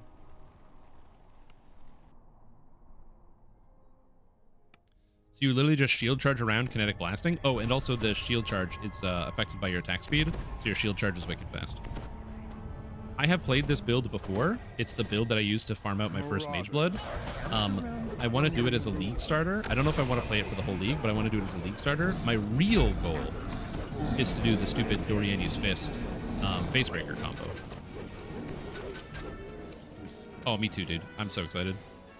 Well, the thing about Dungeons & Dragons Online is that there's a lot of customization in this game, and so it makes sense that people that are into DDO are also going to be into, like, Path of Exile and other games, because, like, we like the builds. Like, all of the builds that you can find at DDOBuildHub.com for all your build needs. This is now the new Po Ninja of DDO, you guys. You can upload your builds and download them from this website. You can download them. Do you want to play Tiefling Sonic Scoundrel by Keen Giraffe? You can click Recreate Build File, and it downloads it on your computer, so you can tweak with it or tinker with it, just like Path of Building. Isn't that cool? Yeah, the crit bifurcation is very cool. I do want to toy around with that, so we'll see. It's not quite Path of Po Ninja, because Po Ninja, you know, you can just rip from the API and it grabs all your character information, but it's good enough. We were all once more. The distant sound of metal tells you. Yeah, I think I'm going to be league starting the bleed thing. It's like a 90% chance, but I keep staring at Reap of, not Reap, Soul Rend of Reaping, and I'm like, what if it's good? What if it's better with the crit bifurcating, so I can get 1600 crit multi on an assassin and then hit a guy for like 20 million damage in one hit? Your feet slide on the gracious feet. Much better than the DDO forums. It is better than the DDO forums. The reason why it's better than the DDO forums, some people will argue it's probably because of the readability or other some such things. And I think there's some truth to that. But in my personal opinion, I think the thing that makes it superior to the DDO forums is that it's searchable on Google. So somebody can look up DDO builds and they will find DDO Build Hub. And as a result, they can easily search and index builds very quickly versus the DDO forums, where if you want to find a Ranger build, you have to go to the Ranger subforum, and then you have to wade through all of the people making forum threads bitching about Rangers and complaining about this and complaining about that, and well, they really should make Rangers have an extra hand so they can do triple weapon fighting or something like that to then find an actual build that's on there.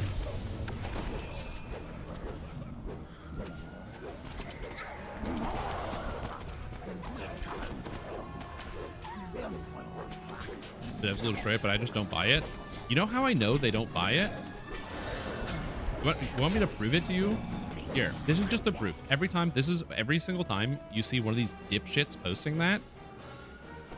Watch this.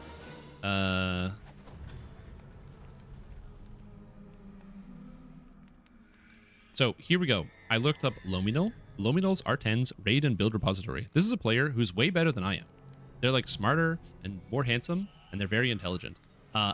They have tons of R10 raid builds that are R10 and raid builds. This is a player who does R10 raids. Okay? They do the hardest content in the entire... Oh, you got hit with ads? Oh, there's ads for 22 seconds. Oh, man. I was making a point, and then the ads happened. Ugh, fine. We'll just wait. I'll wait till you get back. I know, the ads suck. It's One horrible. final I mean, coup I need to make money, stands so I'm gonna have to. for what? I gotta play the ads. I gotta pay the bills. I'll keep ranting when the ads are.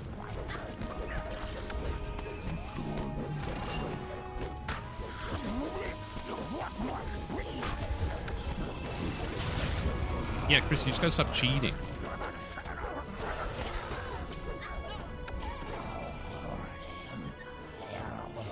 Anyway.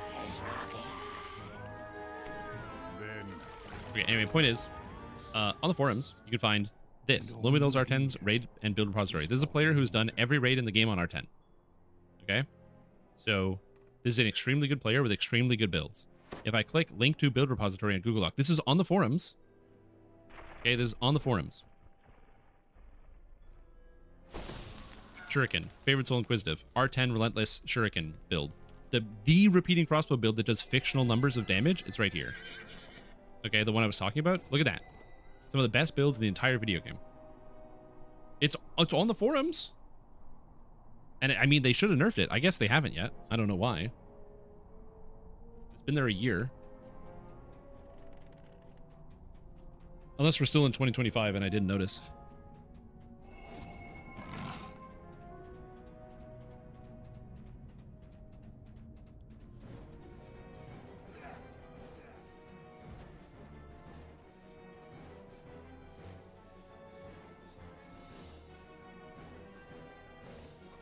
Anyway, TLDR is that even so, like, it's provably false that the developers are just looking at the forums and then nerfing builds because they see some stuff on the forums, right?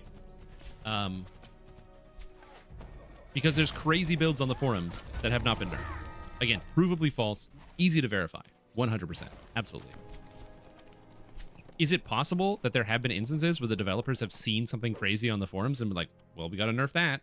Yes, 100%. I do agree. I do think that is possible. That they have nerfed things from seeing stuff on the forums. In fact, I can actually prove it.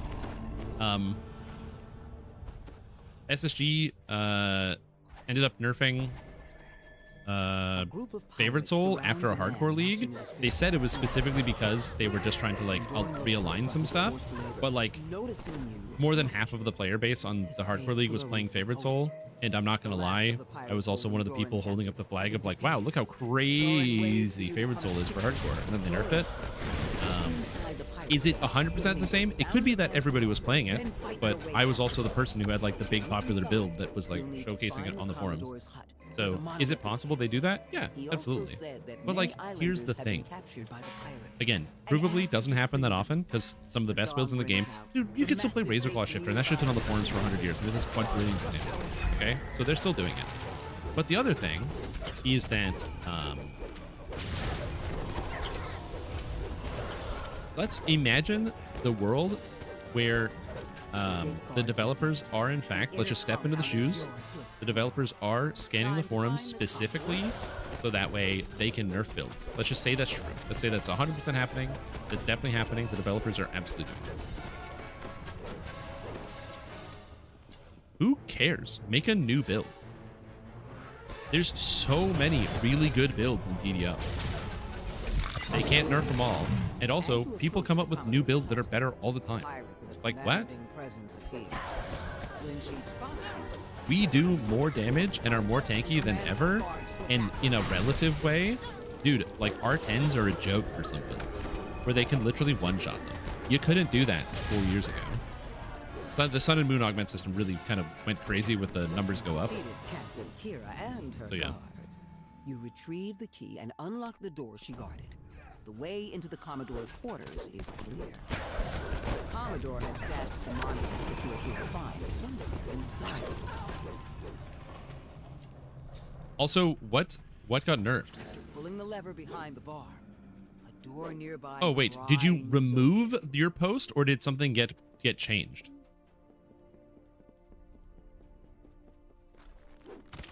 Because you said you had you had a thread removed or you had a build, like a build nerfed by the devs. Oh, your post was removed by Cordova. I mean, that's fair. I'd do it too. It's just fun to remove people's posts. But yes, you also can't title things with exploit. I don't know what to tell you, dude. You can't title stuff with exploit.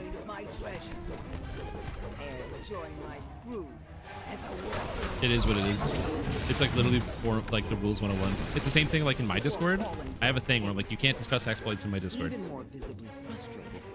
You will get banned.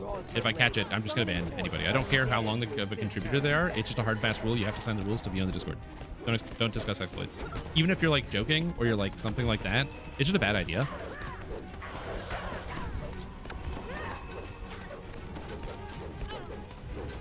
I understand that you were making a joke. I totally get it. I 100% get it. But like, it's kind of the same thing as like, don't make a bomb joke at the airport. It's just a bad idea. People can understand the context that you're making a joke. It's not going to stop TSA from grabbing you. The curses protecting the Forbidden Temple. One step closer to leaving the Isle of Dread.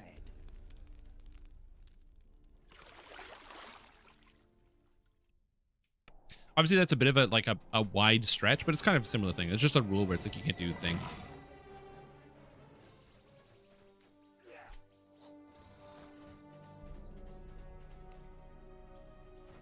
A steep path leads up to an overgrown ruin. The local bullywugs have transformed the ancient structure into their bullywug.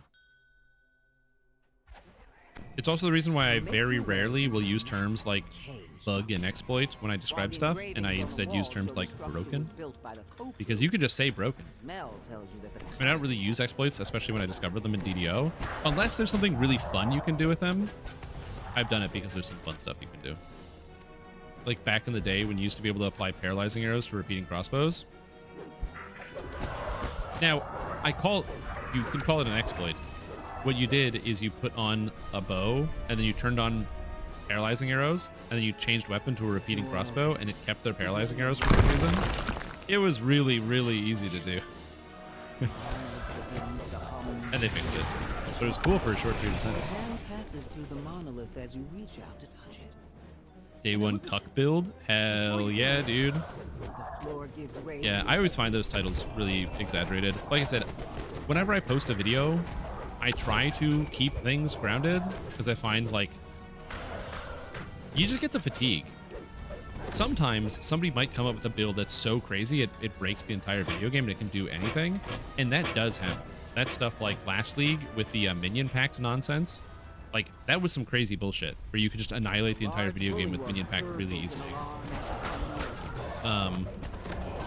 Or there was like the animated guardian thing that was also last league, the Dreamcore, I don't know if it was Dreamcore that figured it out, but they posted a video about it where they were like, yeah, you can get complete invulnerability by having an animated guardian and doing like a couple tricks, and you can become completely immune to damage. And it's like, yeah, these are titles that deserve the, like, this is the most broken thing in the entire video game. Holy moly. But my god. It's especially fatiguing too, because like, as a Destiny player, Destiny 2 is no longer getting updates. So all the builds people are making, and they're still making new builds all the time, are like not going to change, not going to get buffed or nerfed or anything. And so you have some people who are using this to have literally every single build video they post be like, most broken, #1 damage, top mega thing that's the best, most everything ever in the universe. And it's just fatiguing to look at. And then you see people with the real crazy builds that have the worst titles and the shittiest thumbnails, where they'll, like, the title of the video be like big hunter damage, and you look and it's some guy doing something unbelievable with a build, or like a combination of stats and items that shouldn't be doable. Which I do appreciate, people kind of doing the minimization, where they're like, instead of maximizing the words, they're minimizing the words. Yark transfigured them infinite damage, yeah, that one too. Loud clicks can be heard from the two large Blast Wave Striders are fun. I can't handle the knockback, it's too annoying. So I swapped out to Synthesebs.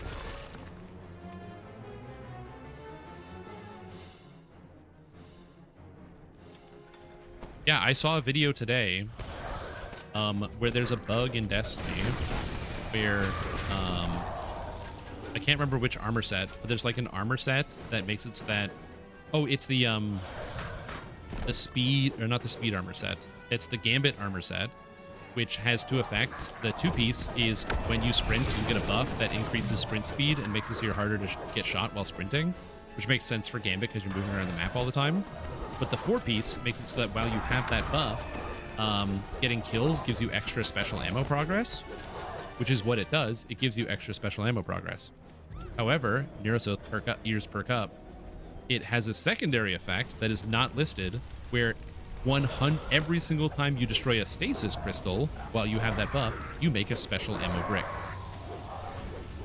On every stasis crystal. So the four-piece Gambit set, if you're playing a stasis Titan who can loop their stasis crystals 100%, has infinite special ammo.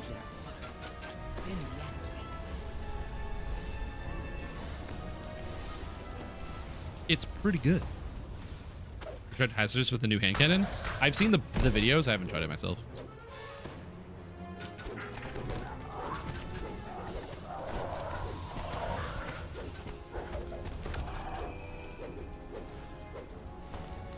So yeah, there's some wacky stuff. Like I said, I don't mind it when people get really exaggerated and they go like, "This is the craziest thing ever," but I try not to do that.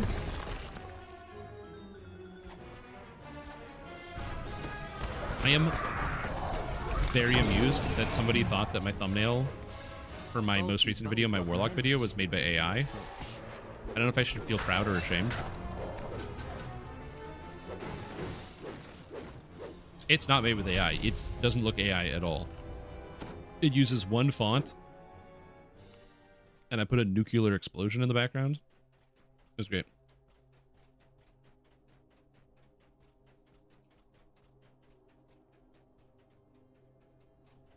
Yeah, the hub is way easier. So playing builds that may not be working exactly as intended. No, just post them, dude. The worst thing that happens, here's the thing, when you play a build where it's not working exactly as intended, yes, the build gets fixed. And then you make a new one. Also, you're going to TR off of it anyway. No, I did not make DDO Build Hub. It was made by Pesky Maple, and it is very, very new. Pesky Maple reached out to me a couple weeks ago with ideas about DDO Build Hub. Basically, like, they were like, this is a project I'm working on, and they gave me early access to look at some of the stuff, which I was very flattered. I'm like, it was very cool to be able to kind of look over the website and give some feedback. And then last week, they like opened up to the general public. They posted on the forums and on the Reddit. They're like, hey guys, check out my build website. It's really cool because you can use DDO Build Hub to like host your builds. It's like really sick. Check it out. And then the DDO forums appropriately was like, this is stupid. This is a stupid, useless website. I don't know, dude. If you're just gonna have a bunch of builds gonna get nerfed by the developers, you can already post them on the forums. I don't know if people should even use a website like this. Good old DDO forums. Anyway, probably one of the best DDO utilities we've had in years. Not explain the bugs and let people figure it out. You can do that if you want. According to the islanders, yeah, finish having fun and then post them. Ruins beyond this weather-beaten gateway.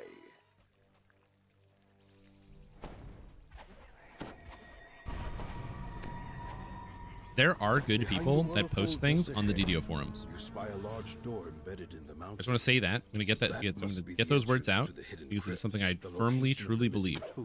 And the layer of this canyon's but it's not the majority. I do hate posting and interacting with the DDO forums in its entirety. And if I worked at SSG, that would easily be the hardest part of the job.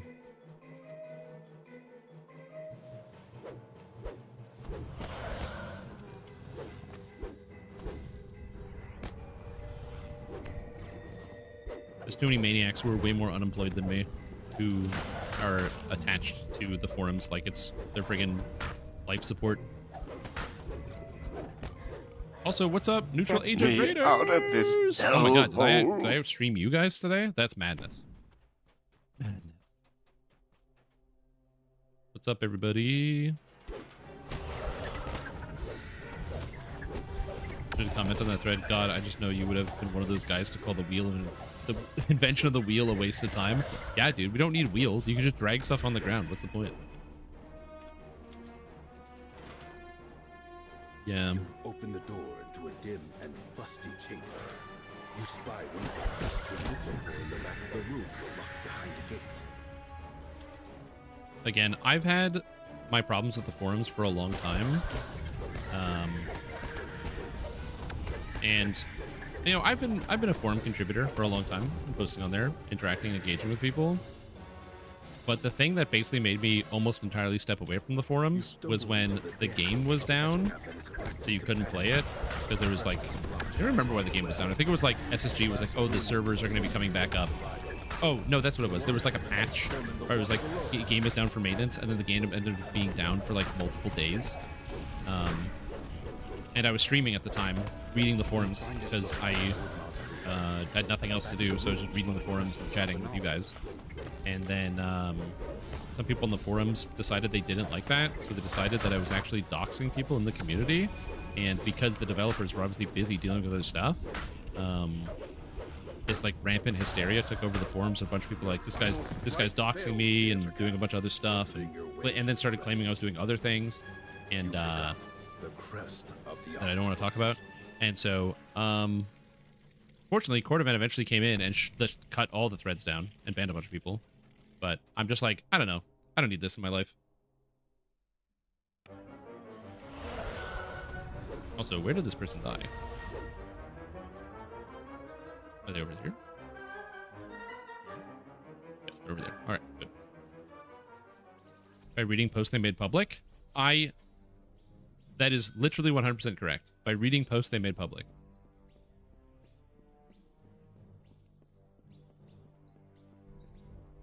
So, I can even explain to you what happened. And yes, the Reddit is much better than the forums. There was a user who was upset with how is it here? I don't know where this person is. Are they dead? Is that this person? No, they're alive. The servers were down, and so people were yelling and kicking and screaming about compensation. Because they wanted compensation because they you know, spent money on the game. They're a VIP or whatever, and they want compensation.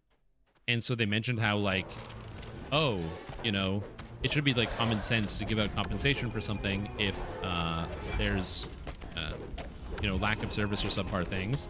And they were like, you know, I remember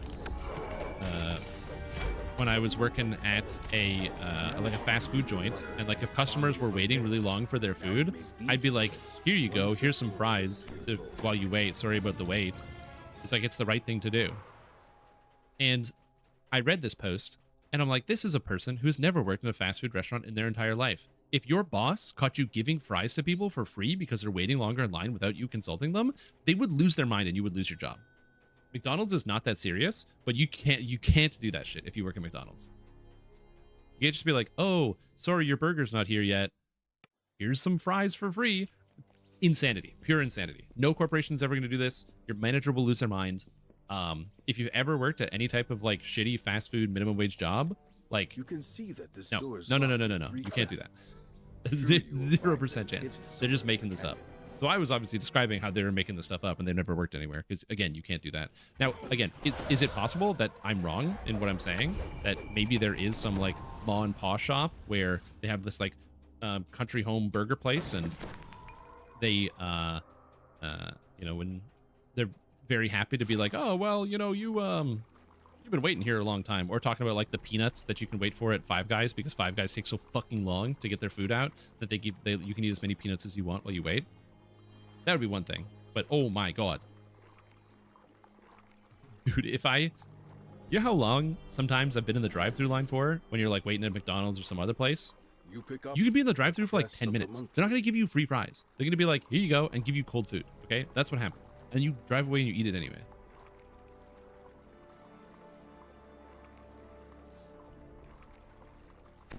For transfigured gems, it's all lab, correct? It's all from the lab. While waiting inside, not drive through. Please park for 2 hours. 100%. Like, again, if it's like an hour wait or something, I could totally get that. But they were like, yeah, if you have to wait like 5 minutes, here's some fries while you wait. Madness, pure madness. Absolute pure madness. Just no. So yeah. Anyway, that was the thing where I was like, that's ridiculous. And yeah, apparently that was doxing somebody. for claiming that they never worked at a fast food restaurant.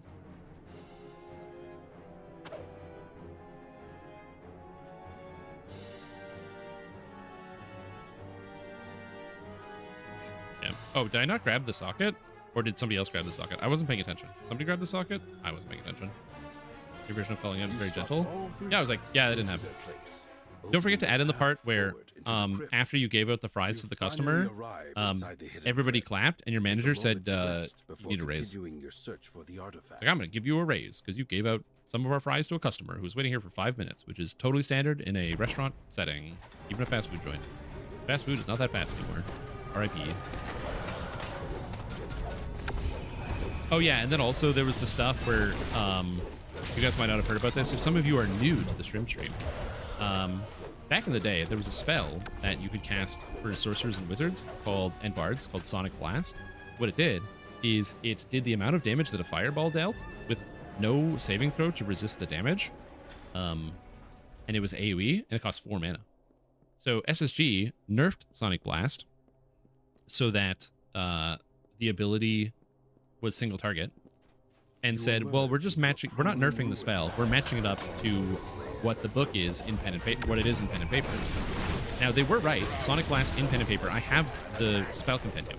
Sonic Blast in pen and paper is a single target spell, which explains the damage profile, and why it can do as much damage as a fireball while being single target, because it's a level 1 spell. So totally fair. A lot of people didn't like it because people felt like SSG was trying to skirt around the idea that they were in fact nerfing the most powerful spell in the game. To be like, well, we're not nerfing it. We're actually just bringing it in line with what the spells are. So a lot of people didn't like that. And they still don't like it, for the record. People are still shitposting about Sonic Blast nerf. However, I made the mistake of making a joke. There I am live streaming. And I'm in Waterworks Part 3. And I whip around the corner with the first couple oozes that are right there. It's the hallway full of oozes. Okay? And there was a Famine Reaper that spawned. The Famine Reaper then killed me with Sonic Blast. And me, trying to make a joke, was this Fall of the Forbidden Temple? Me trying to make a joke was like, geez, can somebody please nerf Sonic Blast? This skill's overpowered. Literally like that, with that voice. Like, they really need to nerf this spell. And then it gets clipped and posted on the forums. And people are like, this is why it got nerfed. SSG is only listening to streamers. They don't listen to the players. And that's why they nerfed the spell. I made my comment after the change to the spell happened, and they didn't change the damage of the spell, which was part of the joke. If you have 2 functioning brain cells, you can rub them together, look at the time on the clip, the date on it, or also realize the context. No matter what they would have done to it, I would have died to the spell anyway. Because if it was AoE or single target, I died to the damage of the spell, which is not related to anything they changed. So, just so dumb. So there are a bunch of people who are like, yeah, this guy did it and blah, blah, blah, and tried to drag me through the mud for that. And so then when there was these doxing allegations came up of like, this guy's doxing people because I was reading people's public comments on a public open forum that anybody can read. Then it came up as this. And then there were multiple threads where like, they were like, yeah, and SSG has like given this guy a platform. They've given him content and other stuff. They really need to reconsider their support for this streamer and all this other stuff. Like, a lot of people were very mad. Like all the hurt words were coming out. They were like seriously like, yeah, they should reconsider like supporting or working with this person because they don't understand a joke. I made a joke. I referenced something that already happened in the past. Time moves one way. That works. Can't go backwards. Only forwards. Also, what's up with this guy? Please stop moving. Please? Please? Sir, please. I just want to hit you, sir.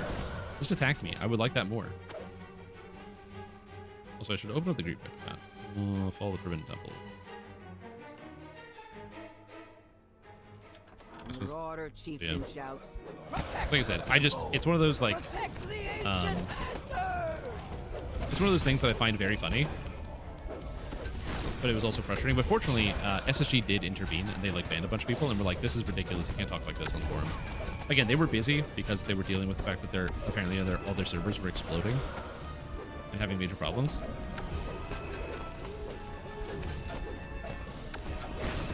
I don't know, man. I just watched the Loki series. Man, Loki season 1 was so good, and Loki season 1 was still good, but not as good. Funny, people thinking reading a comment is doxing. No, it's the DDO forums community posters that thought that reading a comment on the forums is doxing. People don't like it when they get criticized for their shitty behavior, for the things that they say that are bad.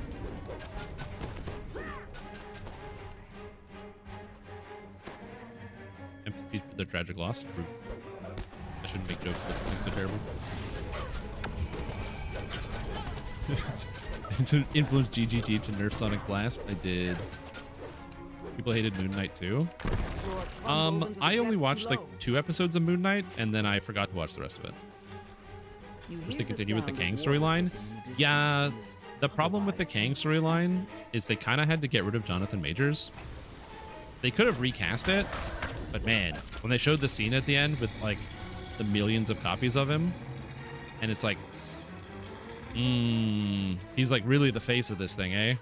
And then he was in Ant-Man Quantumania. And I said, well, gotta get a new guy, so that's why they're doing Doctor Doom instead of Kang. Wait, you got a curse cleansing card from the Giant Hold Wilderness Rare? That's crazy, dude. Go to the past, you can use your time travel power to prevent AI. Nah, dude, if I'm gonna do that, I'm going back in time. I'm buying fucking Bitcoin. Are you kidding? If I can go back in time and do anything, I'm just buying a shitload of Bitcoin in 2014. That's what I'm doing. And nothing else. I won't change anything else about history. I'm just gonna buy like 300 Bitcoin for 20 bucks and then bounce. And then, or just wait. If I can time travel, that's it. Nothing else.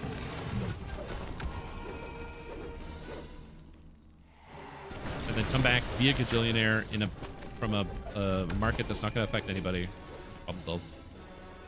You notice a small target lever on the far side of the room, up along the edge of the ceiling.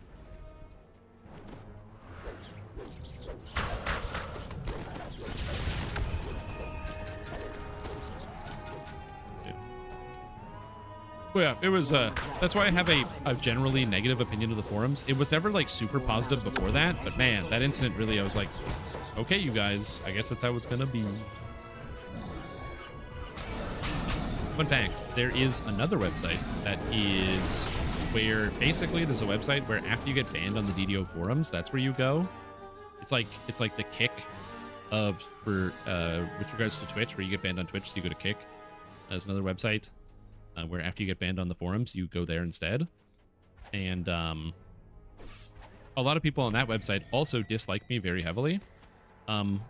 That's okay. I don't really mind too much. Like, I don't think everybody needs to like me or my content. I think it's totally fair to be very critical of the things that I produce, because I don't put in the effort in a lot of my builds to show how you should take them to the upper top echelon.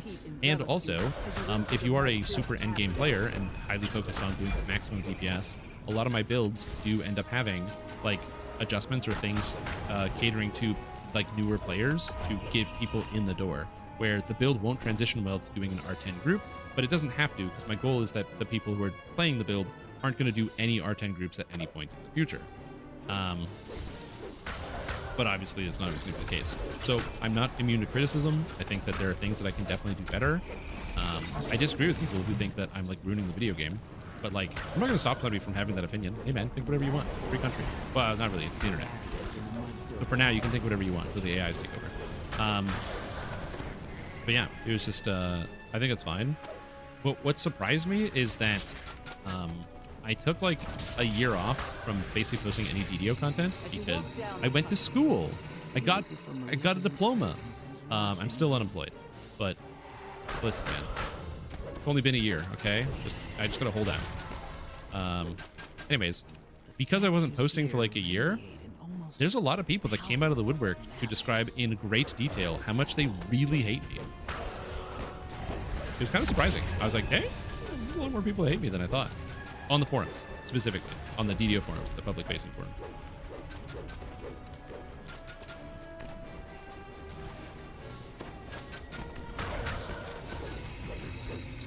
Which, like, again, I don't know. It's just weird. Like, here, do you want to see one that's like so obvious? It's like somebody's a white hot ball of rage just at hearing my name. I don't know if they deleted the comment. I'll have to check. But let me see. This one is great. So this is my build repository, and still here. Oh yeah, I can't connect to your Google Docs build. Can't provide a secure connection. So it's because at the time, Google Docs was like literally Google themselves was having a problem. So November 12th, 2025, sorry, there was a problem with Google itself that was running into a problem. No loss here. Put this necro thread to rest.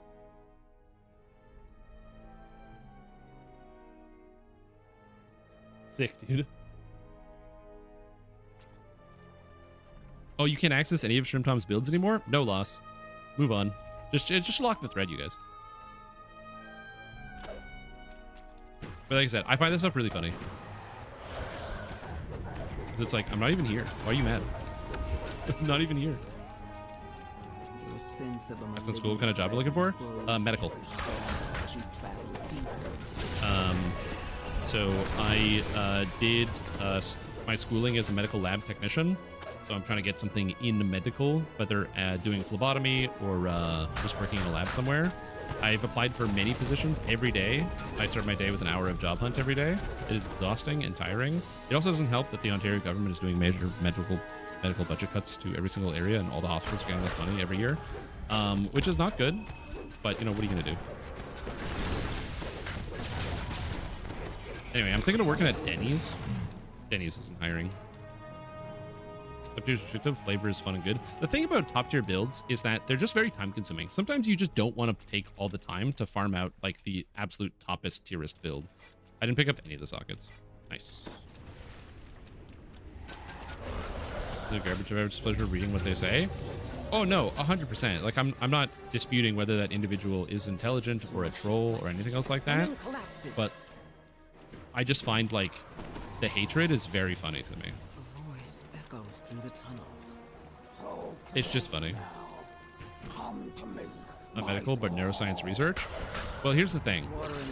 I'm not a neurologist or a neuroscientist, but I've watched all of House, and I know enough about manipulating people to get people to explode on the internet. I've done enough trolling in the past. And I know a reasonable amount about salt transport chains inside the body. So, like, if you guys need a new neuroscience research manager, give me a call. I know some of this stuff. Sodium ion channels? Give me a call, okay? I know all about those sodium ion channels.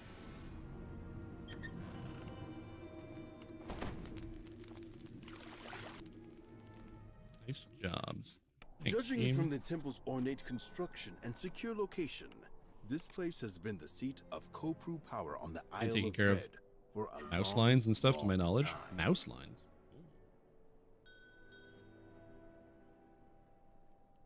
Two. Oh yeah. I'm lost in this Back to the Abyss quest. I can see that.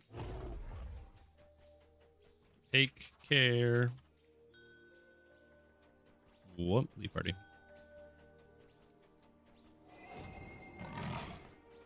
But yeah. You're streaming for a bit? I'm streaming for a little bit more. I'm about to hit the level cap. I think. I just need to hit the level cap. Yeah, in general, the way that I like to treat the people in chat, when possible, is obviously, like most people, I like being a little jokey. It's fun. Sometimes it's fun to tease people back and forth. I'm much less. If you want to tease me, that's fine in chat. If you want to say something, talk some shit about me, that's fine. Try to talk shit about other users in chat, that sort of thing. And if somebody comes in mad or upset about something, I try first to give them some grace and to be like, what's going on? how's it going? What are you doing? Because you never know. Sometimes somebody's having a bad day. They rolled out of the wrong side of the bed. You know, something bad happened to them in real life, and they're just like angry, and they just misplace their anger. Or some people are just angry people, and maybe you talk them down and help them get through their day. One way or the other, you know, I'm not God, but I just try to give people a chance. And I try to, the way I think about what I do here as a streamer is I just try to think like, I can, you know, just start with compassion first. You never know what somebody's going through or what they got going on. So just give them a hand or give them a chance. I don't have a lot of people that have banned from the stream. My ban list is very low. Will I cap? Not without ship buffs. I should probably go get my voice the master too, huh? Put it on. All right. Okay, ship buffs. So I haven't really banned a lot of people. I'm not a very confrontational person for the most part.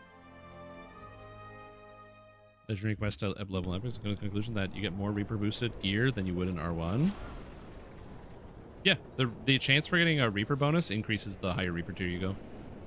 Get me out of this hellhole. Mutineer, no story right behind. Well, here's the thing. I can't control what my mods do.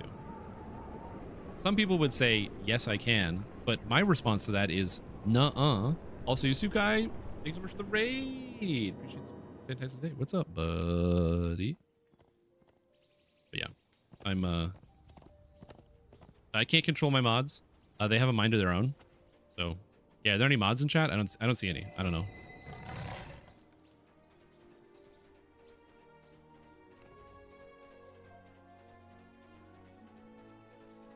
Look, I can't discipline Cruiser because Cruiser handles all of the emotes, and I really don't want to do that, and he does a really good job. So I can't discipline him at all. It's a very important task that I don't want to do. So the unfortunate reality is he gets to do whatever he wants with impunity, and I'm not going to intervene for almost any reason. So you guys just got to deal with that. It's a part of it. You gotta roll with the punches.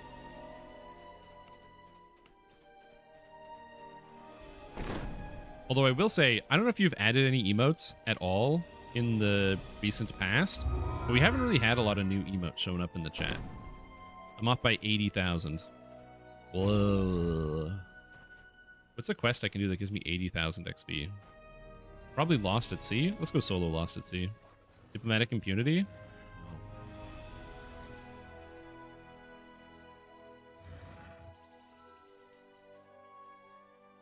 Yeah, I'm trying to think of when the last time we got like new emotes. It's been busier than usual. Wait a minute. Are you telling me that, you know, working extra hard because you have a child that's going to be born any day now is keeping you distracted from your much more important role of editing some of the emotes in chat? I'm going to be honest. I'm going to have to strip your mod status for that one, dude. You're putting family ahead of moderating a chat for free? That you pay to moderate because you're a sub? I don't know, dude. Got tabbed up. Yo, what's up, Afflictions? Enjoy your lurk. I also lurk a lot. That's always how it happens. I'll raid somebody, and then I will chat for a little bit, and then I go giga lurk mode. I've always been a huge lurker my entire life. No doubt she's one of the crew. 80k rare and Korthos Slayer? No, I'm not slaying 80,000 more monsters for 80,000. I think if you kill 80,000 monsters in Korthos, I don't think that would give enough XP. Doing them a favor if you clear out the local wildlife. Oh, we have a DDO build hub build from Chris. Oh god. I would look, but I can't. I'm fighting sea lions. Is that going to Spiral update some emotes someday? No, it's just if you see something that's like funny and it gives you a hearty guffaw or a chuckle, feel free to just toss it in the list. You have the con. Build link on the forums? I don't know.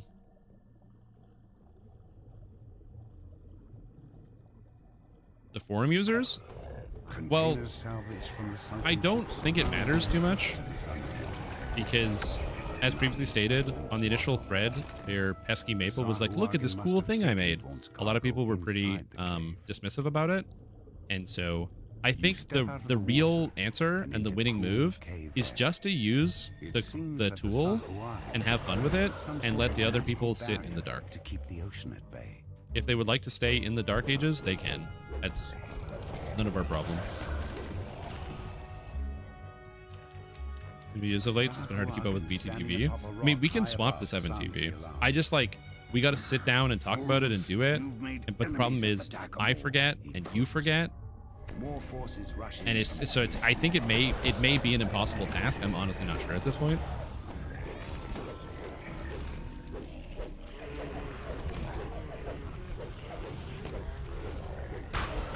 Sit down this weekend is best if you're free. Let's see, this weekend. Well, I'm gonna go see the Odyssey tomorrow, and I don't know how long it is, but assuming the Odyssey ends, probably, I should be free this weekend. I don't know when the movie's gonna end, so if I'm still in the movie theater on Saturday and Sunday, then like I won't be free, obviously. But assuming the movie ends and I'm able to come home, then I should.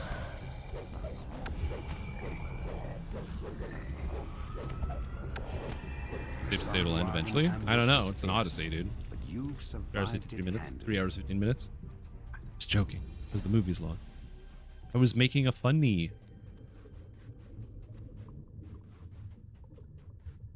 Also, what's up, No Bob? How you doing? A Sahuagin stands before a vast portal. How is your evening going? Yes, and also Pee-wee launch weekend. I mean, Pee-wee launch weekend means I'm going to be around the whole weekend.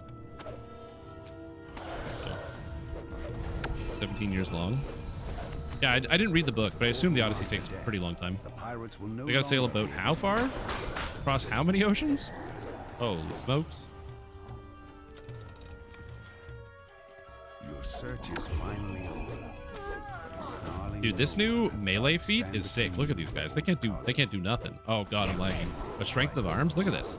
Look at these guys. What are they gonna do? I'm so tanky. Oh my lord. Look at the dodge and the blur, man. This is a great feat, by the way. Big fan. Big fan of Strength of Arms. Excellent feat. If you don't know, Strength of Arms is a brand new feat that gives you a stacking bonus of temporary hit points equal to your melee power, and you can get Legendary Strength of Arms as a second feat. It gives you a stacking bonus temporary hit points based on twice your melee power. It's very good. 7 TV setup? Yeah, we'll do it this weekend. Multi-season TV series? Oh shit, okay. With the pirates out of the way, I'd watch it. You can finally take a look at Wurm's cargo. You've recovered Wurm's That wasn't enough XP? at long last. No, I need 15,000 XP. Fuck. To have drawn such attention, whatever it is. No. Okay, what's another good quest? That's nice and quick. It's legendary.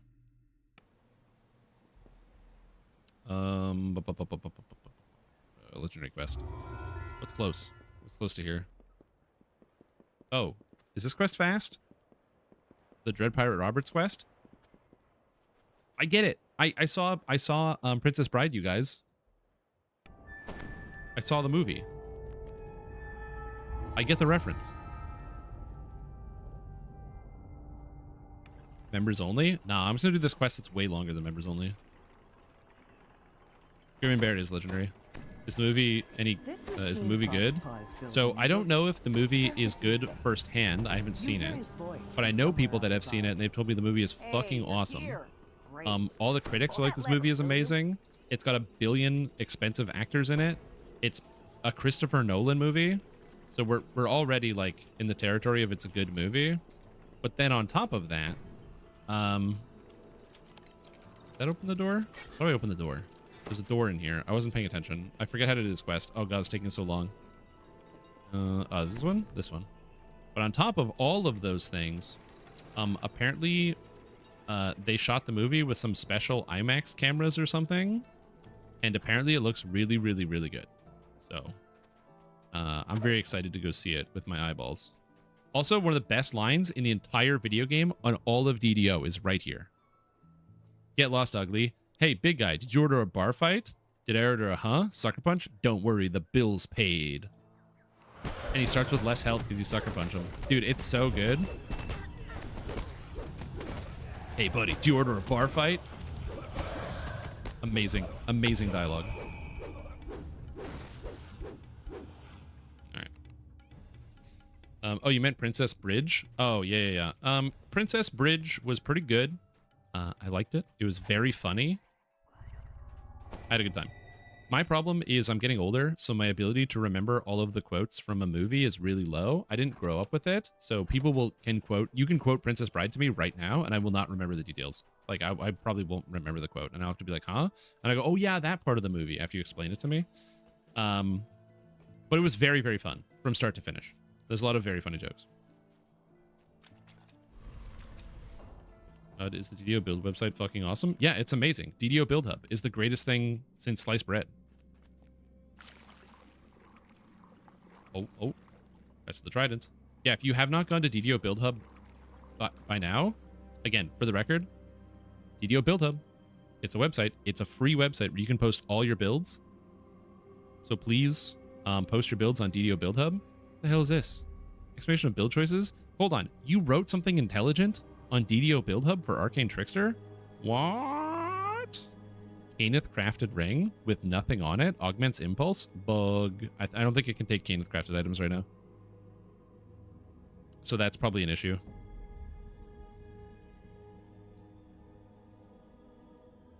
So yeah.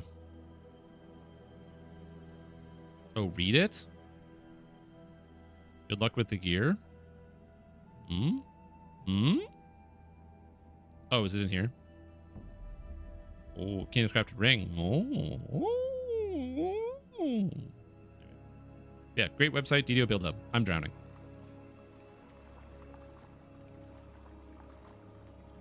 Well, when the items when there's a lot of raid gear, I have all 3 crests already. That's crazy.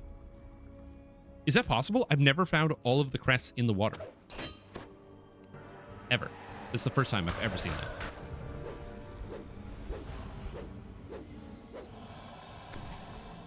I don't have to do any of these side areas. I can just go. I don't have to fight a single crocodile, except for the one I had to fight.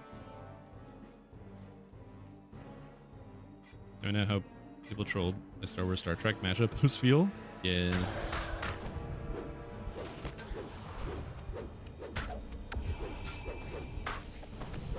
Hey, get out of here. Looking forward to folks adding more stuff. Me too. I think just having a good place, a consolidated place for people to be able to just like get access to builds. And not just me. Like, there's a lot of people that just don't want to do complicated write-ups or make videos, but they have the build file on their computer, so they can just share it. And the more builds there are, the more indexing you can do. It's great. Alongside the Sahuagin bodies. So I'm quite excited about this. With an empty alcove. The conch of secrets is missing. Wait for the other guy to show up, right? There he is. The Sahuagin guide jumps down from somewhere up above. Ancestor, you're hurt. There you go. Find the conch of secrets. Who did this? Gotta find the conch. Oh, and for the record, I know a lot of you guys were talking about this. You were worried. You're like, well, if we post our builds on the DDO Build Hub, okay, then SSG is going to see it. And they're going to nerf all of our builds. They're going to nerf everything to the ground. And they're going to stub my toe. And they're going to hurt me emotionally. Listen, I just want you guys to know that yes, that is going to happen. No Bob in chat. He's a dev. He is going to nerf your build. So when that happens, blame him, not me. It's not my fault. I'm advertising the website. I'm just the messenger, okay? He's the one he's got his finger on the pulse right now. All your builds are getting nerfed. I don't know what to tell you. That was a joke. That is a joke. Please understand that is a joke. For people that don't get jokes. I have to say stuff like that now. I really hate that. You can't just like be funny.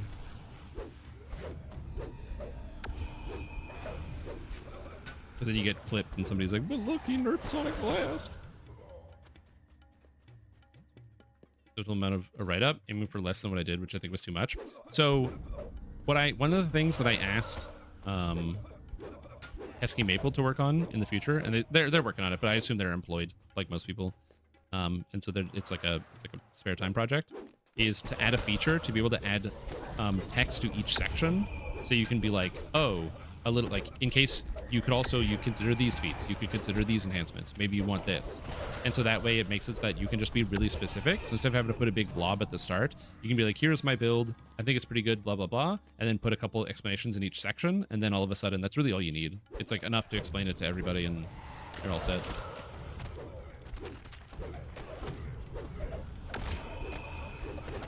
Reddit is already mad. Reddit's already mad. They're born mad. That's my secret, cabin. I'm always mad. Yeah, if you don't have racial tomes or racial points. Honestly, perfect use for that, yeah.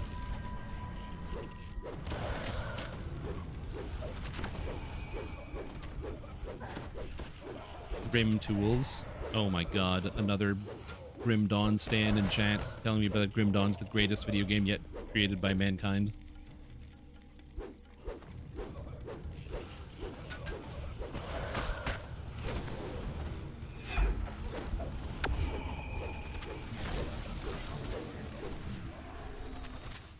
An explosion shakes the ground. The DLC came out today? Yeah, you do. Workshop. Invest now. The DLC came out today, yeah.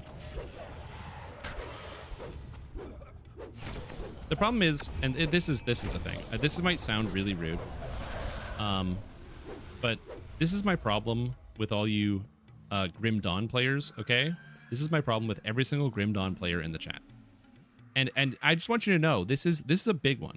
This is a big problem that you guys have, and you have to deal with in the Grim Dawn community. Okay, here's the problem. You're gonna get the new Grim Dawn DLC instead of Dino Blade, which came out yesterday. You're not going to get this, but you're going to get the Grim Dawn DLC.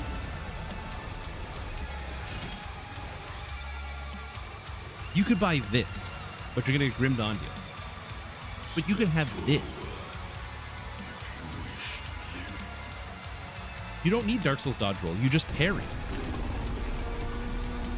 He's going to fight the meteor, dude. The meteor didn't kill the dinosaurs. That dinosaur killed the dinosaurs after destroying the meteor. Also, yeah, you can just buy both. That's true. Yeah, you just parry the meteor. It's easy. That's Dino Blade, by the way.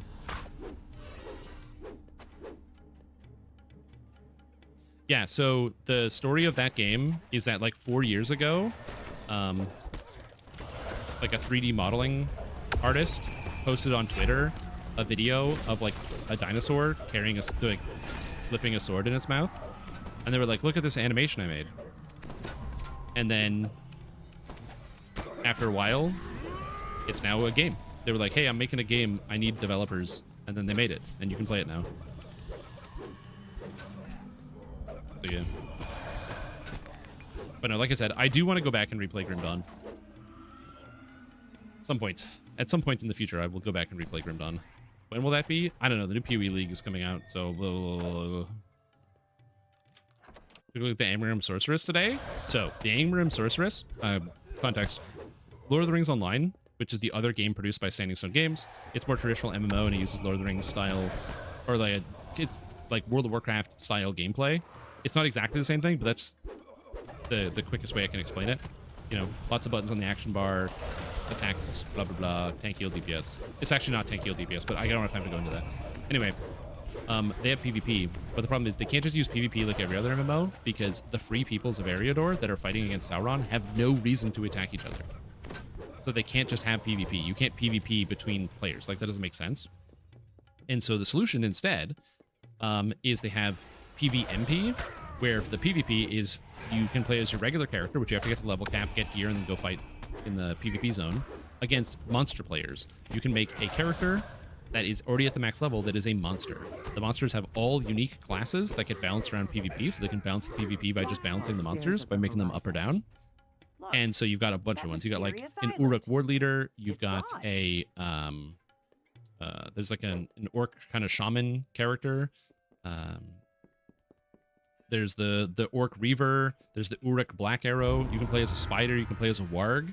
And they've just added the Angmrim Sorceress, which is like an evil kind of spellcaster type character, which is the new one that just came out.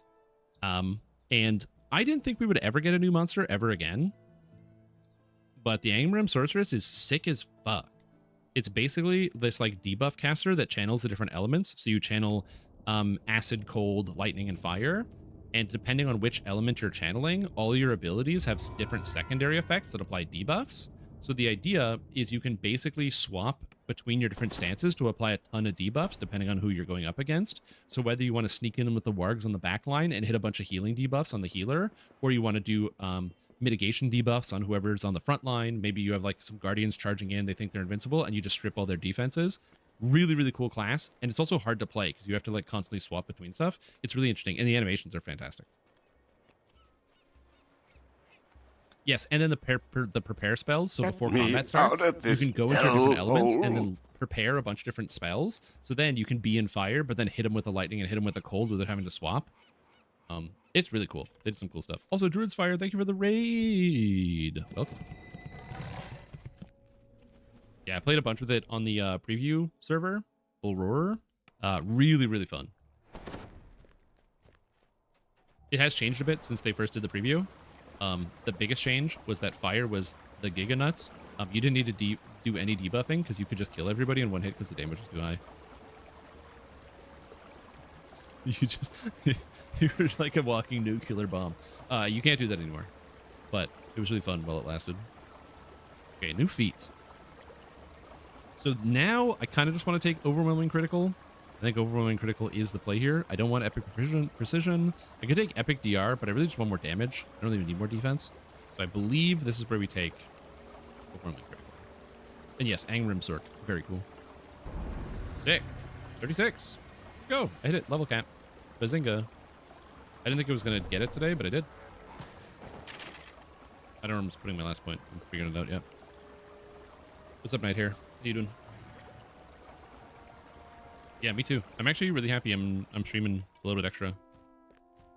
I really wanted to, so I wanted to make sure I prove to myself that I still can, because I've been having like fatigue problems where like I can't really stay up after focusing for too long. But honestly, doing like a 4-hour stream, taking a break and doing streaming a little bit more was really helpful. I gotta take a quick 5. I gotta step away for a sec, so I apologize that you just raided me, but I just gotta step away and grab some water and use the washroom. But I will be right back. If you want to see what my character looks like right now, I don't have any of the gear, so if my stats look bad, it's because I'm wearing heroic gear. But I'm gonna be this character. I will be doing a full endgame build for, because it's designed for endgame and raiding and stuff. So I will be, but I'm gonna be right back. I will return very shortly.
Nerf my build. What's happening?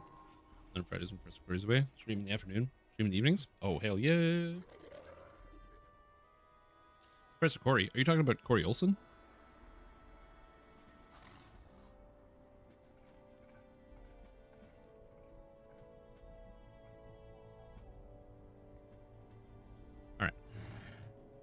What to do now? I don't know what to do now. Do not touch gelatinous cube. Yeah, the red cube is death. You don't want to touch the red cube. Oh, I gotta deconstruct my stuff and get rid of my garbage before I forget, because I'm going to forget. Teleport. I'm gonna be honest, the new crafting interface is the fucking bomb.com, dude.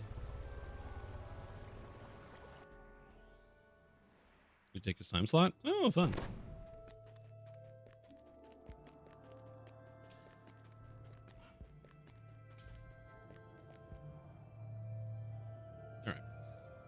Zoom. Look at all this gear. Whoa. All we need is an add all button for this. Give me an add all button and I'll be so happy. I've made so many Kenneth essences today, because then you can just go sell the rest of your garbage and you're all set. Excellent. Excellent, excellent, excellent, excellent.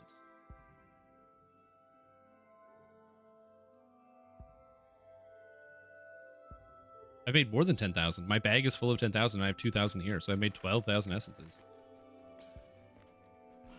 Yeah. The trick that I have is my mouse. So I have a UTech Smart Venus MMO gaming mouse, and this mouse has a button on it that triple clicks. So it clicks 3 times instead of 1. My God, it's so good. I just like to start tapping it, and it goes with all the items. Big fan of that. Big fan. Okay, well, this character's at the level cap. That's what I wanted to do today. So I think I'm probably done playing DDO. Had a good time playing some DDO. However, I don't want to be like done. So I think I might do a round of the bazaar before I turn off the live stream, because it's fun. I kind of want to do it. I think I will do that. So we're going to do a quick game change over here. I think I'm done with DDO. Not that DDO is bad, just, you know, playing DDO for a while. Gonna do a quick bazaar run, I think. Also, DDO won't go away. My software is also might be able to left click on mouse up or down. Great for spam. Yeah, true. It's very good for that. There's also some other tricks that people do in like Path of Exile where they keybind their mouse click to scroll wheel. And so then you scroll wheel up. I think it's like scroll wheel up. To click multiple times repeatedly so you can move items. So people do that in Path of Exile all the time. Have they announced a hotfix yet? The hotfix is coming tomorrow. I don't think we know exactly the details. Have they? Hold on. I have to go to the DDO website. DDO.com. I guess I can show off what I'm doing. Give me a sec. DDO.com. Oh, downtime notice. We do have downtime. There is a so we don't have patch notes until tomorrow, so we'll know what the patch is about. Game down till 1, but there is a patch tomorrow. We just don't know what's in it. How fast you can dump inventory? It's crazy. Him and Slippery Jim.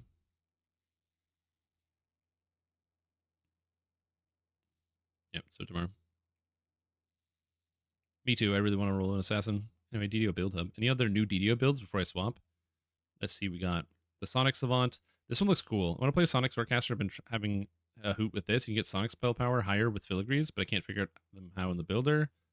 Pure Sork, because the racial tree choices, your fire spell power is the same as Sonic. Don't sleep on Venus Arpeggio racial SLA.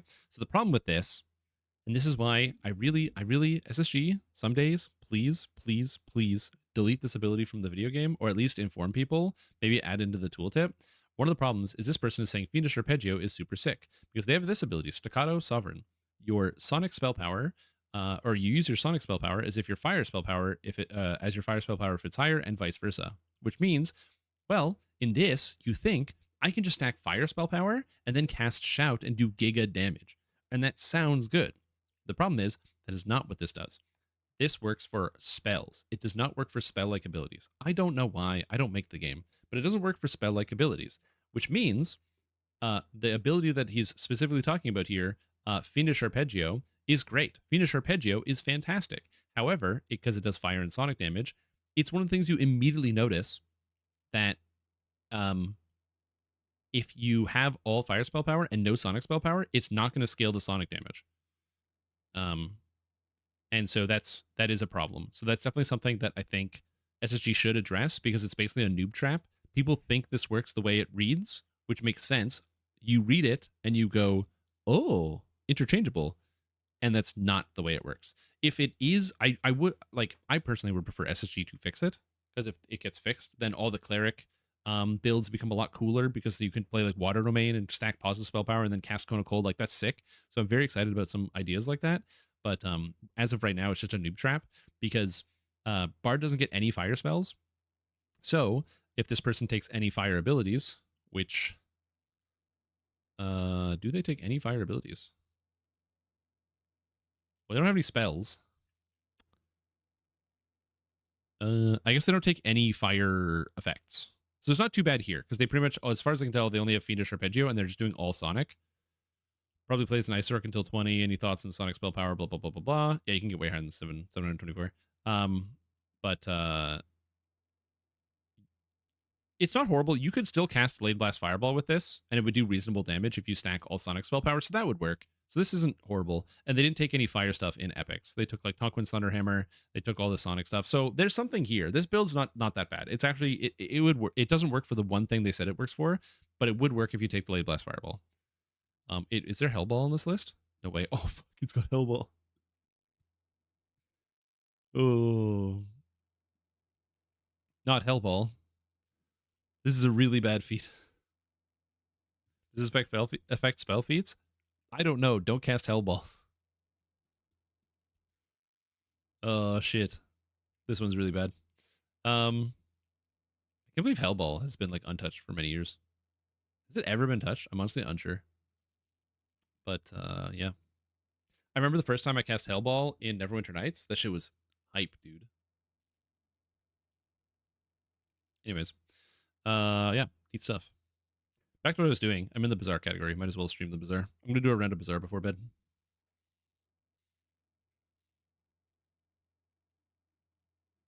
Yeah, you scroll in Fortnite to equip things fast and win on drop. Fortnite? Fortnort. Fortnort. Somebody bug into a forum post? Yeah, if you want. Many years ago, Tonkwin was the person who I was like, hey, can you fix this? And they were like, yeah, no problem. And then came back to me like a day later and we're like, I don't know. But it's been multiple years since I last looked into it. Okay, so this is the Bazaar. If you've never seen this before, this is a card game roguelike. It's the best way I can describe it. It's very, very fun. It's very, very flavorful. It is not DDO at all, but I really, really like this game. Easily one of my most played games this year. Big fan of the Bazaar. So I'm going to be playing a round here, if I can find my audio. Just want to make sure the audio is balanced good. Where's this? New icons. All right. I'm just going to pick random hero. My daughters will be sweet. Isn't having a problem with Ghost Touch not working? Not me. I got jewels. What are we doing with jewels here? Small items or a free tool? I want to go with small items here. So basically the idea behind this is you have a certain amount of money. So I have $15. I get $5 every day. Every hour is a different event. And at the end of each day, you have a fight with another player. And you're trying to win. When you get 10 wins, it's over. And you've won your run. If you run out of prestige, which you lose. If you lose to a player, you lose prestige equal to the day. Then it's over. And we got black pepper, we got scorched pepper, we got coffee. So Jules' mechanic that makes her special is she's a cook. So she has these heated spaces or chilled spaces, and items will have different effects, whether they're heated or chilled. None of my items here do, but like the scorched pepper says the item to the left is heated. So let's say I had 2 items that wanted to be heated. I could put 1 here and I could put 1 here. So the placement matters a lot. Jules has a lot of good small items, so I'm going to roll, even though it's expensive. When I buy this, I get a small food, so it's basically free. I'm going to buy the leaves as well. And I got a honey jar, which is a Karnak item, one of the other heroes. I really don't want this, but it's cool. It's got a healing effect. I don't need to heat anything. And I don't really need the hat or the leaf. What's better? Probably this. But for today, it's about missing all races from Eladrin. That's funny. Ooh, Wishing Fountain on day 1. 4 gold for 5 items. Well, goodbye, Chef's Hat. I didn't want you anyway. This is a new event that they added. Oh my god. Precision calipers? And volcanic vents? Oh. So the wishing well, so basically there's 7 heroes in the game. And all the heroes have different items. So each hero has like 120 or 140 items, something like that. So it's very difficult to like force a single build because it's rare you'll actually get the same items every run because you have a limited amount of money. Like I'm already out of money and I'm only on hour 2. So I'm out of money. But this item is from Vanessa, one of the other heroes. So I have a Vanessa item, which is a sick burn item. And then I got this item from Stell, which is the Precision Calipers, which hastes all your small items, basically make them activate twice as fast. And this is a amazing item to get, so it's good. Anyway, we're going all burn, and I'm going to kill this guy. So all the items activate automatically in the Bazaar, so they just kind of like charge on their own. And so the way that you actually play the Bazaar, also I positioned this horribly, this should be here, because the Black Pepper charges adjacent items 1 second. But the idea behind the Bazaar is once you set it up, then it goes off automatically, so that's where the Auto Battler perk comes in. That was just a monster, so it's basically like an NPC creature that gives you extra items. When you beat a monster, you get an item from their board. When you beat a player, you just don't lose, so that's what you want. Heal and regen or haste. I'm going to take a haste item. There's some good haste items. Ulu knife. If this is chilled, haste this. It hastes itself? I don't like that. Some space for that Level up. You get XP for doing stuff, so I leveled up. I can either get a skill or an enchanted item. I always go enchanted because it's more fun. Fiery pasta is really interesting because it burns equal to regen and I can get regen scaling. Turbo mallet kind of sucks. And mossy or roast. It slows itself, which is kind of bad. So I like the fiery pasta. So regen gives you like regen once per second. Burn damage. There's an effect called poison, which is like you take the poison damage every second. So if I have 10 poison, I take 10 damage every second. And burn deals this damage every half second, but every time it burns, the burn percentage goes down by 5%. So you have to have enough burn to be able to keep it going. Although I can get a free burn item, and I'm out of money, so let's do that. Holy shit, I got a junkyard catapult on day 1. That's a crazy item. Oh my god, oh my god, oh my god. Okay, this is garbage. I'm never gonna use the Ulu knife. That's awful. Holy moly. Okay, junkyard catapult. That's a lot of damage. Where's Phil Swift when you need him? What the hell? That's way too much damage. So this item is a neutral item, which means monsters have it, and there's like a couple vendors that have it, but it's pretty rare. This is so much damage. I might still lose because Stell is really good on day 1. So this is another human player, Dark Tracker, over there. Good luck. And let's see what happens. Okay, they have some flying gear. They have some shield. What does this do? Is this when you crit shield 20? And when you use a flying item, it gains, or an item gains 10 crits. So whenever he crits, he gets shield, so he can protect himself. I think I'm doing pretty good though. As long as he doesn't crit me again. Don't crit me again, please. It's over. Nice. So he had like this item, the targeting drone, which hastes the item to the left and gives a crit. And then he has the Kara, which is a ship that causes items to start flying. And then when you use a flying item, they gain crit. So he basically had good crit scaling on and damage scaling on the first day. Spooky. I almost lost. Medium items are really good on Stell. I should probably go to middle, medium item vendor. There's also the Jungle Ruins. I can get a free tool here. I'm gonna go to the vendor. If I don't have what you need, I'll help you find. Now I have scaling, so the prep station is good because it makes your food gain burn. And so this is a good transition out of here. The prep station's excellent because I can put the prep station in. It increases the regen of the pasta and the burn, but the burn scales off the regen, so it's basically getting double the burn from it, which is pretty good. So I do like the prep station a lot. It just needs tools, but the precision calipers are tools. Is a tool here. What do we do? What do we do? What do we do? I don't think I'm going to use the succulents. So I can have space. Also, pro tip, if you start playing the Bazaar, I know it looks like I have everything filled and I have no spaces. That's kind of how you want to play it. You kind of want to have all your items available to you. Oh, I just like Farai. So he is a delivery guy. And so he gives you a box to find a vendor. And then if you sell the box to the vendor, you get an enchanted item. And honestly, an enchanted heal or regen item from Herma is good. Herma's a rare vendor, though. So I'm probably not going to see her. Also, I have to sell some garbage. I'm never using the SMG. That's gone. I think the Junkyard Catapult was basically only good on day 1, so I don't really want it anymore. I'm not going to use the Sorbet, though, so I'm going to do this. I'm going to take Herma's package. That's what I'm talking about. I think I'm just going to kill this guy real quick. I have lots of damage. Or beef. Your choice.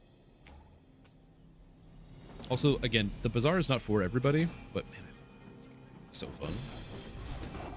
The thing about it is it's like emergent gameplay. It's really simple. You just go to shops and buy the things that you think are good, but then eventually you start finding like infinite combos, or like, especially when you get items from different heroes, because you can only find items from your hero naturally, but there's an event going on where you find items from other heroes all the time due to the current storyline. Okay, goodbye, Junkyard Catapult. You will be remembered. Silver tier freeze item or non-weapons. Non-weapons are great. I have a lot of non-weapons, but a silver tier freeze. Jules has some crazy freeze items. I can't get a freezer. I believe freezer is gold. But I could get a blender. That's a tool. I'm gonna go with Kina, buy some non-weapons.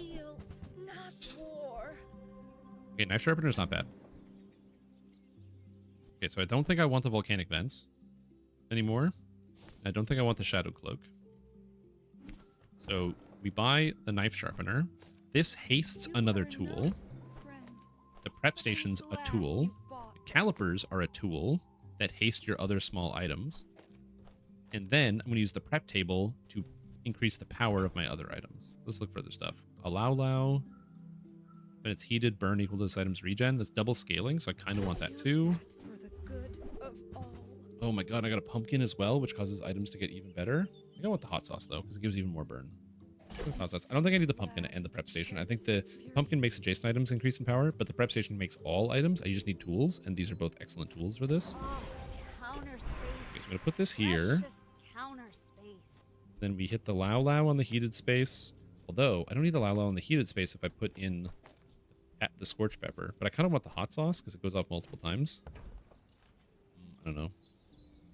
And Chef Brolin, he gets another spot. I think I want a second heated space. I'm really going heated angle here. It sucks to choose this early, but I have a lot of heated things. We're just gonna go with a heated space. Nice, and it gave me a heated item, a pumpkin. And I have a lot of good small items, so we're gonna go to Andy, the small items vendor. Okay, upgraded coffee is huge. I do want that. I'm gonna get this for now. When you buy an item, it upgrades to the next tier. So silver goes to, or bronze goes to silver, goes to gold, goes to diamond. This hastes the item to the left. I don't have space for it right now, but I'm 100% going to use it later, so I'm buying it. I don't have any freezing stuff or chilled stuff. And then rerolling is kind of expensive, especially in the early days. You want to avoid rerolling as much as possible in the early days because you have no money. You should know. I'm a bit of a Vanessa is a very aggressive hero. She has like a lot of weapons and basically tries to kill you really quickly. I'm going to hope I don't die really quickly, but holy fuck, I'm dead.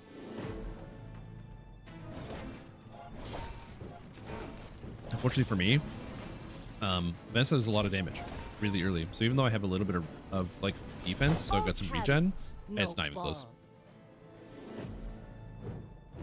Cooked. So fast.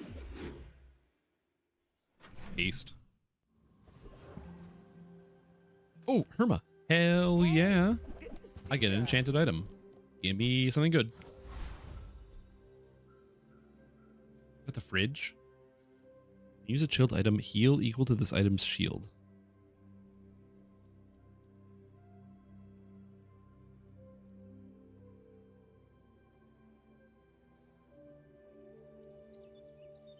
It's like kind of good, but also not.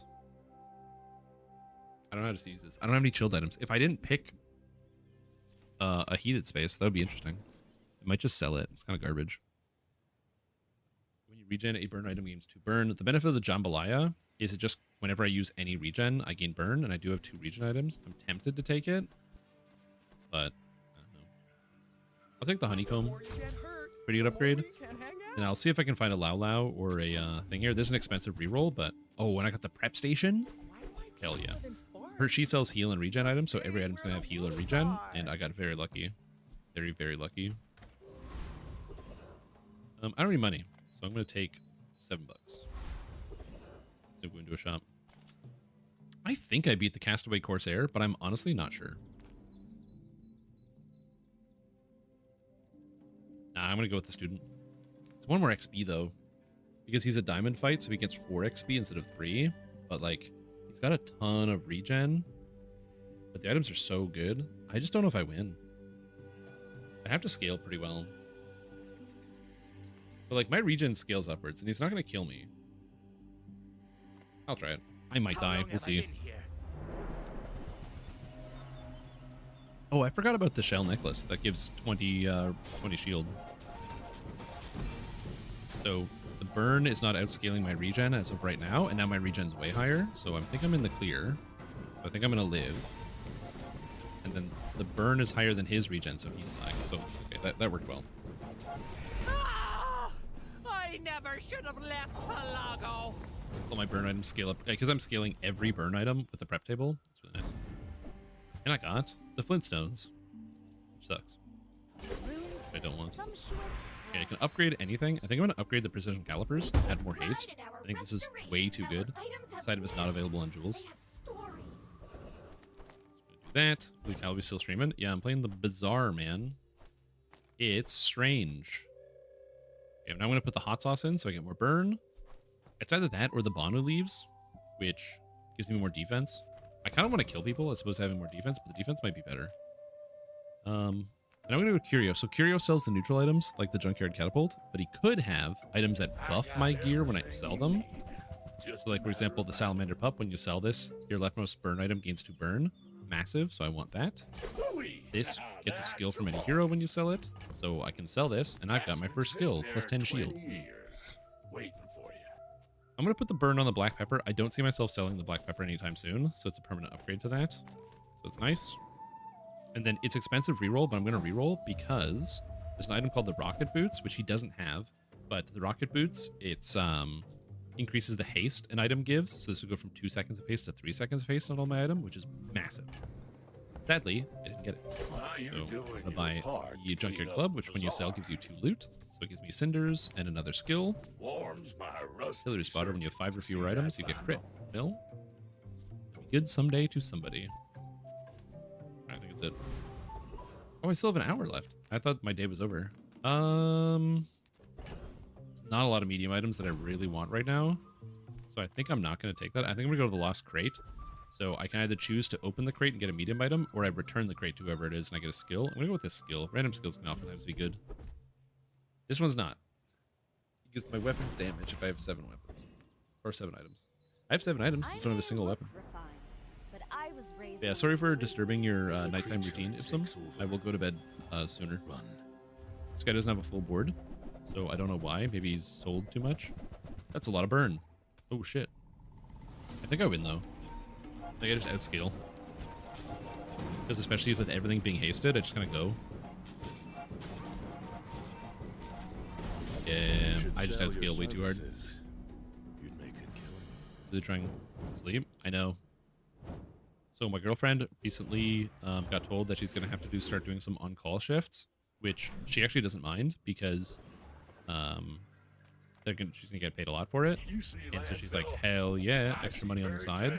So, but she was telling me about the on-call shifts. And then she's like, also, you know, there'll be times where like I might get called in at 3 in the morning. And if I do, you'll be up so you can drive me to work. And I'm like, that's true. I will be up, so I could drive you to work if you get called to come into work at 3 in the morning. That's been sitting there 20 years, waiting. Damn, that's a powerful black pepper.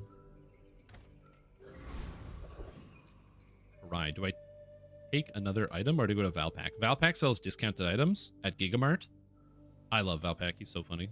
A lot of items I can upgrade. I think I'm gonna go to Valpak. Welcome to Gigamart. Can I help you find everything? Also, I love that they said, welcome to Gigamart. Can I help you find everything? Means I'm salary now, so I'm on call. I don't get paid anymore. Ooh. R.I.P. The baked potato, if it's heated, gives double the regen, which might help me stabilize, but I do so much damage, I kind of don't give a shit. I don't care about the baked potato. This is good though. The instant noodles is excellent. You buy one more. I just need to get it I get promoted. burning. No How do pressure, I get it though. burning? I guess I can do this. Oh, they changed this item. Oh my god, it's totally different now. What is this? Burn 2, regen 2. When you use an adjacent tool, charge this 1. This is garbage now. Oh, that item is totally different. I didn't realize they changed this in the patch. This used to be 2 seconds, and then if it was on a burning space, it would burn, or a heated space, it would burn. If it was on a chilled space, it would regen. So it just goes like super duper duper fast. And so you put it on a chilled space, you get a scorch pepper, and it activates everything. This item is garbage. What does it do at higher tiers? That's it? It doesn't even get faster? Oh my god. Oh my god, get out of my inventory. Ooh, the Imu is kind of good though. When you slow burn 3, and it's a tool, and I do have 2 slowing items. Just don't have a way to scale the Imu right now.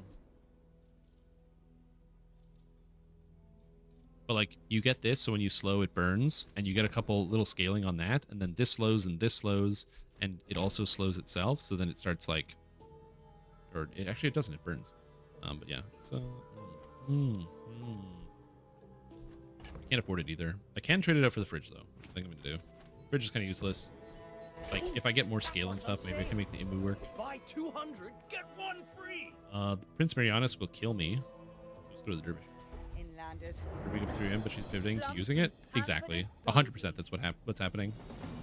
She was like, "Yeah, we can't be upset about it if you could just drive me to work." I'm like, "You're right," and I can't really fight you about that because I'm the one who's still unemployed. You have the metal to be a dervish. I have a lot of burn. I have no defense. I'm very squishy. I don't have a great solution to that problem. Skill? Sure, I can help you. These are bad skills. Spend all my money for a reroll.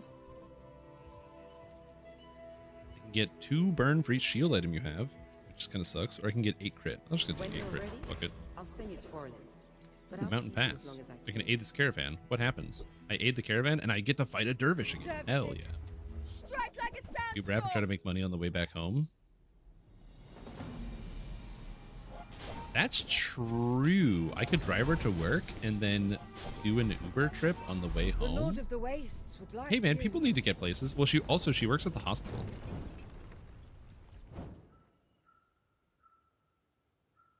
So people probably need to get picked up from the hospital at 3 in the morning.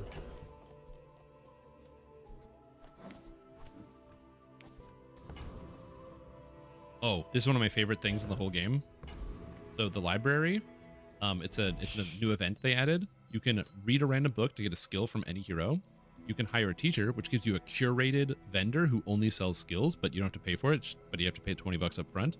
Or you can burn it down, which gives you XP and upgrades one of your burn items. So I upgraded my hot sauce and I burnt down the library, and it even tells you, library arsonist, you started the fire. And the reason why this matters is because there are actually things that happen later in the game where if you burn down the library, if you find the library again, you don't get skills. But you could look through the charred remains for ember, like little embers and stuff. Other system bonuses for working in periods they want to incentivize. Quests, eh? I'm going on a quest. This guy has a lot of fucking damage. Oh, my burning items kill him. But when the bars close, yeah, that makes sense. I have a lot of damage. It's just slow. I have to ramp, which I don't really love. I need a couple burn skills to give me like some burn immediately. I don't have a solution to that problem. But I leveled up. $14. One for gold, food, or tool. Yeah, I'm taking 14 bucks. Baby. Rich. I've got tons of money. I can go to Barcoon. Make a little bit of cash by selling some stuff. Barcoon, he likes to buy small items, so you can sell him small things if you hold on to them. That's one of the reasons why also I don't sell stuff, because one, I could have used it later, but also even though I'm never using this Bonu leaf, I can now sell it for money. Or I go to the street festival and find other merchants. I don't really want any large items, and you can't get gold items until day 6, so I kind of want to save my money. Oh, but I could get pig items. Ooh. You know what? I'll give it a shot. Okay, there's some interesting stuff here. So the pawn shop, whenever you sell an item, this gains value, and when it's on the board, you get health times the value of the item. But the benefit is you can just sell stuff, and the pawn shop gains value, and then you sell the pawn shop later. It's like a bank, effectively. There's also the signet ring where I get health every hour, and I get +1 income. I think I'm going to definitely take the signet ring. And I don't know if I want to take the pawn shop.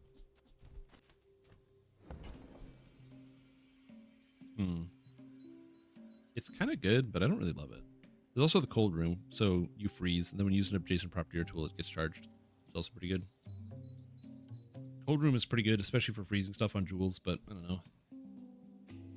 don't know. I just don't have the freeze build. I probably should have taken the cold room. Oh, and I saved all my money. Travel agent. So, You're not just buying my for different updates, they've added expeditions, which is basically like you could get a ticket from a monster that would take you on a special journey. So they added the temple expedition, which is kind of like an Indiana Jones style temple trip. And then they added the crash site, which is like an alien spaceship crashes in this like kind of redneck area. And so there's all these in like the bayou. And so there's all these like rednecks that are in this spaceship. They're all cybernetically augmented. But then after they added both these tickets, they added the travel agent, who's a vendor who sells the tickets for huge quantities of money. So these are really expensive. But I have money. I'm banking it. Now I can go on an adventure. And these are basically like indicators of winning the game because they're so good. They give you a ton of stuff. So Scoville has a bunch of stuff I want. He's got the black pepper. He's got the hot sauce. Although these are all actually upgraded things. I don't know if I kill him though. And then the Infernal Envoy can just give me cinders. And I like the skill Vengeance. Can I kill Scoville before I die?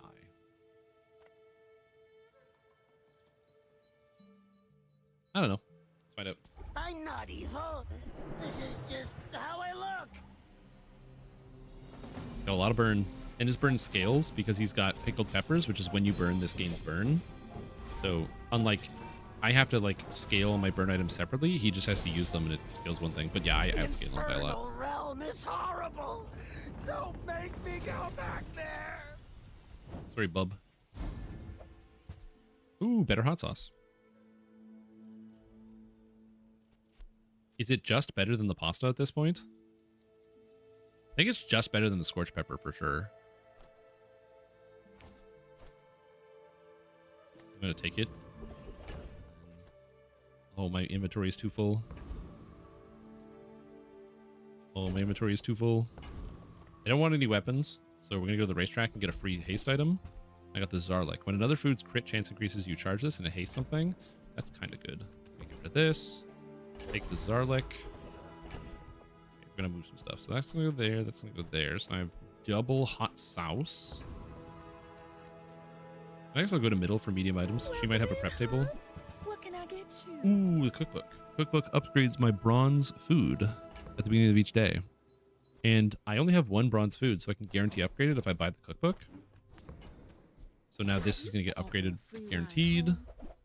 No prep table. But there's a microwave, which hastes all your food. And if it's heated, it's shorter cooldown. I would do that, except for the fact that the precision calipers already does the same thing. Except it's small, so I can tech cram in more food. And I leveled up. If you want grim and stoic, you came to the wrong These are all bad. After the day, your items have 2% crit chance per food or aquatic item I have. 12 crit? Okay. Oh shit, I got 20 crit. Why fight when we Okay, can okay. feast?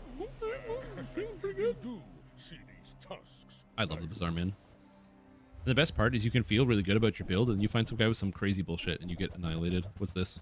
He's got cold room, he's got freeze, he's got no scaling, but his matchbox is going to go off quite a lot. He's got no scaling, so I don't think he can outburn me. Yeah, he can't.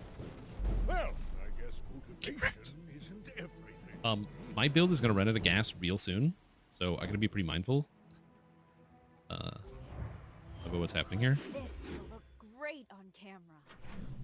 Okay, so now got upgraded, so I no longer need the cookbook, so we're going to get rid of it. Now we go into the crash site because I have the ticket. So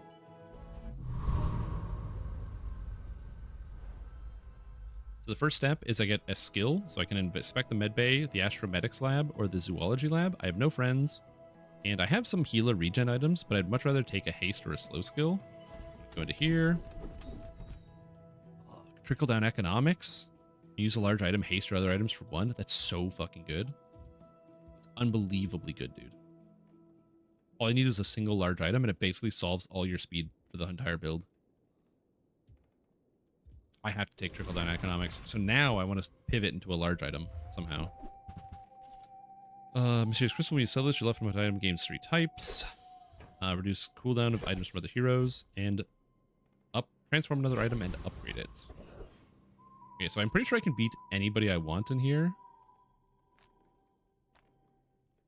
So I think I'm going to go for the vessel, because at least it has a large item and the boosted saucer, and I might be able to do something with it. My designers care for you. With it? They do not wish This you also to might be kill me. It harmed. does a lot of damage.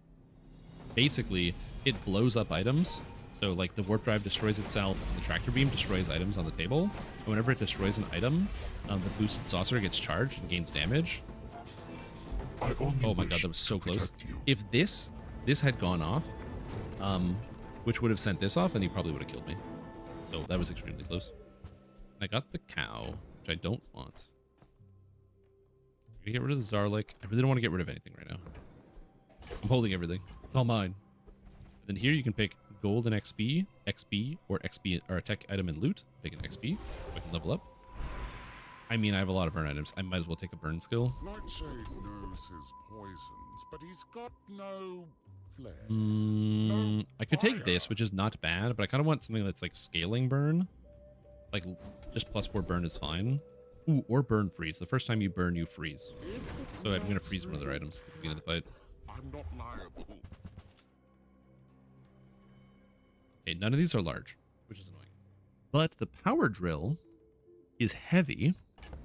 And I have the Imu, which slows.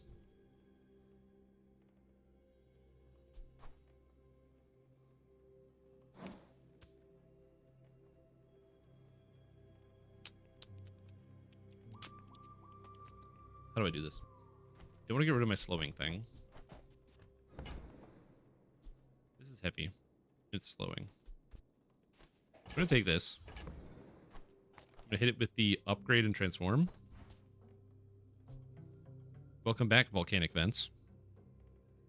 I sold this at the beginning of the game, and I got a new one, but this has slow on it. The problem is I can't scale it, which is really annoying.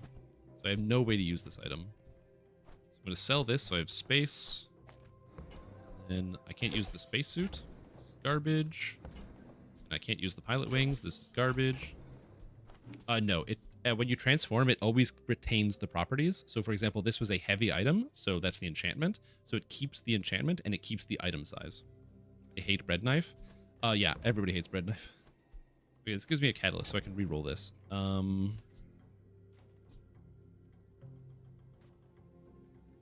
I might be able to get food on the Imu, and then I can run the Imu with the prep station.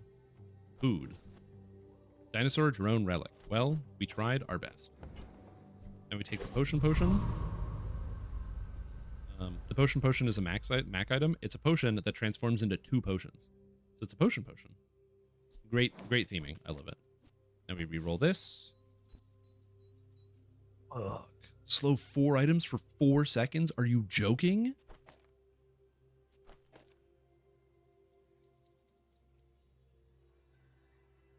Oh, wow. I don't even know what to do with that.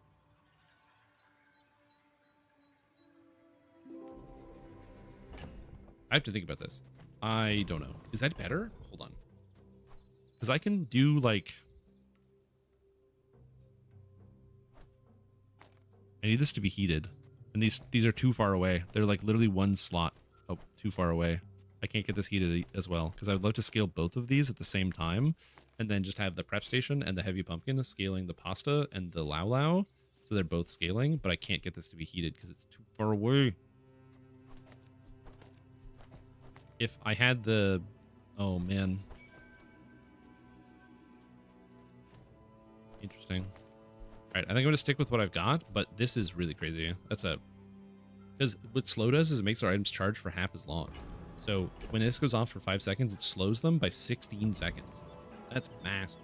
I may look refined. Should I try attaching balloons? I should.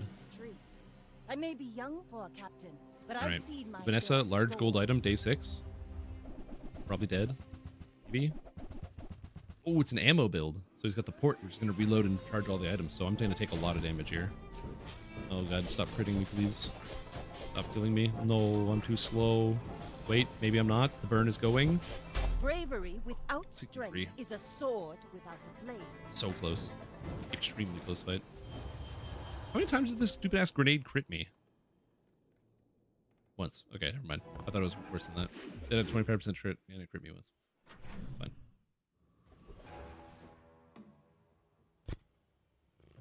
Okay, what do I do now? Go to the toy vendor. So many shops sell weapons. Oh my god, I got a wand. Only die. Wand charges all your items when it goes off, which is quite good.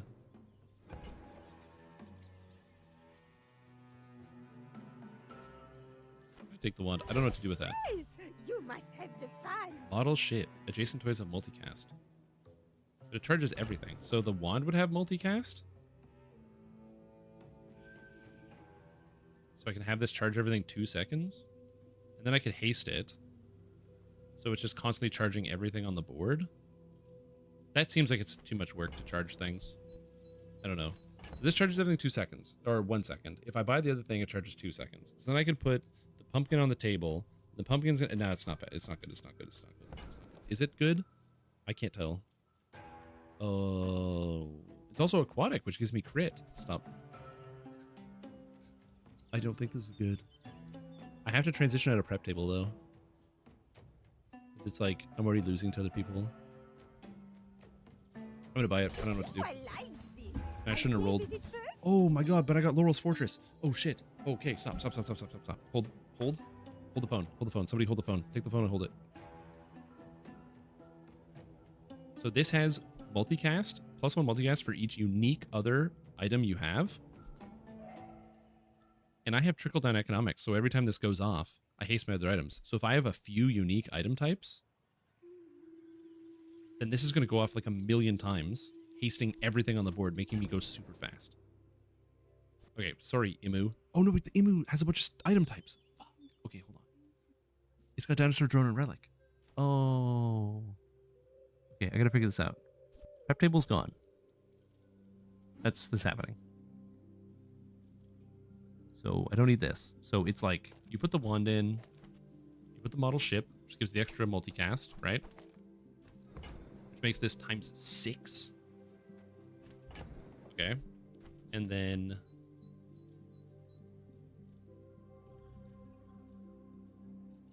you put this here, probably.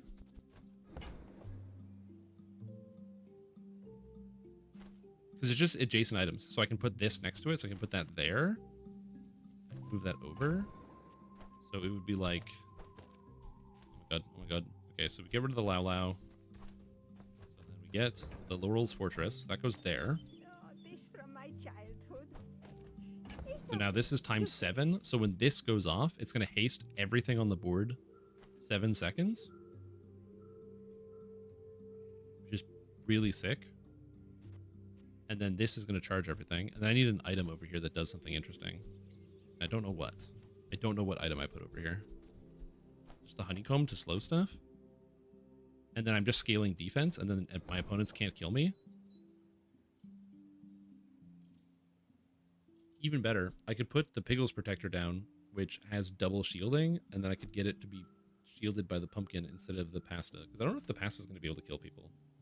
So I'm kind of tempted to take the Piggles Protector, and I could just go all defense and protect myself, and then constantly scale, which seems really interesting. Okay, so we get rid of this, get rid of this. I buy the Piggles Protector, which has double shield. Days you play with that. And I then show you now. I don't know what just happened. I literally don't know what just happened, okay? Welcome back, Hot Sauce. Okay, I don't think I can beat Ghost Pepper, but if I can beat Ghost Pepper, then I can do anything. So let's see how this goes. Forget those sweet and sours. Come get your spies. Because I got a slow start, which is my big problem right now. I don't start very quick, but I slow a bunch of things. Everything is giga hasted. Also, Laurel's Fortress, I forgot, it's so cute. Laurel is Jules' daughter, so it covers your board with like toys and pillows and stuff when it goes off. Oh, fine. Okay, so I have 6,000 shield, 1,000 regen a second. My build is working, guys. The build is functioning. This is my favorite part about the bazaar, when you have no fucking clue what's happening, but you're just like buying stuff. And you're like, okay, I think this works, I think this works. It's got the real emergent gameplay where you're like, but what if I? I kind of love it. Just gotta survive to 7 seconds. Hey. I've done crazier things. Okay, I think I'm gonna take another heated spot. Our favors must be Oh, right, I get a burrito. revelatory. I'm never using this Imu, am I?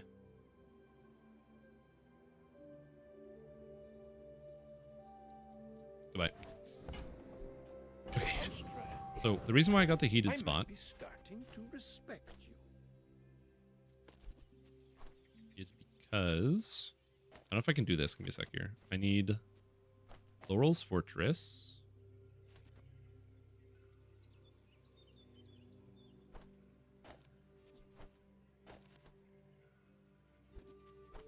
And coffee. Did I sell the coffee? Don't tell me I sold the coffee, dude. I don't know when I did that, but I wanted to put the coffee here so the coffee would haste the wand, so it would go faster. I can't believe I sold the coffee. What was I thinking? I can upgrade a skill. What if I get trickle down economics? That's not good at all. But I have a lot of good skills. I don't have any money. I'm just gonna take a gold shield at him. Fuck, a temporary shelter. That's a big item. Didn't expect that. Which gives me a box of scraps. So I get some scrap, which increases my shield. Thank you. Some engineers fix I don't know what's happening. I don't know what's happening. Slow an item for one. When you use it, reach Jason Fitness multicast. It's not bad. I don't need it. Okay. Maybe you already got what you need. No pressure here.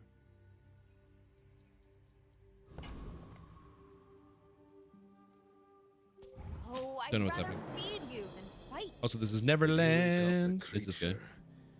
What happens next is on you. But yeah, I just gotta survive to 7 seconds. That's really the secret here.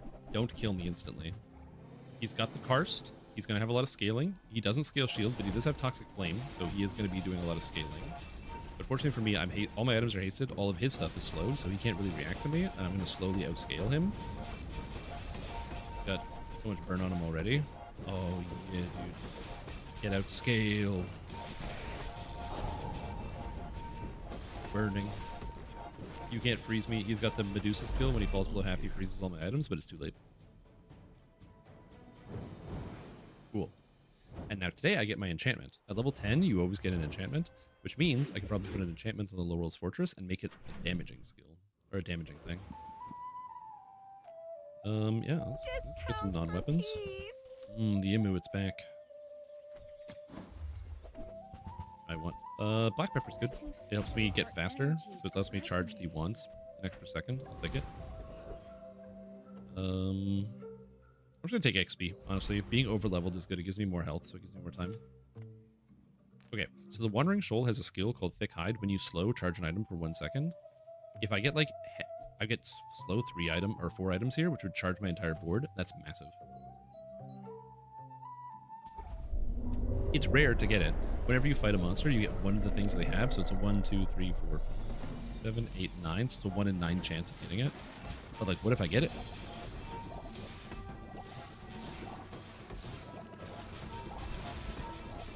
Also, another problem is the Laurel's Fortress. If it gets slowed, I can't do anything. So if I get Radiant, I'll probably put it on the Fortress because it's the only thing that gets slowed down. I also love how cute it is. How it puts all the little like stuffed animals all over the place. I'll make you dinner. You'll be delicious. But heavy. And mossy.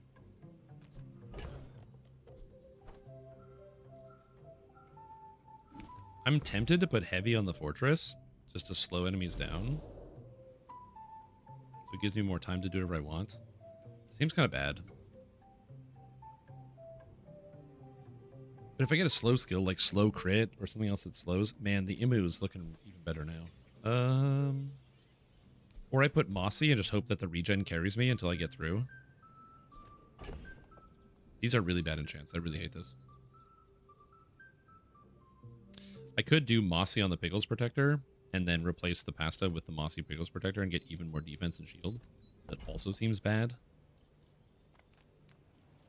I think Mossy is just a trap here. I think I'm going to go with the heavy on the Fortress and then hope I can do something with it.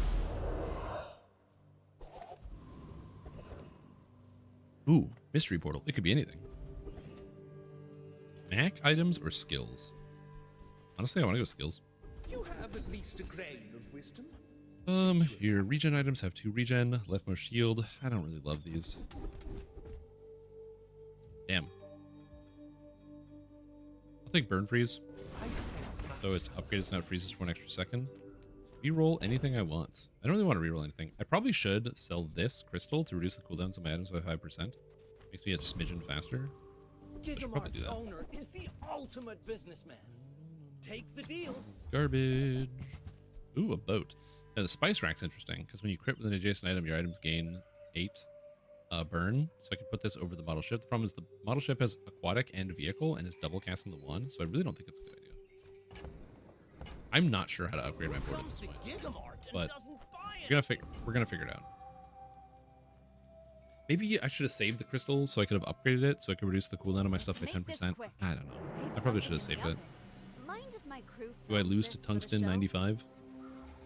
He's got scaling. He's got when you haste a burn item, it gains burn.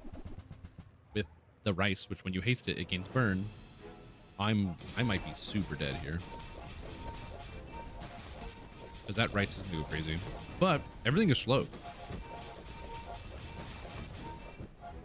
So I might be okay. But that's a lot of burn that he has on me. But I'm killing him. Because he's too slow. He can't react to what I'm doing. Wow. I thought I was going to lose. I thought it was a 100% chance of loss because of how hard this scales. Whenever he hastes this, it increases in stats. So he's got a haste, a haste, a haste, and a haste item. And when he hastes it, it gains even more stats. But nothing could move because it was all slowed too much. The heavy pumpkin man. Oh, I forgot. I have the temple. Okay, so the temple is actually a chance for me to get another damaging effect. So I'm going to go burn. And now I get to choose which trap. So I'm going to go with the blowgun trap, the caltrops trap, or the boulder trap. I'm going to go with the blowgun trap. So I have to make my way past this trap. So there's a bunch of blowguns that are going to try to kill me. Fortunately, I'm too powerful, so I don't have to worry about it.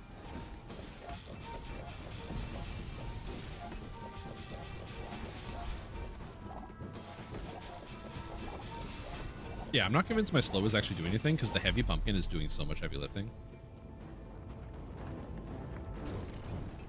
Nice and easy. Blow my way through the trap. Alright, and we get a bunch of stuff. Cooldown reduction. I'm going to use that on the fortress. That's excellent. A good skill. Also excellent. Level up.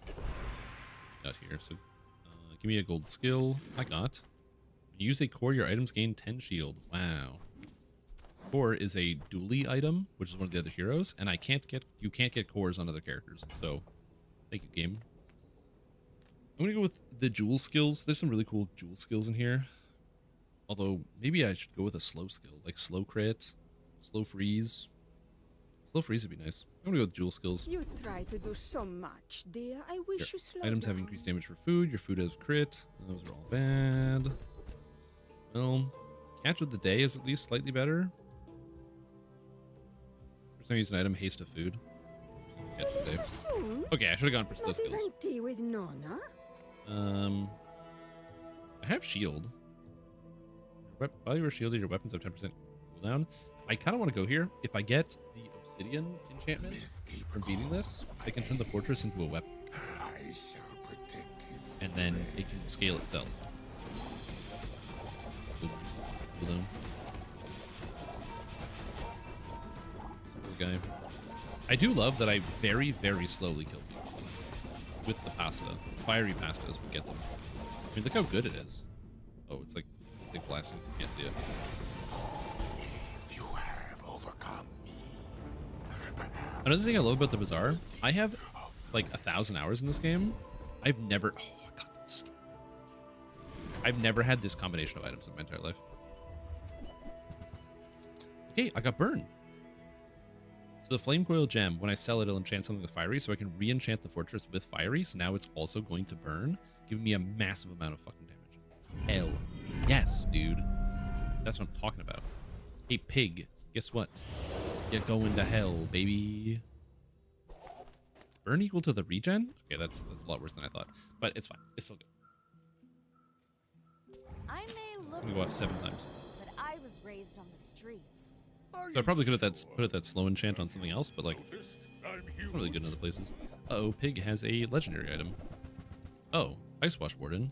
He also got the temple event today. He's gonna try to poison me and outscale me. That's okay. So he's using the Piggles, which gain damage and effects based on their value, and then the streaming setup, where every time you use a toy, it increases the value. So when you use a toy or a friend, also I love this, he's the cat in the streaming setup, very cute.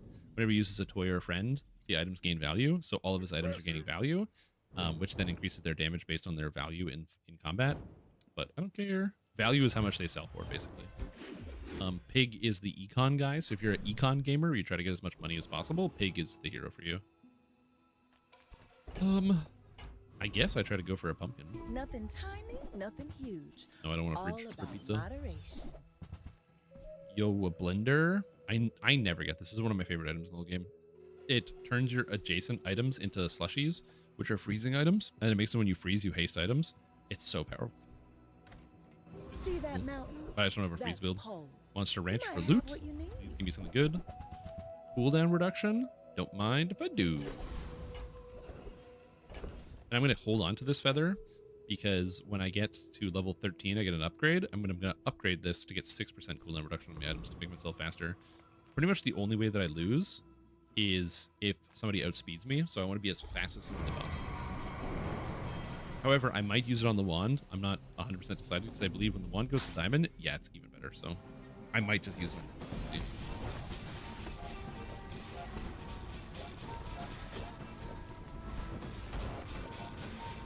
They're dead.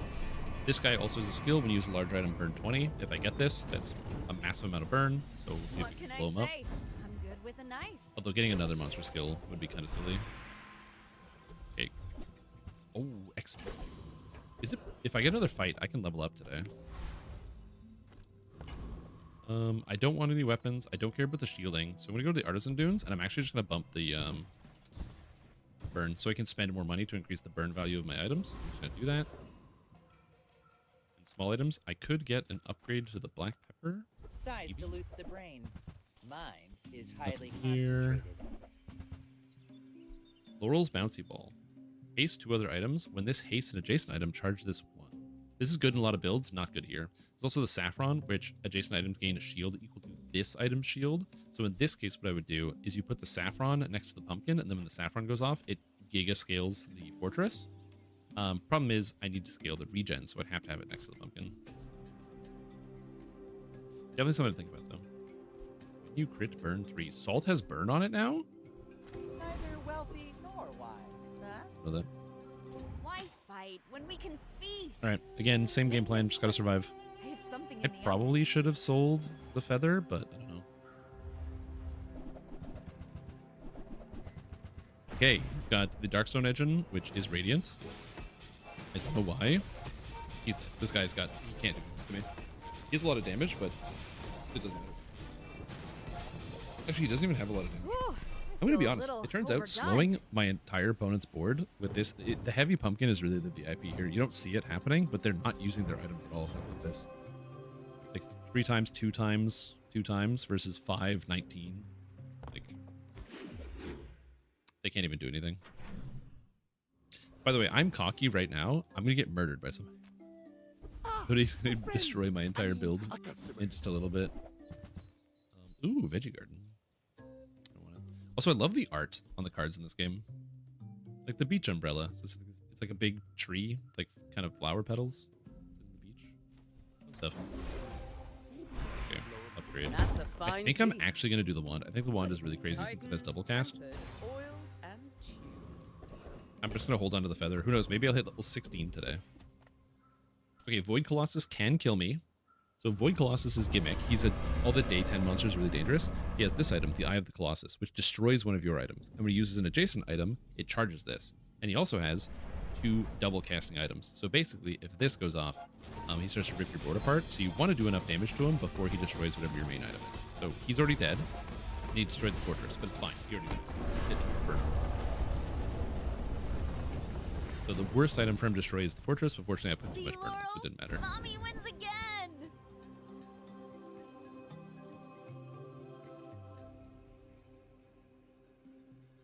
Oh. Oh.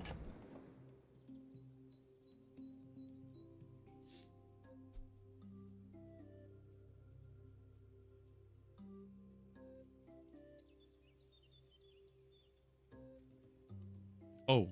Hold on.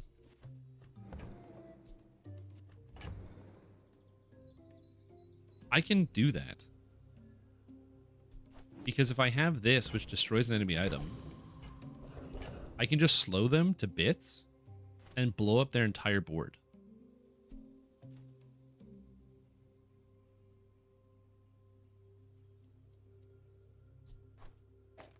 Oh, it's only times 3 if I remove those 2 items. Oh, wow. The fortress loses a lot. Unless I, like...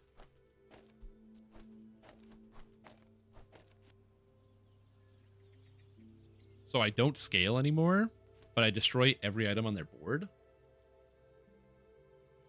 And then they can't hurt me anymore.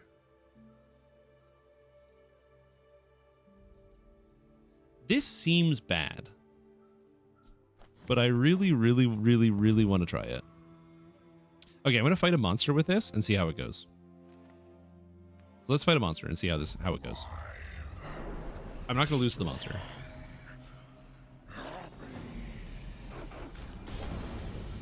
Enraged already, that's fine. 1 item gone, 2 items gone, 3 items gone, 4 items gone, 5 items gone.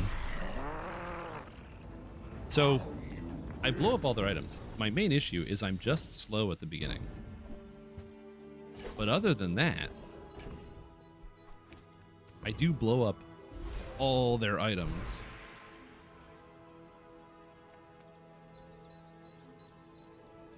Let me get a diamond skill. Maybe it'll help me out. These skills are garbage. Something good, please. The first time you use an item, haste 3 burn items. Okay, so hold on. So when this activates, it will haste this and this. Okay, so it's faster now? I'm gonna be honest. I think this is the worst way to play this. More than a city. God, I got all the It XP. is their plaything. Hell yeah, I got 3 XP from this guy. Okay. I think this is the worst way to play it. But it's really cool. I might as well try like one fight. Like one fight. Just one fight, you know? Just one fight. How about one fight? I do wonder if it's better to have the black pepper charging the wand. Because when the wand goes off, it'll set the black pepper off every time. So I think it might be better to do this than have it next to the Eye of the Colossus, but I'm honestly not sure. Also, I'm really greeting by not selling this feather.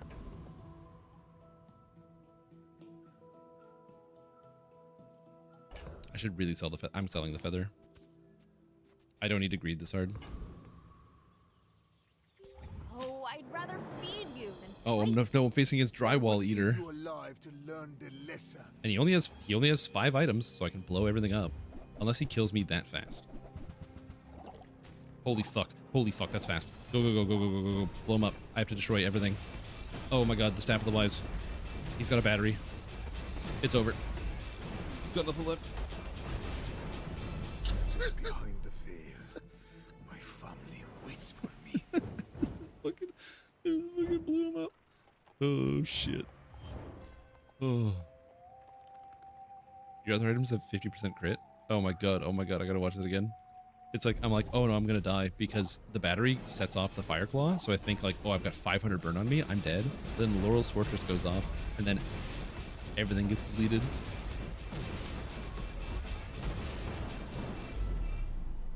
That was sick. That was sick. Okay, the best part about this, so the way this works is after you play on a day, you leave a ghost behind. So now, until the patch, when you get to day 11, you have a chance of going up against this board, which just deletes your entire board.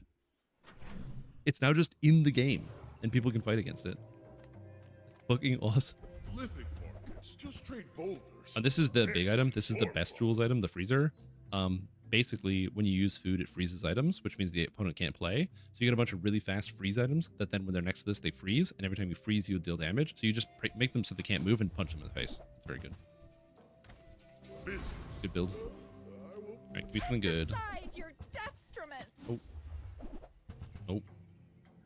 I feel like that Okay. Diamond tier loot item. from a negative place. Burn. Excellent. Give me more burn. Any good skills? While you're poisoned, your item's cooldown's reduced. No. No. I'll just take the gold, I guess. Holy shit, this is cool. I've never had a build like this.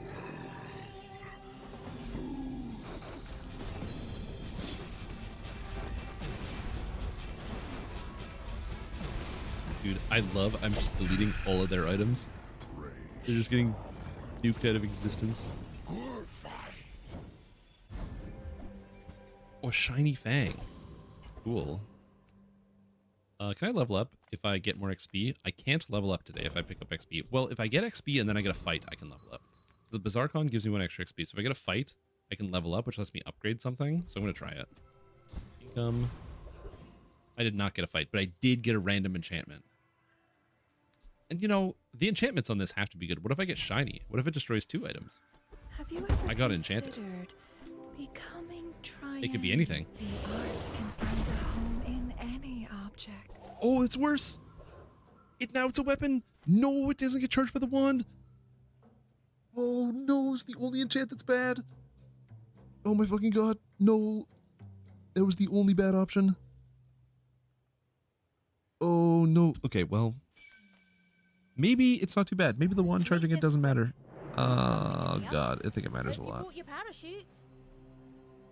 No, it's Stell. Stell can repair items. And she has the auto repair skills, so when something gets destroyed, she repairs. So she has like countermeasures against me. I just gotta basically kill her before the pill buggy gets me. And I froze it. I'm not dead yet. And it killed me in 1 hit. Had max crit. Oh man. Oh, I died. Unlucky. Well, I can get a new enchantment. So select an enchantment, and I can re-enchant. So when you die the first time, you get a second chance. What does crit do? Deadly. Your items have 50% crit. Shielded. Use an adjacent item, shield 40. Horrible, we're taking deadly. So now this will actually properly scale. I think there's a chance I could have won if I didn't get obsidian on this. I think getting obsidian kind of fulfilled the entire plan. This is not healthy fare. Alright.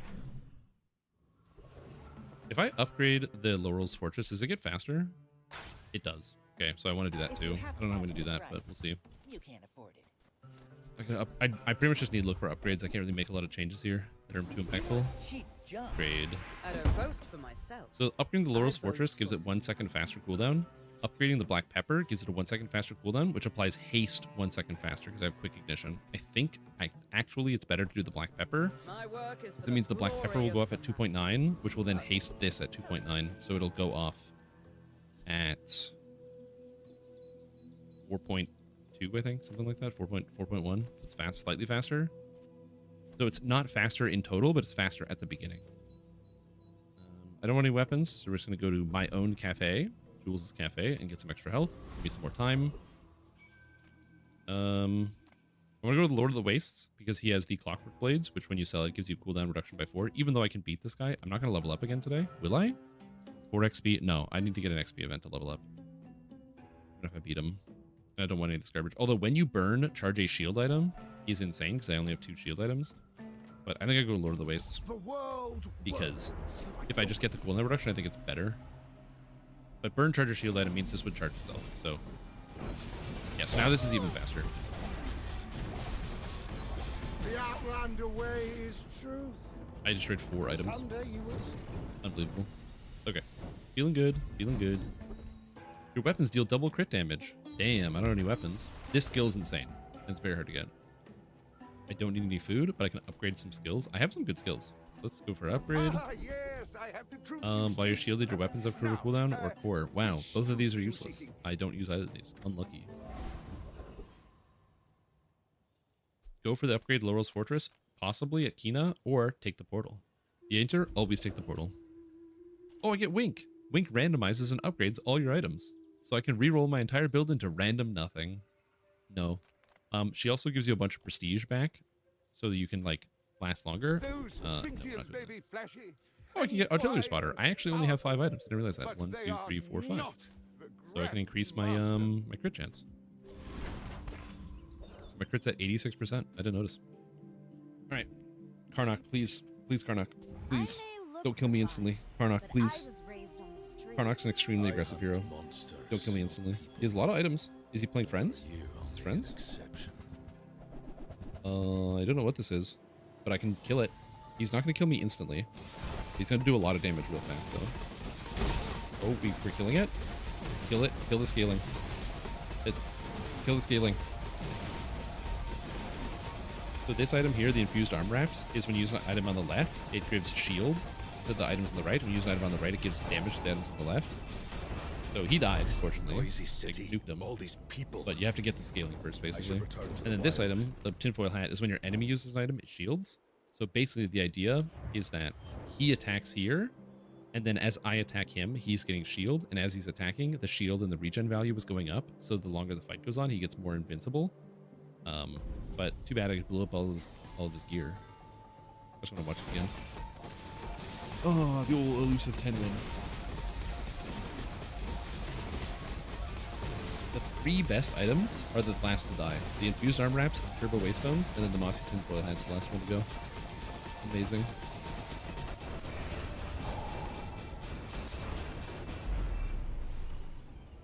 This is a very cool build. I've never played a build like this. This was sick. This is what I love about the Bazaar. It's the emergent gameplay where you have no idea what's happening, and then you're like, oh shit, I just got this item, and now I have this, and now I have this, and now I have this, and it recombines into some nonsense. This might be like easily like one of my favorite video games. I love this game. It's so fun. It's too good. Anyways, this is gonna be the end of the stream because I'm tired and the Bazaar runs over. If you want to play the Bazaar, it's like $20 on Steam, and that's it. That's all I got. So thank you for watching. I hope you had a good time. We'll be back tomorrow with some more Dungeons & Dragons Online content. I'll be streaming probably like 4-ish hours, and then I gotta go because I gotta go watch the Odyssey movie, and I need to make sure I'm awake for that one. So I gotta save some of my energy, and that's pretty much it. That's all I got. Hope you guys have had a good time. Appreciate all the people who've been tuning in to check in like the content and what's been going on, because I know I haven't been streaming for a while, so I appreciate people who've been tuning into the stream and also some of the YouTube videos. So I appreciate that. And also, I know I've been like spamming about DDO Build Hub, but I'm grateful for all the people that actually did go and check out DDO Build Hub. I am not affiliated with DDO Build Hub at all. But it's just cool to see people sharing builds. You know, support Arcane Blaster. Warning, this build is incredibly lacking power until level 8. You will need group assistance or hirelings. I played it. You can actually do it without it, but it is, yeah, I agree. It is very painful until level 8. Once you get to level 8, it's free. It's free. So yeah, DDO Build Hub for all your build needs. I'm glad. Look how many builds are on here now, dude. It's so cool. And I can't wait until you can go like, oh, I want a healer build. And then boom, you can just like have your pick of the litter, and there's going to be a bunch. Tank build? No tanks yet. Who's going to be the first one? I don't know. It's not me. I'm fucking going to bed. Bedtime. So thank you guys for watching. We had a fantastic time. See you tomorrow. Enjoy the rest of your night and drive safe. Or don't. I don't particularly care.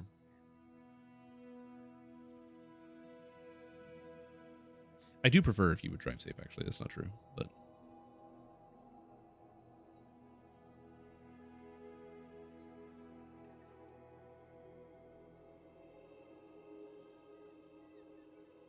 Tu te brosses les dents.